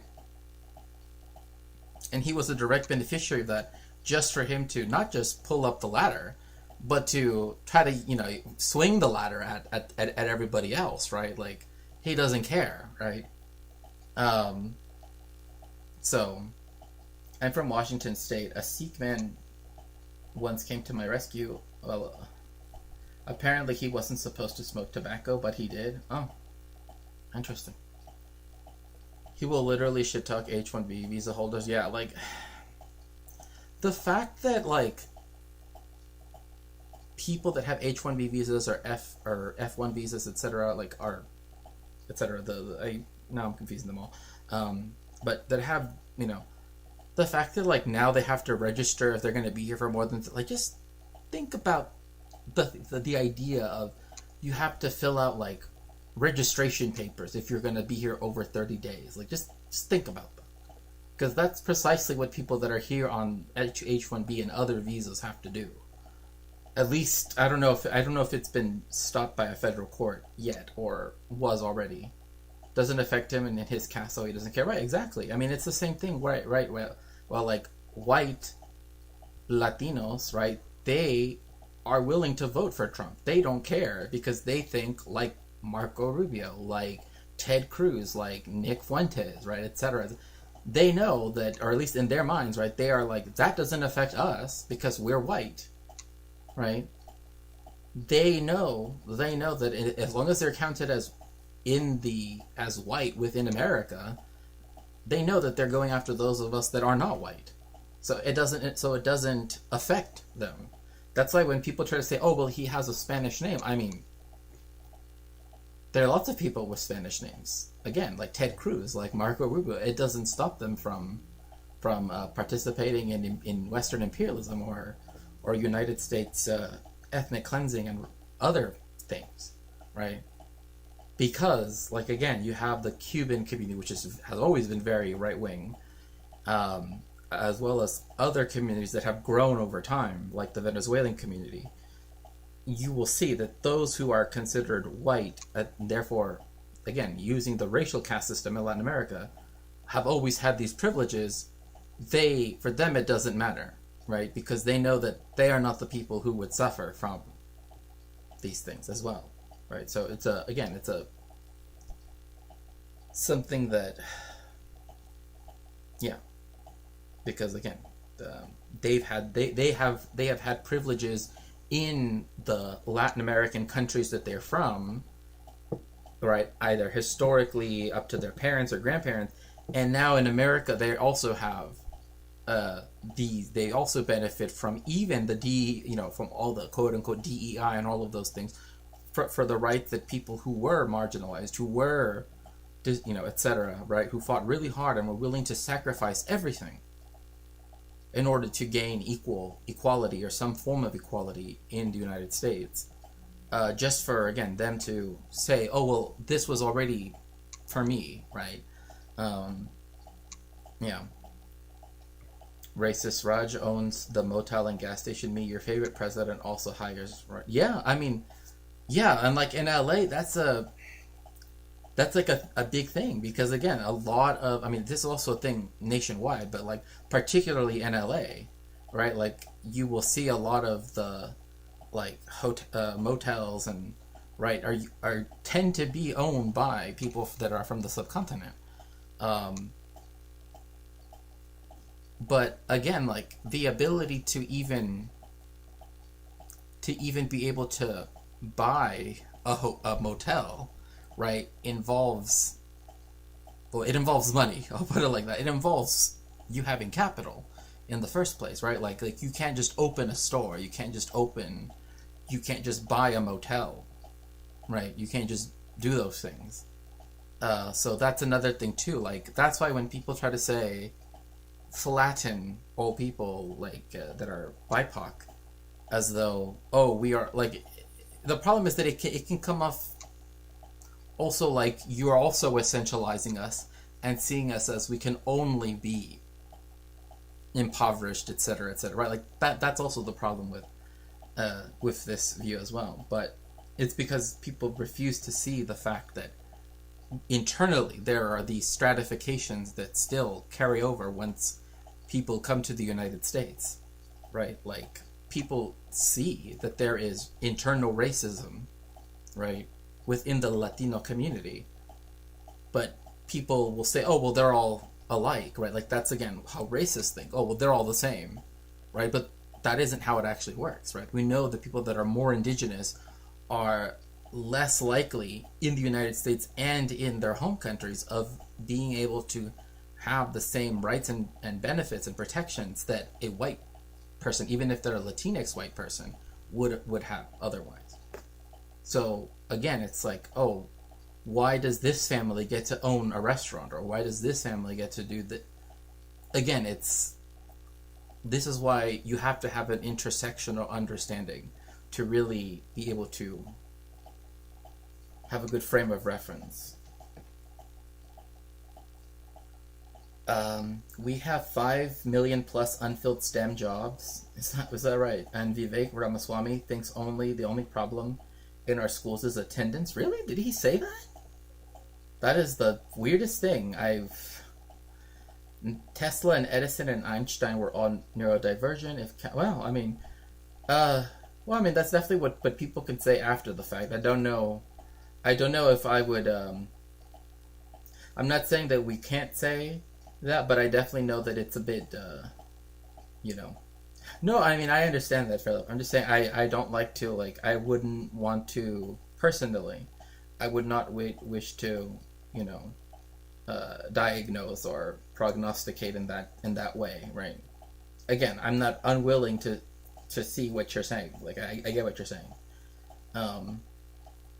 Because I know there are a lot of people that say this about like philosophers in general, right? That a lot of them often are seen as, being as, a lot of them as also being neurodivergent, right? But my only issue with that is, or an issue I have with that is that a lot of this is also, how much of it is that we actually know, right? That's why, again, I don't like to have a prognosis in that way. But again, I don't want to. That's not. I know that that's not your point. I get. If capitalists want those positions filled, they have to take Plato's pedagogical advice. Yeah, no, I mean, again, like, this is the reason why, like, when you have, like, the Edison, okay, Tom Hartman, huh? That name rings a bell for some reason. Remember that, like, in the early part of the Soviet Union, again, this is not, whatever, many things to critique about the Soviet Union, trust me. I could be here. I mean, if you have 400 years, I can start, to complain. But one of the things that they were able to do was, by allowing people of all former, early on, able to educate them. I mean, they even had, and I'm not even joking, they actually had a school for people that wanted to be part of the Russian circus. Right, so they literally had clown college, like, I know that used to be a meme. They literally had a clown college. But that was because, again, it's an art form, right? That's what it was seen as. So they wouldn't deny people, right? Obviously, later on in the Soviet Union, you have this. No. I know that's what you meant. That's why I said, like, I hope I didn't mean to take it to another level. Because I get what you mean. But like I was saying, one thing that the Soviet Union was that's why we have so many people that were able, I mean, and that's why I said that, like, people would say that about philosophers too. Like, there's a lot of philosophers that now, looking back, people say that, it seems to coincide with them being neurodivergent, for example. But my point being that you have is that, I mean, again, that you had, this is why you have so many physicists, so many chemists, so many engineers, so many, right? Because it didn't matter what your previous, whether you were the son of a serf, right, of a former serf or whatever, which would have held you back under the Tsar, right? That's another thing that people that are progressive and that, don't think about, how there was a material change with the Soviet Union, and people can appreciate that change without having to, give up carte blanche to everything else that the Soviet Union did. So we can look at a success that happened, like, again, people that were the grandchildren of former serfs who then got to become, very important physicists and scientists, etc., particularly when it comes to the hard science, but also philosophers, sociologists, etc., right? And you see that, right, where you had this huge investment in education that then had this huge benefit for decades and decades and decades afterwards, right? That, I mean, I would say even to this day, we still feel the effect of that, because we still have so many, former Soviet states, right, that people that came from the former Soviet Union in particular, right, that have all of this knowledge, right? Being a former STEM company CEO, he doesn't know shit about his own industry.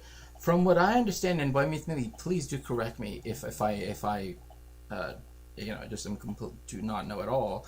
From what I understand, he is kind of like Elon in that he's bought his way in. From what I understand, like, he is not at all like I worked in it and then got, yeah, okay. Just wanted to make sure. Tom Hartman is a progressive. Oh, yeah, I have. Okay, yeah, I have heard of Tom Hartman then. I think I've heard, because he has a podcast radio show, I guess, that He ran a biotech company but never got the expertise.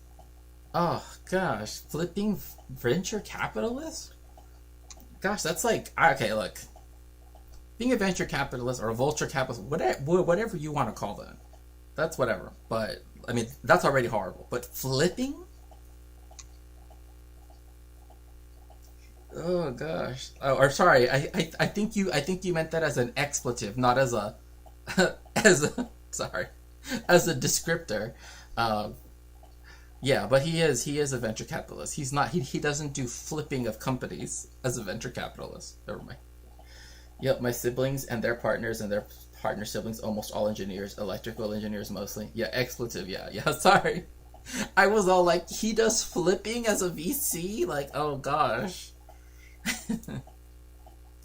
Actually played a huge role in the creation of the blanket category of Asian, all thanks to white workers in California wanting to get rid of all Orientals, because apparently they were taking all the jobs in the 1800s too. Things have not changed. Americans adopted the exclusionary racial term of... again, this isn't that long ago. Like, in reality, like, look at this. 200 Hindus piled into room in the city hall. Excuse me? That is not this... Oh my gosh, that's just ridiculous. Hindu, the exonym codified by the British to refer to all Indians regardless of religion. In 1982, the US started with the Chinese Exclusion Act. And then as the racists did more research, they found out that those brown folks who didn't look exactly black or white... Oh my gosh, Bellingham sees the last of them.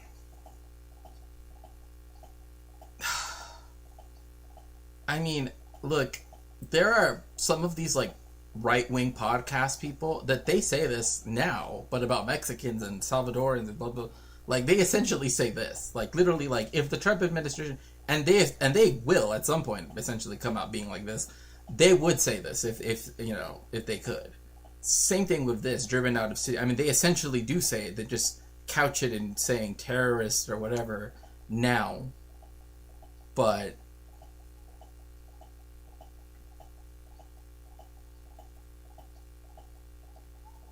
Oh my gosh, this is just boycotts and threats send John away?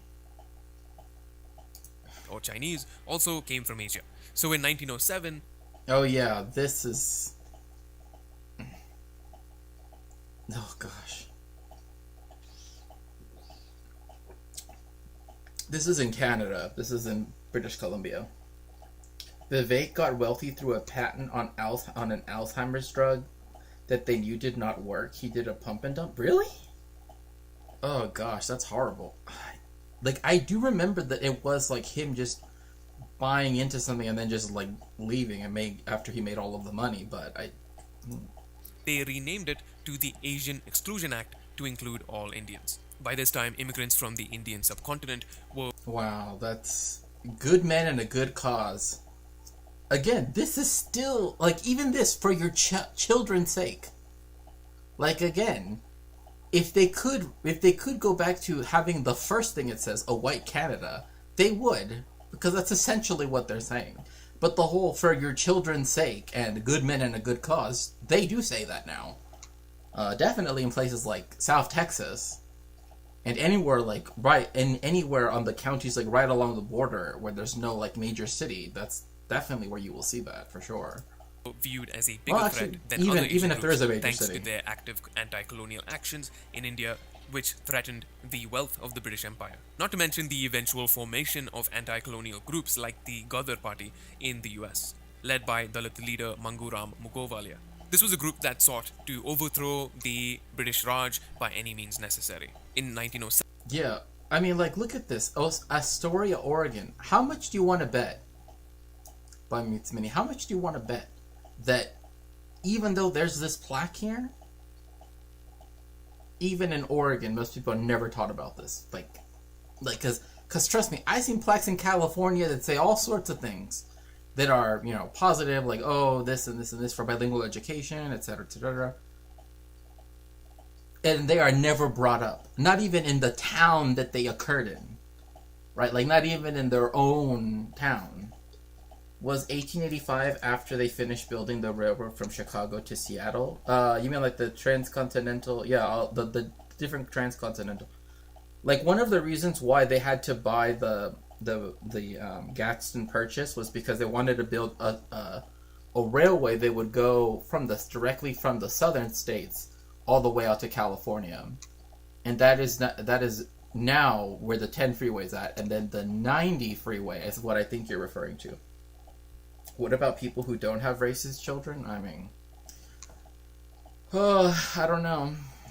No, I don't. Excuse me. So, the Ghadar Party, often considered the beginning of the 20th century Indian independence movement.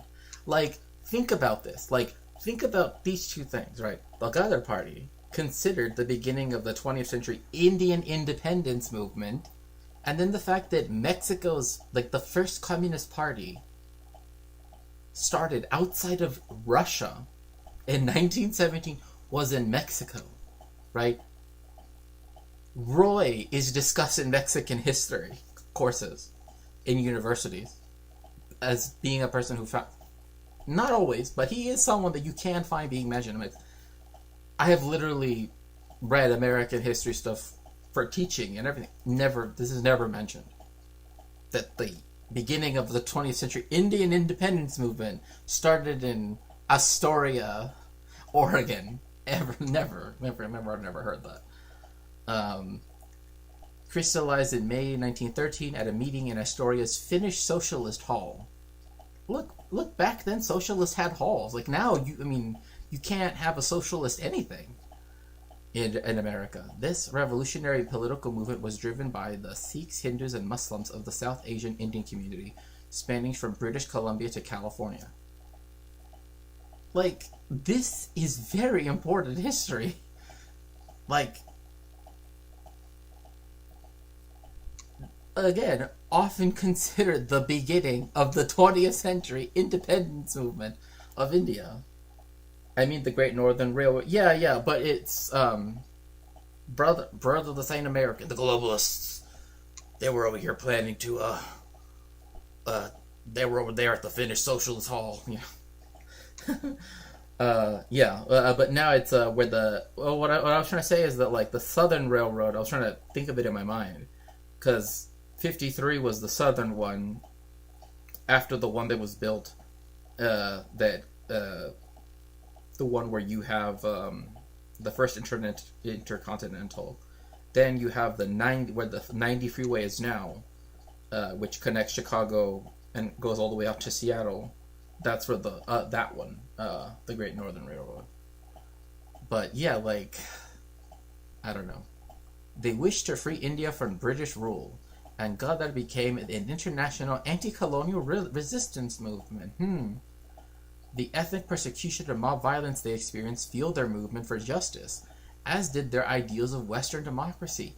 Again, this is what very often happens. Like, it's exactly these organizations that actually care about democracy and all of the values that people say are, quote-unquote, like, Western and American and everything. But the people that apparently are the natural inheritors or the whatever inheritors thereof, right, of ancient Rome and Greece and whatever else they want to claim that these days, are not the people that care about that. In fact, they would rather the British, if anything, at this point, many Americans did not want the British to leave India. Before it was Astoria, Oregon, it was a pirate colony with another name. I learned this from a close friend who's a direct descendant. Oh, interesting. Didn't know that. 7 race riots directed against Indian immigrants by white workers spread across the North American West Coast. The first took place in Bellingham, Washington, followed by others in Seattle, Everett, Vancouver, and parts of California. By the way, I believe it's in Bellingham, but that's actually where, forget what it was, but if you know people that are in the IWW, oh gosh, I'm forgetting, but they had something that happened. Oh gosh, I can't remember the exact details, but there was an event that happened in Bellingham, Washington that involved them. Even farther, I-90 goes all the way from Seattle to Boston. Yeah.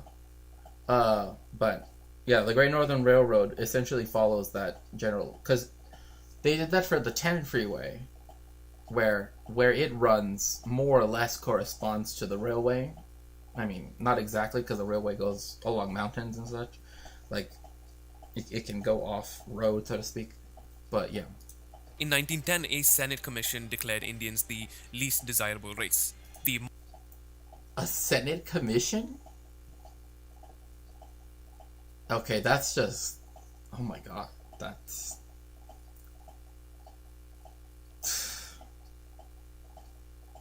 But hey, look, Italy celebrates birth of Giuseppe Garibaldi, right? Like... just... Like, how could they even say that? Like, I don't even know what that means.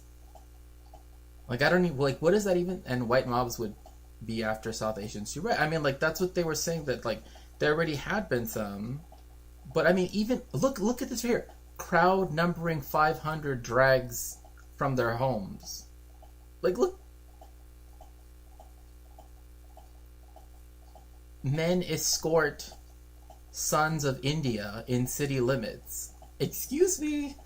Like, this right here, this story is fucked up. 500 white people decided to do this to people from the subcontinent, from South Asia. U.S. Route 2 goes from Everett, Washington to Maine and then into Canada. Oh, interesting. Doesn't the 1 also do that? It goes from, like, California all the way up to Canada as well. Because in Mexico, it's the 1 too. I'd like to... Trust me. I kid you not. On the congressional record, they also say that they wanted to do concentration camps and expel 6 million Mexicans. So, trust me, there's a lot of stuff on the congressional record that's there. So, modern-day commonly held sentiment of low desirability for Indians stems from events like this. The British helped the US craft exclusionary policies.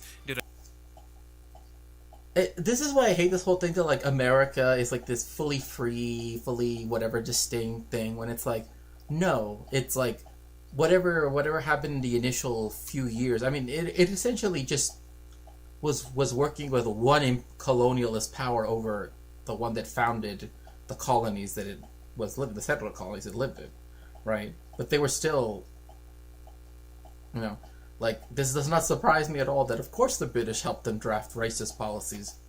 Who else? Like, literally, like, yes, the British will always have a surplus in racist experts.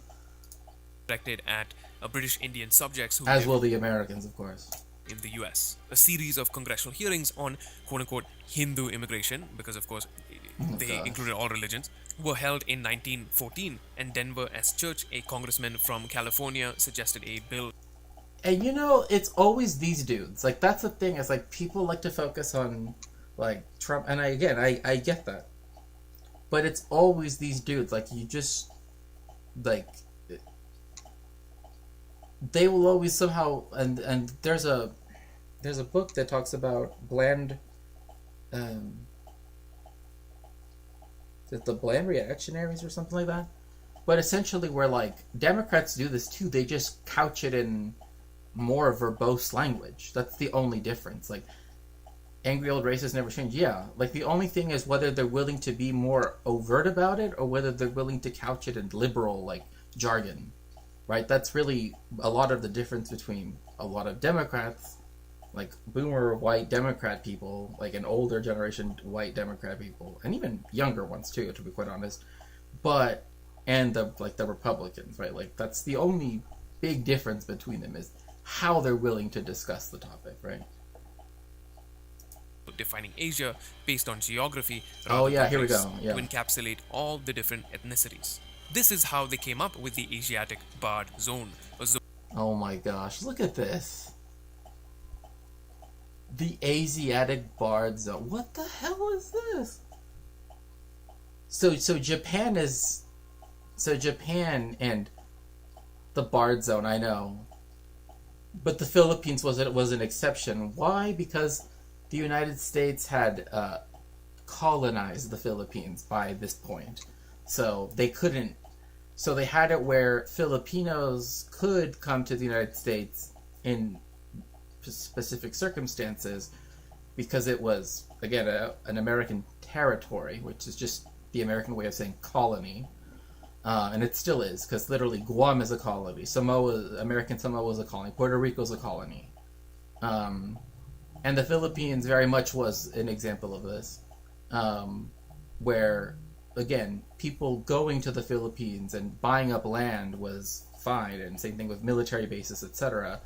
But with the workers, it was always a more precarious thing. But yeah, essentially, the people that lived in where most people live in sort of Eastern China, Korea, and Japan were allowed to leave to go to the United States. But all of Indonesia, Malaysia, Vietnam, Thailand, Cambodia, Laos, Burma, all, again, most of it's interesting that they don't include all of what is Pakistan, because they have like part of Balochistan excluded. So some people from Kandahar and from Herat, and then some Heratis and Kandaharis, and then some Balochis, and only some of the Emirates were not allowed, and people from Oman were not allowed, but Persians were allowed. They were jealous that we made better music. We know how to bard. True. Zone defined by longitudinal and latitudinal coordinates preventing labor from India from entering the US. This also, think about it again, like, this is why Americans, like the United States, is really dead set on defining like borders and lines. It loves this shit.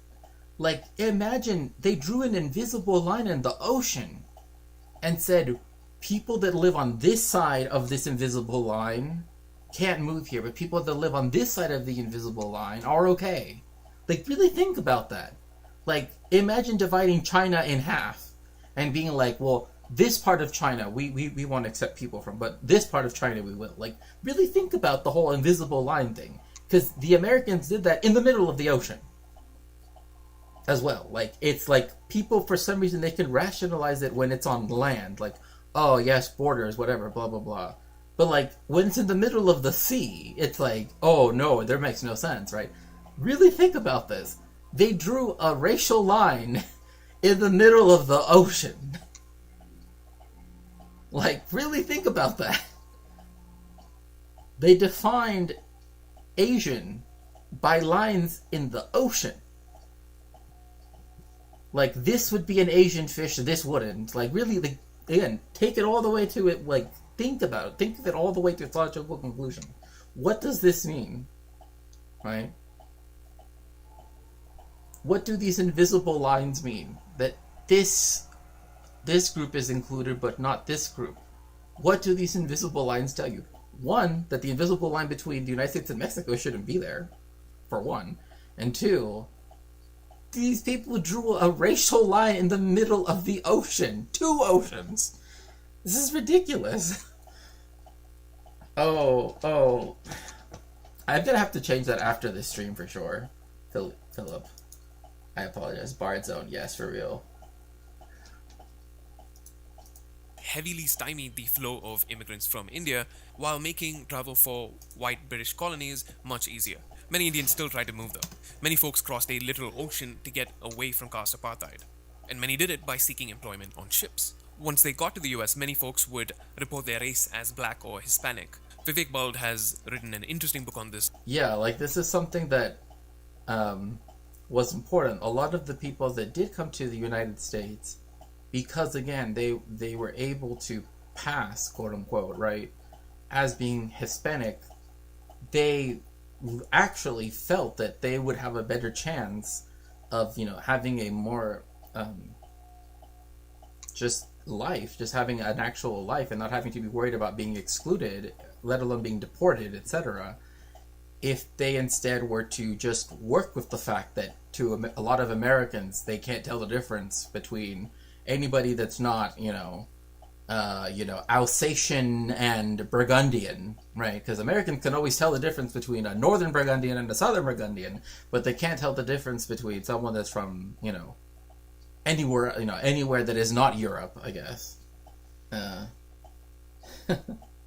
right. So that's why that's why you did have people, because they were like, well, at least if I call myself, whatever, like, instead of being Rohan, if instead I say I'm Roman, right, and instead of Davis, it's Durango, right, Roman Durango, like, then there's a better chance that I can stay in the United States, because they're gonna think, oh, well, that's just another Mexican, right? Like, that's what they were working with, right? This tells you, again, how the system also operates as well, like, in a by these two passages, right? There's either trying to pass as being black or trying to pass as being Hispanic, right? That teaches you how the system works, right? How, again, the racism and all of this other stuff is just always there, but it's also part of the fact that, well, anyway, I think Rohan will get to it. You've seen me on stream before, and you can probably figure out how many things I've been wrongfully called. Yeah, I mean, I've been told I'm Filipino. I've been told, all sorts of stuff, and I'm just like, really? Like, I don't, But again, it's not what I think of myself. It's not what you think of yourself. It's what they think of you, and that's the problem. Is they don't. To them, it's just everywhere else. Right? Literally, everywhere else is essentially the same, right? That isn't in the global north, right? So, but yeah, I can't even imagine. I mean, I remember being said, like, oh, are you Lebanese? Are you Iranian? Are you, just like all these different things, and I'm just like, no, I'm none of those things. Well, I could guess, I guess. It's called Bengalis in Harlem. I suggest you check that out. Oh, now I want to put that on my reading list, on my throne too. Bengalis in Harlem. But you know what? I have read. No, I didn't read it. I've known someone that talked about it. Cause yeah, that was it. Is that it? Yeah, it's. If I remember a little bit, and obviously you can tell from the title. It's about people that were Bengali and also from other parts of India. And Bangladesh, etc., right? That they would pass as being black, and they would assimilate themselves into Black American culture. So you can sort of, very interesting. So basically, South Asians technically didn't exist in the US, even though they did. Many folks just assimilated into other communities. Right. After this long gap in restrictive immigration and the US economy getting to a point where capitalists needed to bring in lower wage workers and brainpower with less pesky rights to fill their ranks. In doing so, of course. Yeah, again, the only reason why they feel that they can do what they're doing now is because they feel that they've, reduced, it's always a question of, oh, well, are they replaceable, right? Like, that's the thing. That's what makes the fact that the people that know that they've actually received privileges, that then try to pretend like they earned, by some, whatever.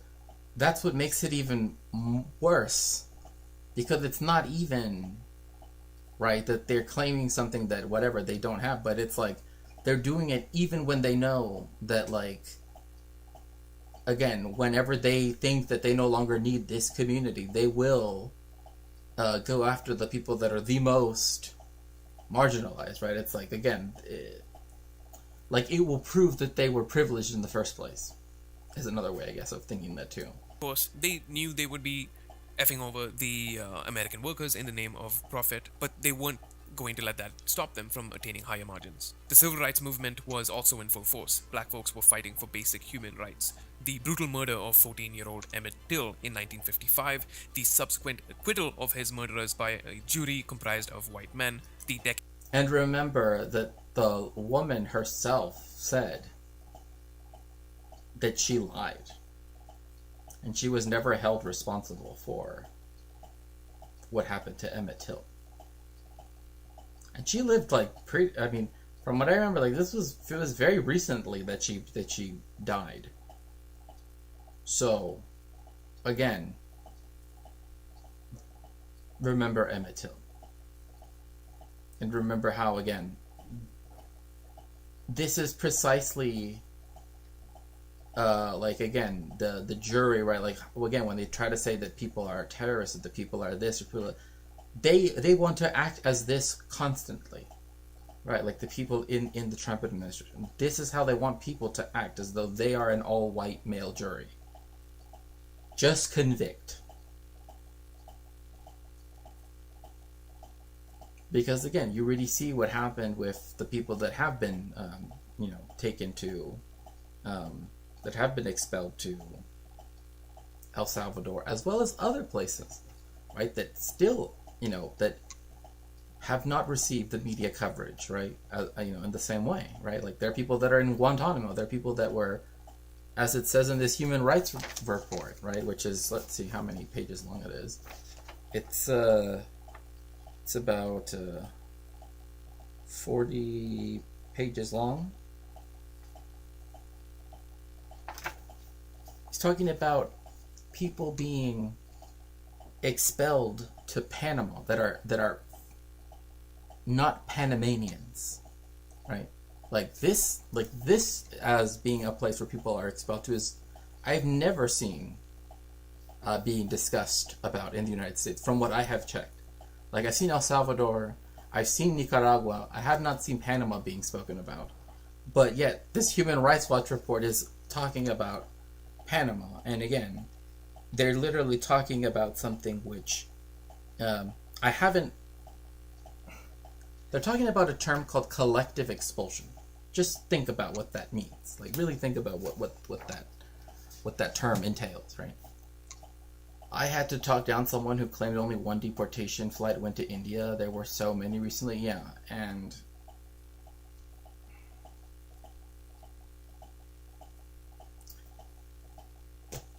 yet, like, again, you will get the narrative that, I mean, this was something earlier on, I believe, in Rohan's video, where he actually shows, like, he shows a red, like, MAGA hat wearing Indian guy, and he's essentially saying that people should be deported, but he doesn't acknowledge. I think it's kind of what you're describing. He didn't acknowledge the fact that that it could happen to people that were Indian or whatever, and so it's like this very, they should not call the conclusions of juries like that verdicts. Yeah, no, I mean, I agree, but again, this was just how,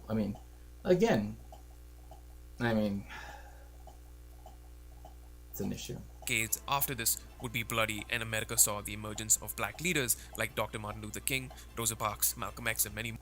Also, think about the fact that remember what the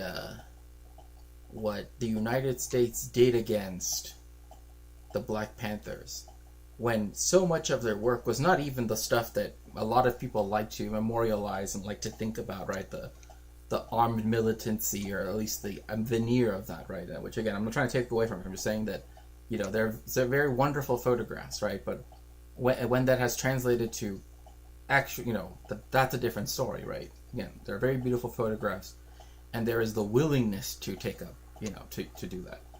Very different from the fact that most of their actual work was in their own communities, because the state didn't want to take care of the marginalized people in their own communities, right? And still doesn't. Like, it literally has been made to always blame BIPOC for getting even the smallest amount of social benefits, right? That is technically their right to get, but they will always disproportionately say that, it's their fault, that, it's a sign that they're lazy, it's a sign that they don't want to work, blah, blah, blah.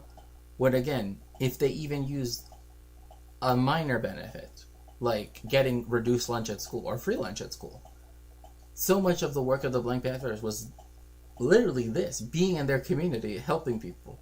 It wasn't, right, like, as people, and again, I'm not trying to detract from anything of their other stuff that they did. But we also have to look at this. Like, this is what was central to their work, was taking care of the people, of the marginalized in their own neighborhoods. It wasn't just the stuff that we have, again, like I said, very wonderful photos of. It was this, right? It's, right, making sure that kids have free breakfast in New York in the middle of winter, right? Making sure that they have coats, making sure that they have, so then that way they're not hungry, and they don't, pass away, because that actually is a thing that can happen. I think people often forget that too. Like, this is something that, again, very easily could have, especially back in the late 60s, for sure. So that's another thing to like really keep in mind too. Like, all of these organizations that have been very successful in the United States were always grounded in their own communities, first and foremost. So more. The incremental, hard-fought wins of the civil rights movement is like this too. Sickle cell anemia testing. That was something that requires for you to be very ingrained in your community in order for you to do something that is successful like this, right? We learned their militancy after being drafted for World War II and the wars in Korea and Vietnam. Right, sure. Well, what I'm saying is that, like, people often like to look at the one aspect that I think is, like, it's definitely, you can view it as commendable, etc. And that's what I'm saying. I'm not trying to detract from that. I'm saying, well, you also need to pay attention to this, right? Like the Black Community Survival Conference, right? Like these things that that made sure, right, that the communities were taken care of, right? So that way people wouldn't suffer, is because the state, in a white supremacist society, is always going to be willing to take away from the people. And it's always going to make it seem like it's an immense burden for the people to exercise their rights. So the willingness to be there and to facilitate these things and to advocate for their communities is, again, what I wish people would highlight, also.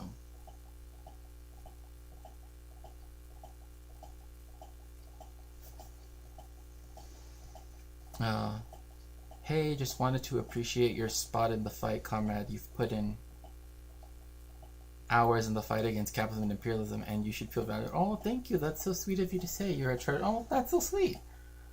That's so sweet of you. Thank you so much, Devil. We're going to win one day, and all the effort is not wasted. Keep the faith. Well, thank you so much, Devil. I appreciate that. That is very, very, very kind of you. That is very kind of you to say. What won the Voting Rights Act of 1965, without which non-white folks in the US would not have voting rights. Now, the 15th Amendment of 1870 technically removed the racial barrier to vote, but of course, states continued to discriminate anyway. And before... And the fact that you have now these, like... And yes, the devil, I will... again, it's always important to have revolutionary optimism through everything. And that is, again, like, always having faith and trust and love for the masses, right? That's what's important. That's why I'm saying, like, like this, right? We need to think about our communities. So yeah, so thank you. But again, like, the fact that, like, this is why things like when Roe versus Wade was struck down and then sent back to the states, right? Technically speaking, the United States doesn't need to operate in that way anymore. It doesn't need to have the states operate in it only does that because that is their way of allowing for the overt discrimination of specific people, right? Because then they can say, well, it's a state's right, and oh, this is federal. This is only a federal thing, not a state thing, right?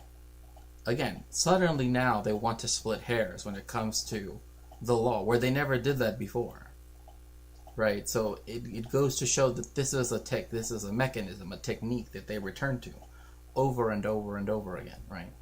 because they are using it very specifically, again, to marginalize, to dispossess, to take away the very rights that people have, again, fought so hard for.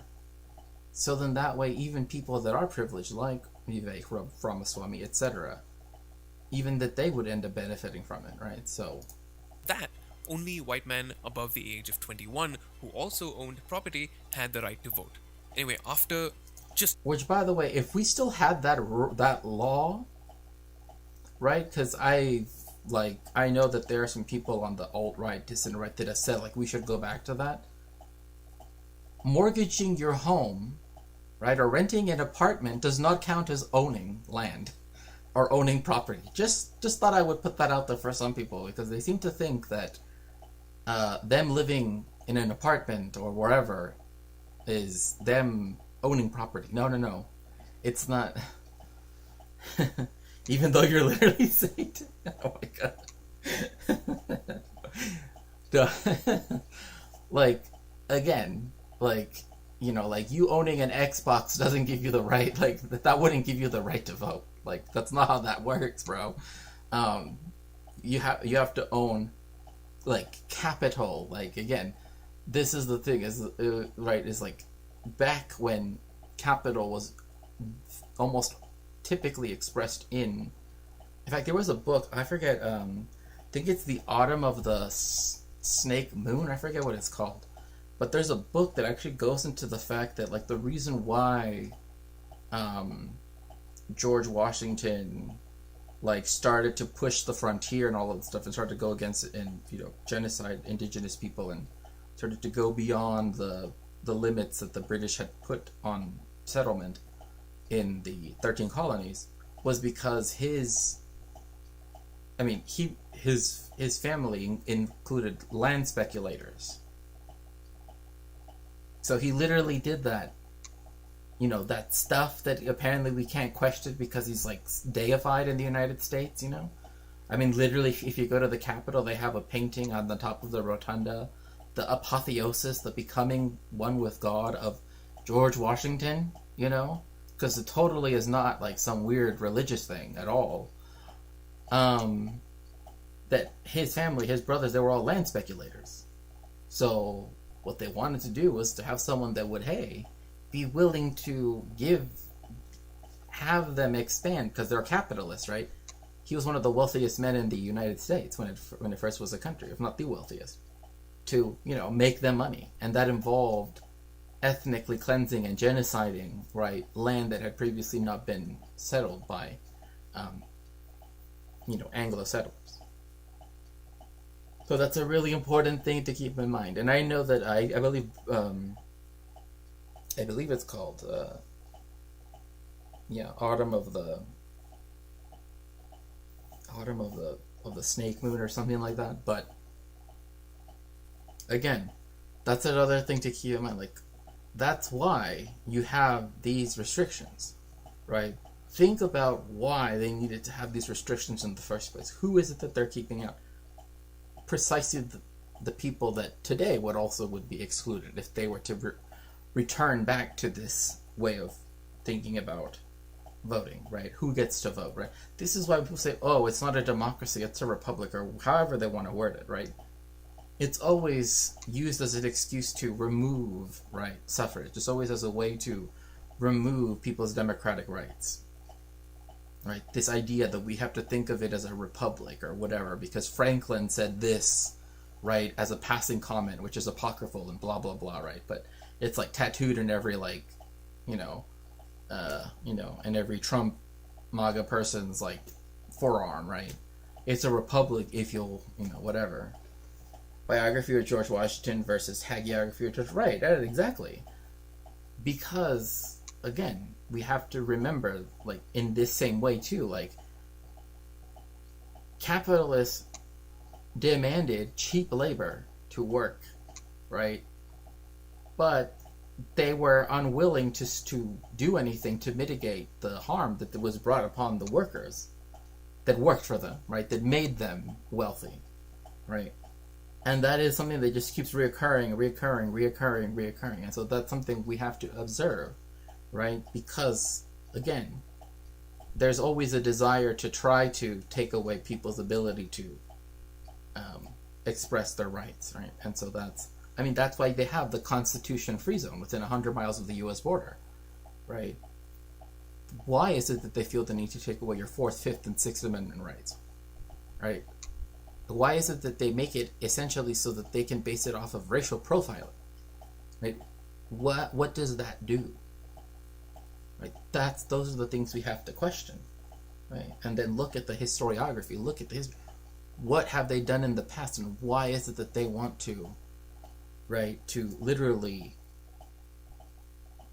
right, make it as though the Constitution didn't exist within this part of the United States?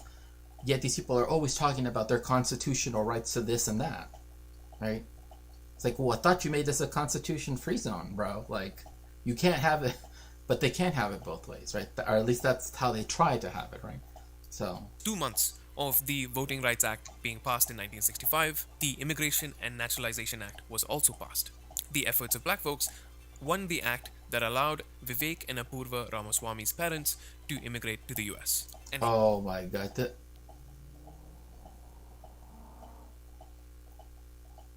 Like, and you know what? Like, people, like right-wing people, like especially the more overtly right-wing that they are, love to just talk.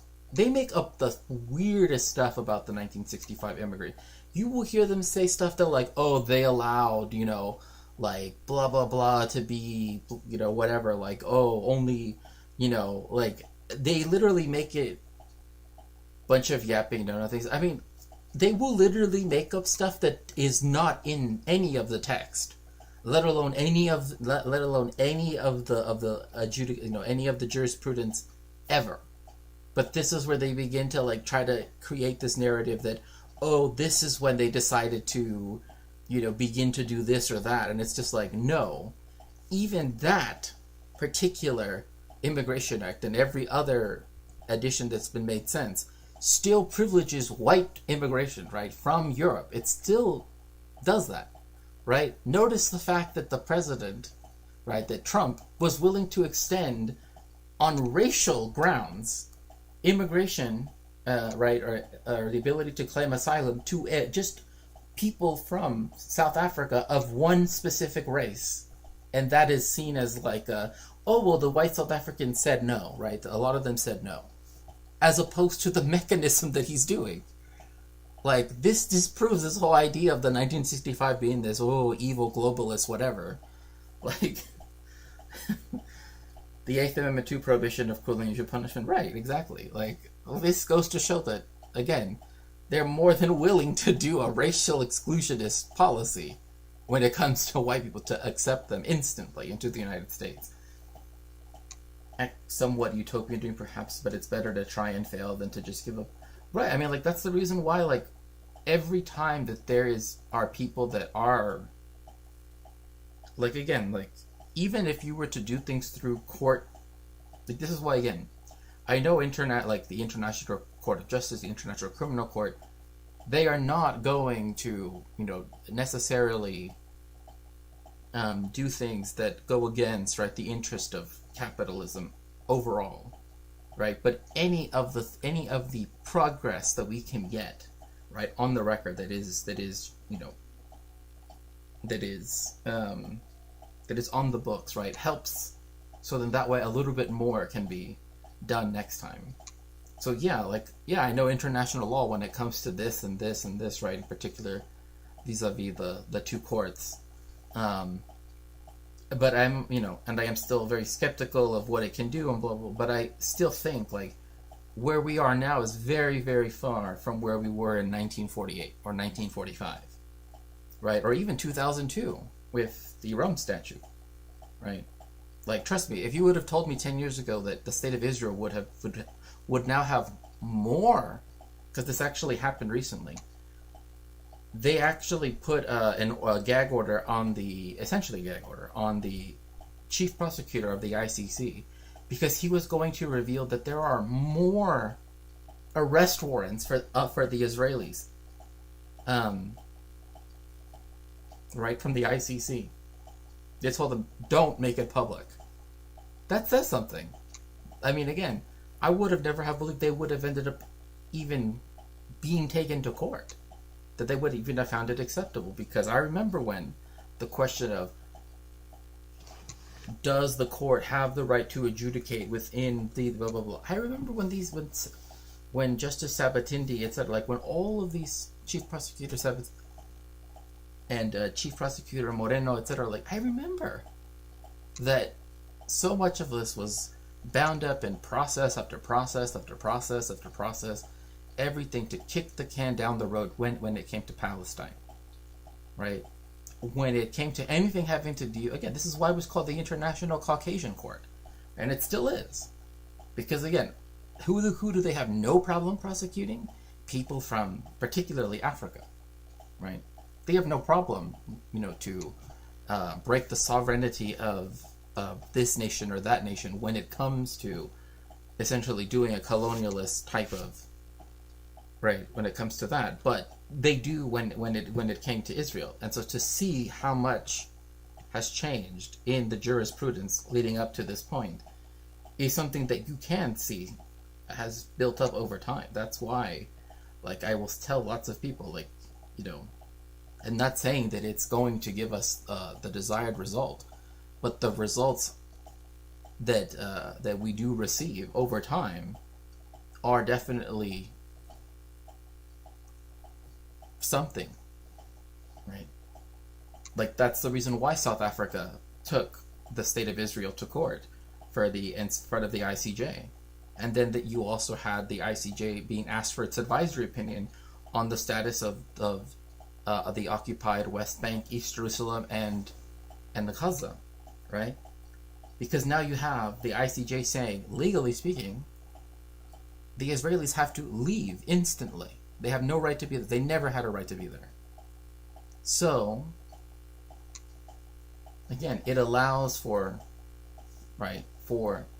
when countries finally are pressured by their citizenry to take action, right, to have that way for them to do that. Because unfortunately, right, again, that liberal system is what they will defer to, right? They will say, oh, well, unless there's law saying, unfortunately, but it is that is what they do.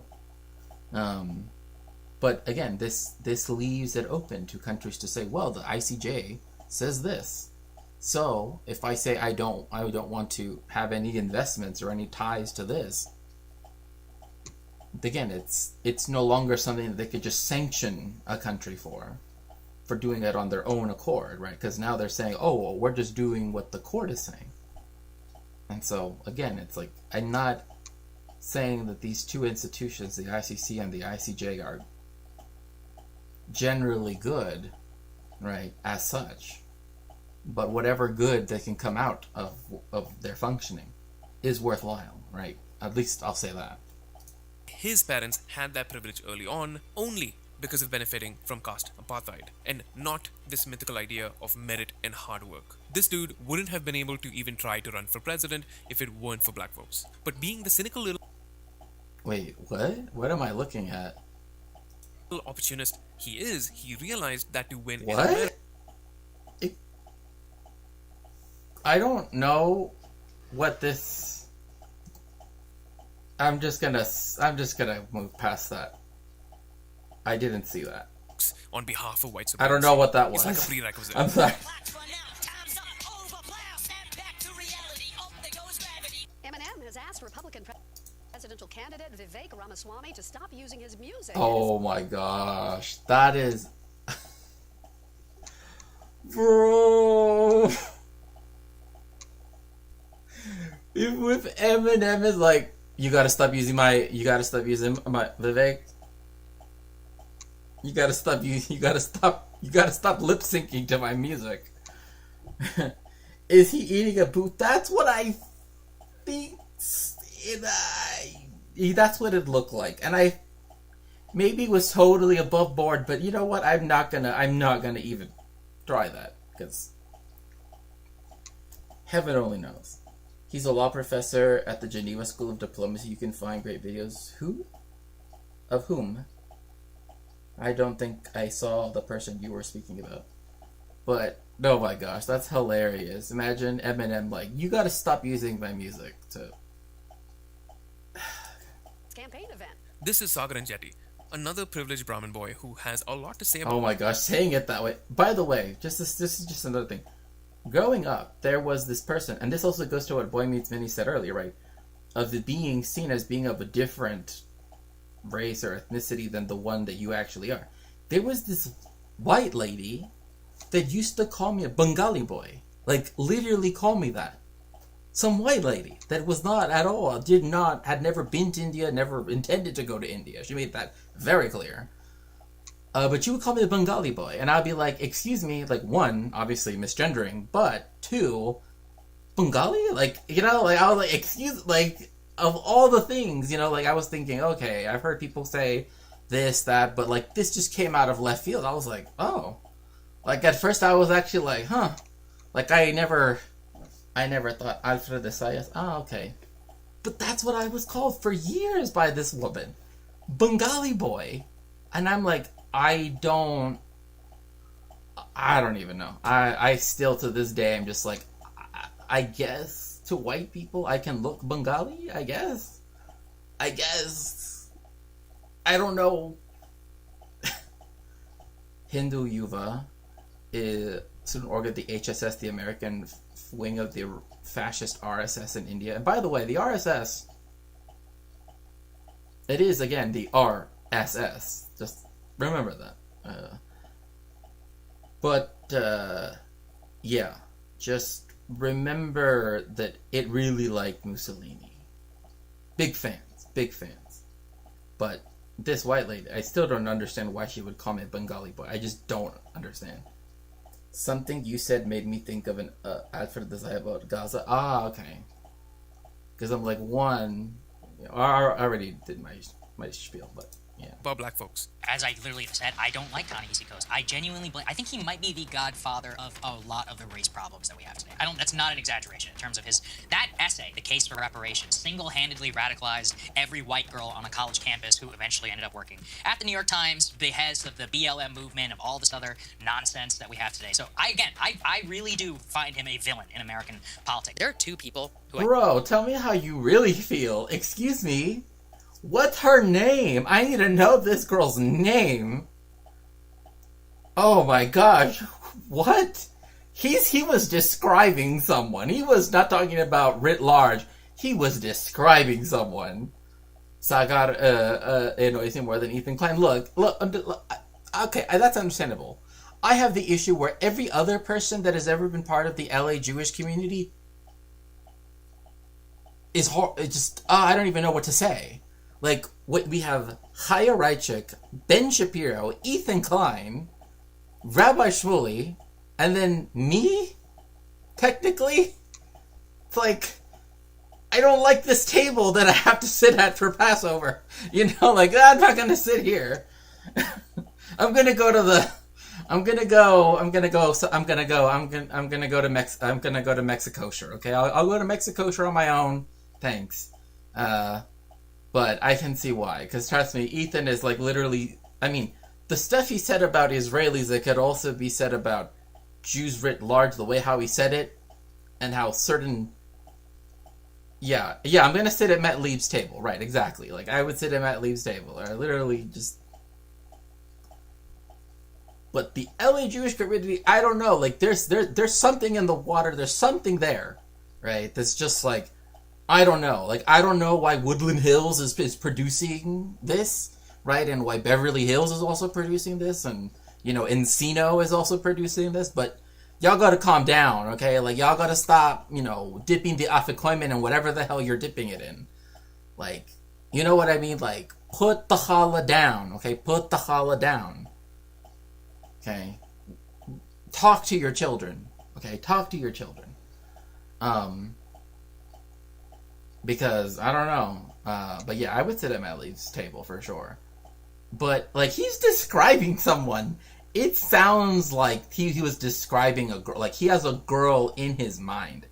And look, I get the, like, okay, there was this girl that, like, whatever made, or some person that used whatever excuse they could or whatever. They tried to and you have some, but it's weird to then, like, air it. I mean, did you see his eyes? He looked up. He was, like, looking up. I'm like, that's what made me think that he was thinking about someone. Like, he's remembering something. Because people's eyes don't just, like, go straight up like that. Like, he's not having, like, a beatific vision, okay? Like, he's not, like, imagining the ecstasy of Saint Teresa. Benito Mussolini is one of my all-time least favorite people. I mean, I would hope so. I would hope so. I don't know. I find it weird when people say that their favorite people are fascists. I don't know. Disturbingly hateful man who was intolerably punctual. Well, intolerably punctual. That's like the most, like, that is a very un-Italian thing. That's like the least Italian thing I've ever heard of said about Mussolini. The way his collar was choking his neck makes me suspect he's not, well.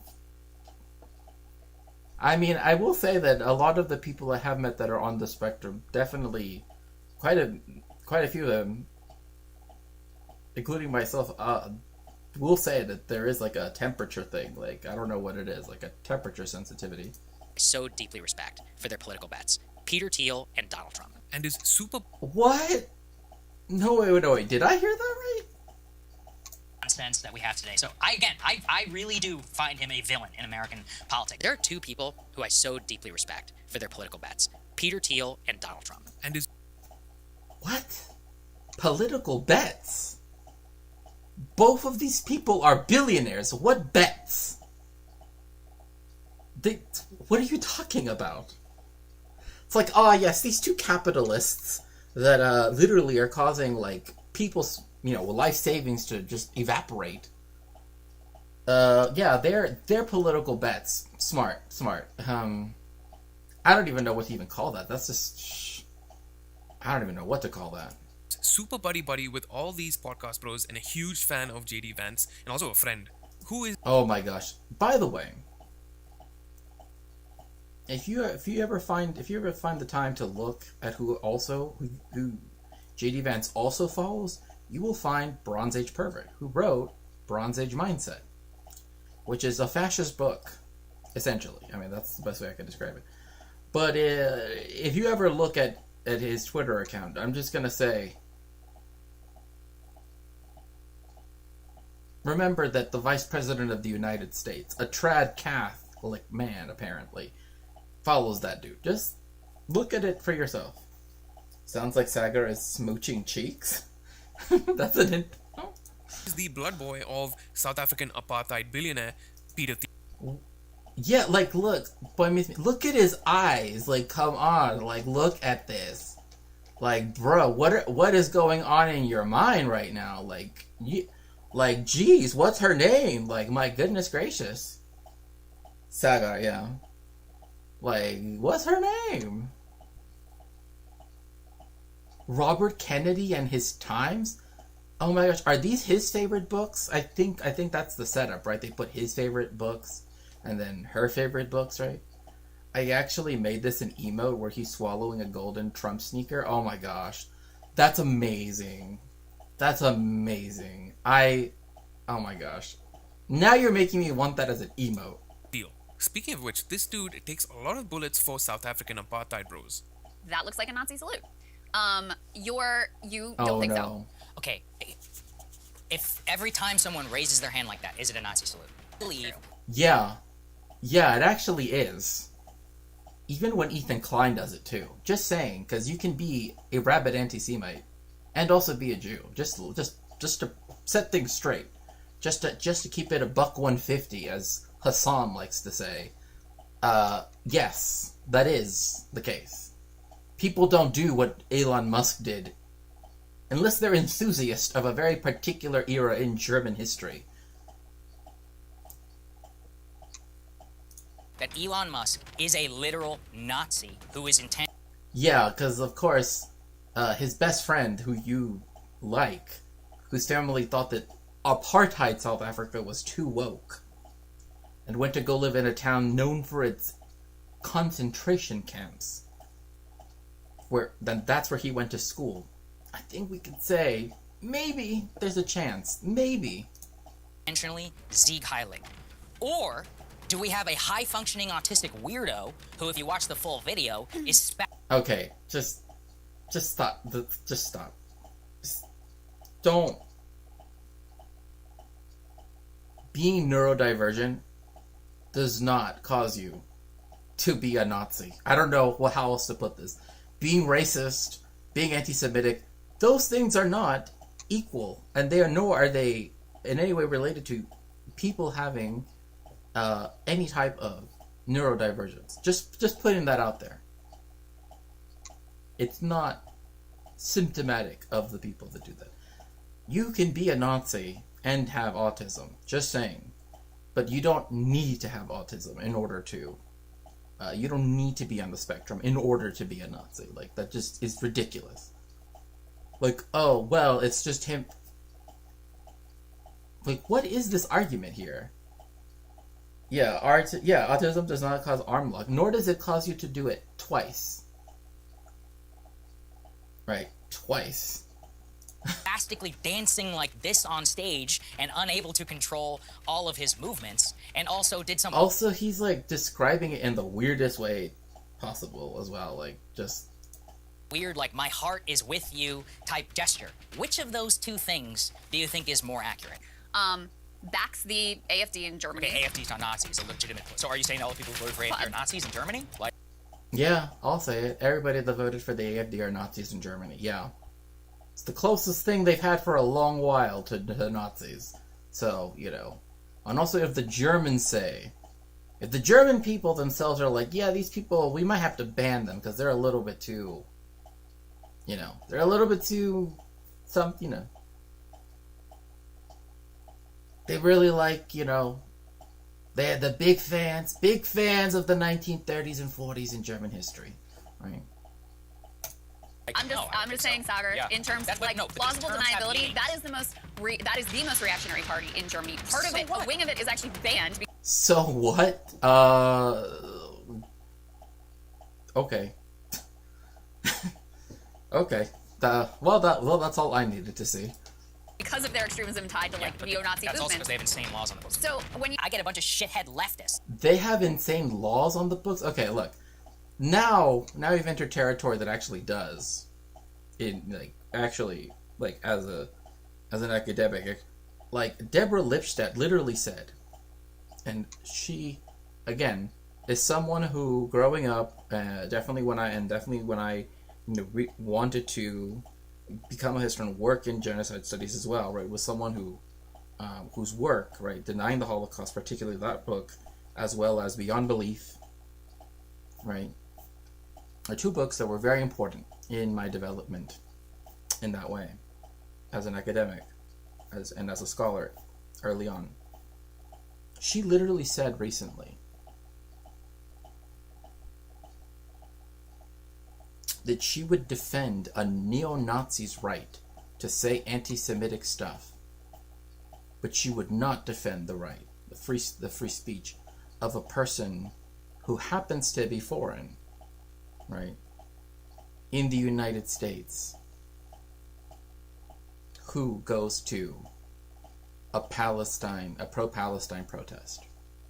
Look, as an academic, I appreciate her work, right? And I am. So, you know, the fact that she won the defamation case brought against her by David Irving, but when she's literally saying that the laws protecting Holocaust denial in Germany and Austria should be taken off the books because that's against free speech, but deporting people and having their visas revoked just because they go to a pro-Palestine protest, there's a problem, Deborah. There's a problem. Big problem. Very big problem. Yeah, what happened to her? Look, all I'm going to say is this. It's this problem where they begin to see Zionism and Judaism as being interlocking things, right? Or one nested within the other.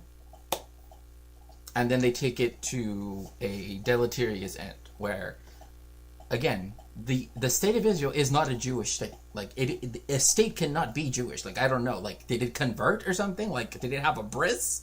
Because I certainly don't want to. You know what I mean? Like, there is nothing about it that makes it Jewish. Like, that doesn't make any sense. But also, this is another thing where, again, her work that was important for making sure. I mean, again, if you read the introductory chapter of her book, right, Denying the Holocaust, right, which is talking about the growing assault on memory, on history, right, she literally says stuff that now she's saying. She says, she's arguing against the, oh, well, we have to allow the other side to blah, blah, blah. Deborah, you literally wrote a whole, like that was one of the most important chapters of a book that I, like, for me, personally, was very important for me. So now to know that she, you know, is very pro-Zionist, because again, before, I knew that she was whatever, but I would do that, you know, oh, well, her academic work is here, she's over here, right, etc., etc. Fine. But when I heard, when I read the interview and I heard the stuff that she said particularly, no, I was like, no,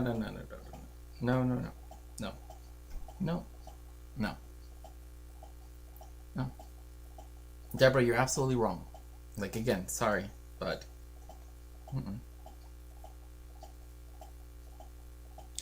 if you're saying that you would defend a neo-Nazi's right to speak, but not a person that is doing nothing, no harm whatsoever, if anything, is actually doing something beneficent by standing up for a marginalized and oppressed people like the Palestinians, to say that you would rather defend the Nazi than than someone who's at a pro-Palestine protest, says that your morality is completely out of whack, and the thing that is causing it to do this is Zionism. But that's it. Like, there is no reason why you should be more willing to defend a neo-Nazi and be willing to get rid of the laws that, again, stop from Nazi memorabilia, from, you know, and even in Austria, it's even written so that even the things, like the things that would lead to the formation of another system, like the National Socialists, like the Nazis, is banned. Like, even the stuff that leads up to those things are banned. She's like, no, those things should be taken away. You're wrong. There's a reason why they were implemented. And there's a reason why, again, they are something that is that stayed in place across many different countries. Because, again, you have so much denial, and also, again, an element of those reactionary tendencies that never went away. But to say you would defend a neo-Nazi as opposed to an innocent person who just happened to go to a Palestine protest, I'm sorry, but you're absolutely wrong. Sorry, someone standing up against genocide just because you don't like the person that is committing the genocide, like just because, you know, you think that they're all super special, that doesn't, no, I'm sorry, that just doesn't fly. Collective guilt does not exist. Oh yeah, Viktor Frankl. Yeah, Man's Search for Meaning. No, I mean, again, Viktor Frankl, I mean, another thing too is, like, yes, I do get that about him, but the issue is, again, she's a major figure in Holocaust studies. And she's a very important historian as well. Like, this isn't something that, like, oh, you know, right, like, her books are still things that I cite because they're still important to the field. It's so weird to also read her latest book, the one on anti-Semitism, and to know that so much of that is also her trying to square the Zionism and Judaism and trying to couch one of them inside the other when they don't need to be. They could be looked as two different things, and you could analyze them just fine. because it's, if anything, it's their very conflation that leads to the endangerment of Jewish people, not viewing them as two separate tendencies, two separate things, right? Fields of analysis. But I don't know what's happening here. I don't know. I honestly feel sad because Helsina, or Brunhilde as she was called before, in the server, a wonderful mod of ours, right, brought it up, and I had to confront it, and it was not a fun thing to discuss because it devastated me. It's just like, what are you talking about, Deborah? What are you talking about? And also her praising Secretary Rubio, and, you know, I mean, literally, like, the job she had as this, like, emissary for, you know, against anti-Semitism, right? She was like, I'm sure that Trump will find an apt replacement. Donald Trump got rid of that position. He eliminated that position. There was no longer an envoy on anti-Semitism. He also defunded the Department of Education, right, discrimination office, right? It has a particular name, but which has about 550 employees that actually investigates and reports on and does all of the stuff to against anti-Semitism. She was willing to praise Trump for his policy of being willing to, again, imprison, illegally take away the visas of, deport people that went to a protest against the genocide, and instead say that Donald Trump was somehow doing good in his policy, willing to back what he had done, when he not only later went on to eliminate her job, but also got rid of the federal jobs that actually worked to tackle anti-Semitism on campuses across the United States. And instead, again, was willing to essentially give carte blanche to the Trump administration to weaponize anti-Semitism charges against people that are not being anti-Semitic, that instead are trying to fight for the lives, the ability for them to exist at this point, of the Palestinian people. Like, that's literally where we're at now. Like, it's like, people can say statehood or this or that, but again, we have to remember this at the end of the day. This isn't, it's not about, borders or this or that or blah blah blah. It's more existential at this point. So yeah, like when you saw it on Blue Sky the other day, yeah, exactly. I just, like, what are you even saying, Deborah? Like, you're literally saying revoke the visa of somebody expressing their constitutional right to free speech, which you would extend to a neo-Nazi, but not to someone that happens to be foreign and a student at a university. Which, again, I will also remind people that so many, including Deborah, but other people too, see the university as precisely the place where such complex and important discussions need to happen. She's willing to foreclose all of that, only in the case of them being pro-Palestine, because she sees them as anti-Israel in se, and again is seeing that as being somehow anti-Semitic. So this has been a huge problem. Professor Norman Finkelstein.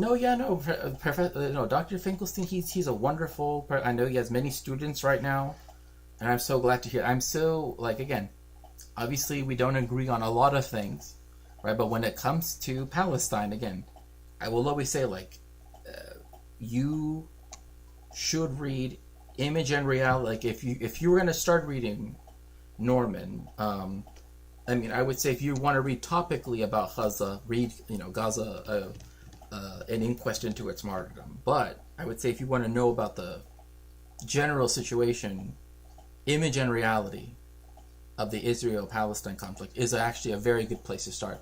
It was his first, book on the subject itself, more or less. And so I will, recommend that. But it's a very good place to start. And yeah, I mean, again, Deborah's book, Denying the Holocaust, very important book. Would still tell my undergraduates or graduate students to, I mean, if they haven't read it, they need to read it.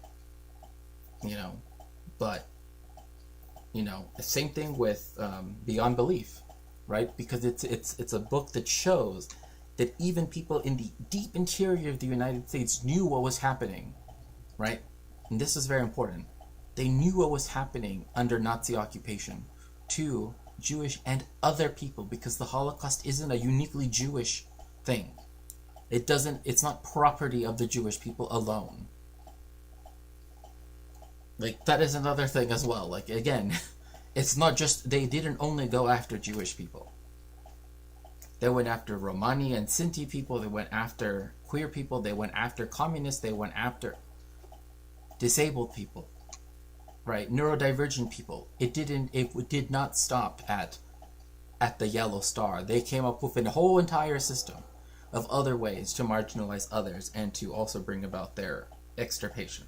So, yeah, like the fact that she was able to show that, again, even in the middle of Missouri, people knew what was happening, dispels this idea that, oh, America had no idea what was happening in Poland.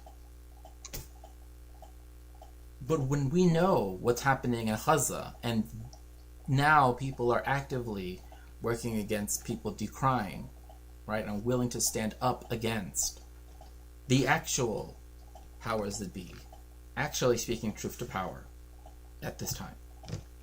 So, but yeah, collective guilt does not exist, yeah. No, I mean, I do think that, again, Norman, I know he's very busy because he has a lot of wonderful students that he works with. I do think it's interesting, too, like, when he does name drop them, because, you know, he has a lot of notoriety right now. And so those names will be remembered, right? Like, Amira Haas. I would love to see her debate Norman Finkelstein, Ilan Papier, Avi Schleim. Oh, Avi Schleim he's a very kind individual. Very, very kind. Like, I wish you put it, like, Avi Schleim is one of the nicest people. Same thing with Ilan. Ilan is very, very kind as well. I don't understand why Trump doesn't get more pushback against his war on academic freedom. Exactly, like, Deborah, you're all about academic freedom. Why are you not defending students on their campus? Like, you know what I mean? Like, before, many universities would not even allow the police to come onto campus. Now it's like, yeah. I hope Burgundians decide Burgundy, and then they start, oh my goodness, the nation state of the Burgundian people. Well, I don't think we have to worry about that. Leftist too, yeah, I mean, again, the whole point about that poem, right, first they came for the, you know, is that it's supposed to show that doing that, being willing to run defense for the oppressors in this situation is not going to help, right? Because fascism will always eventually find some reason why you were not part of the in-group. That's just how it works. Because capitalism also, functionally speaking, also works that way. It's just a very different way. It's not in the same way that fascism works. Exactly, but it also has a similar thing. Right. But, you know. Anyway.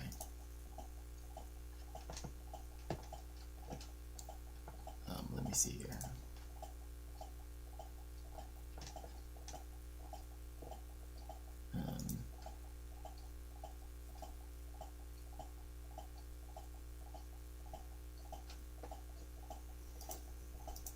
Okay.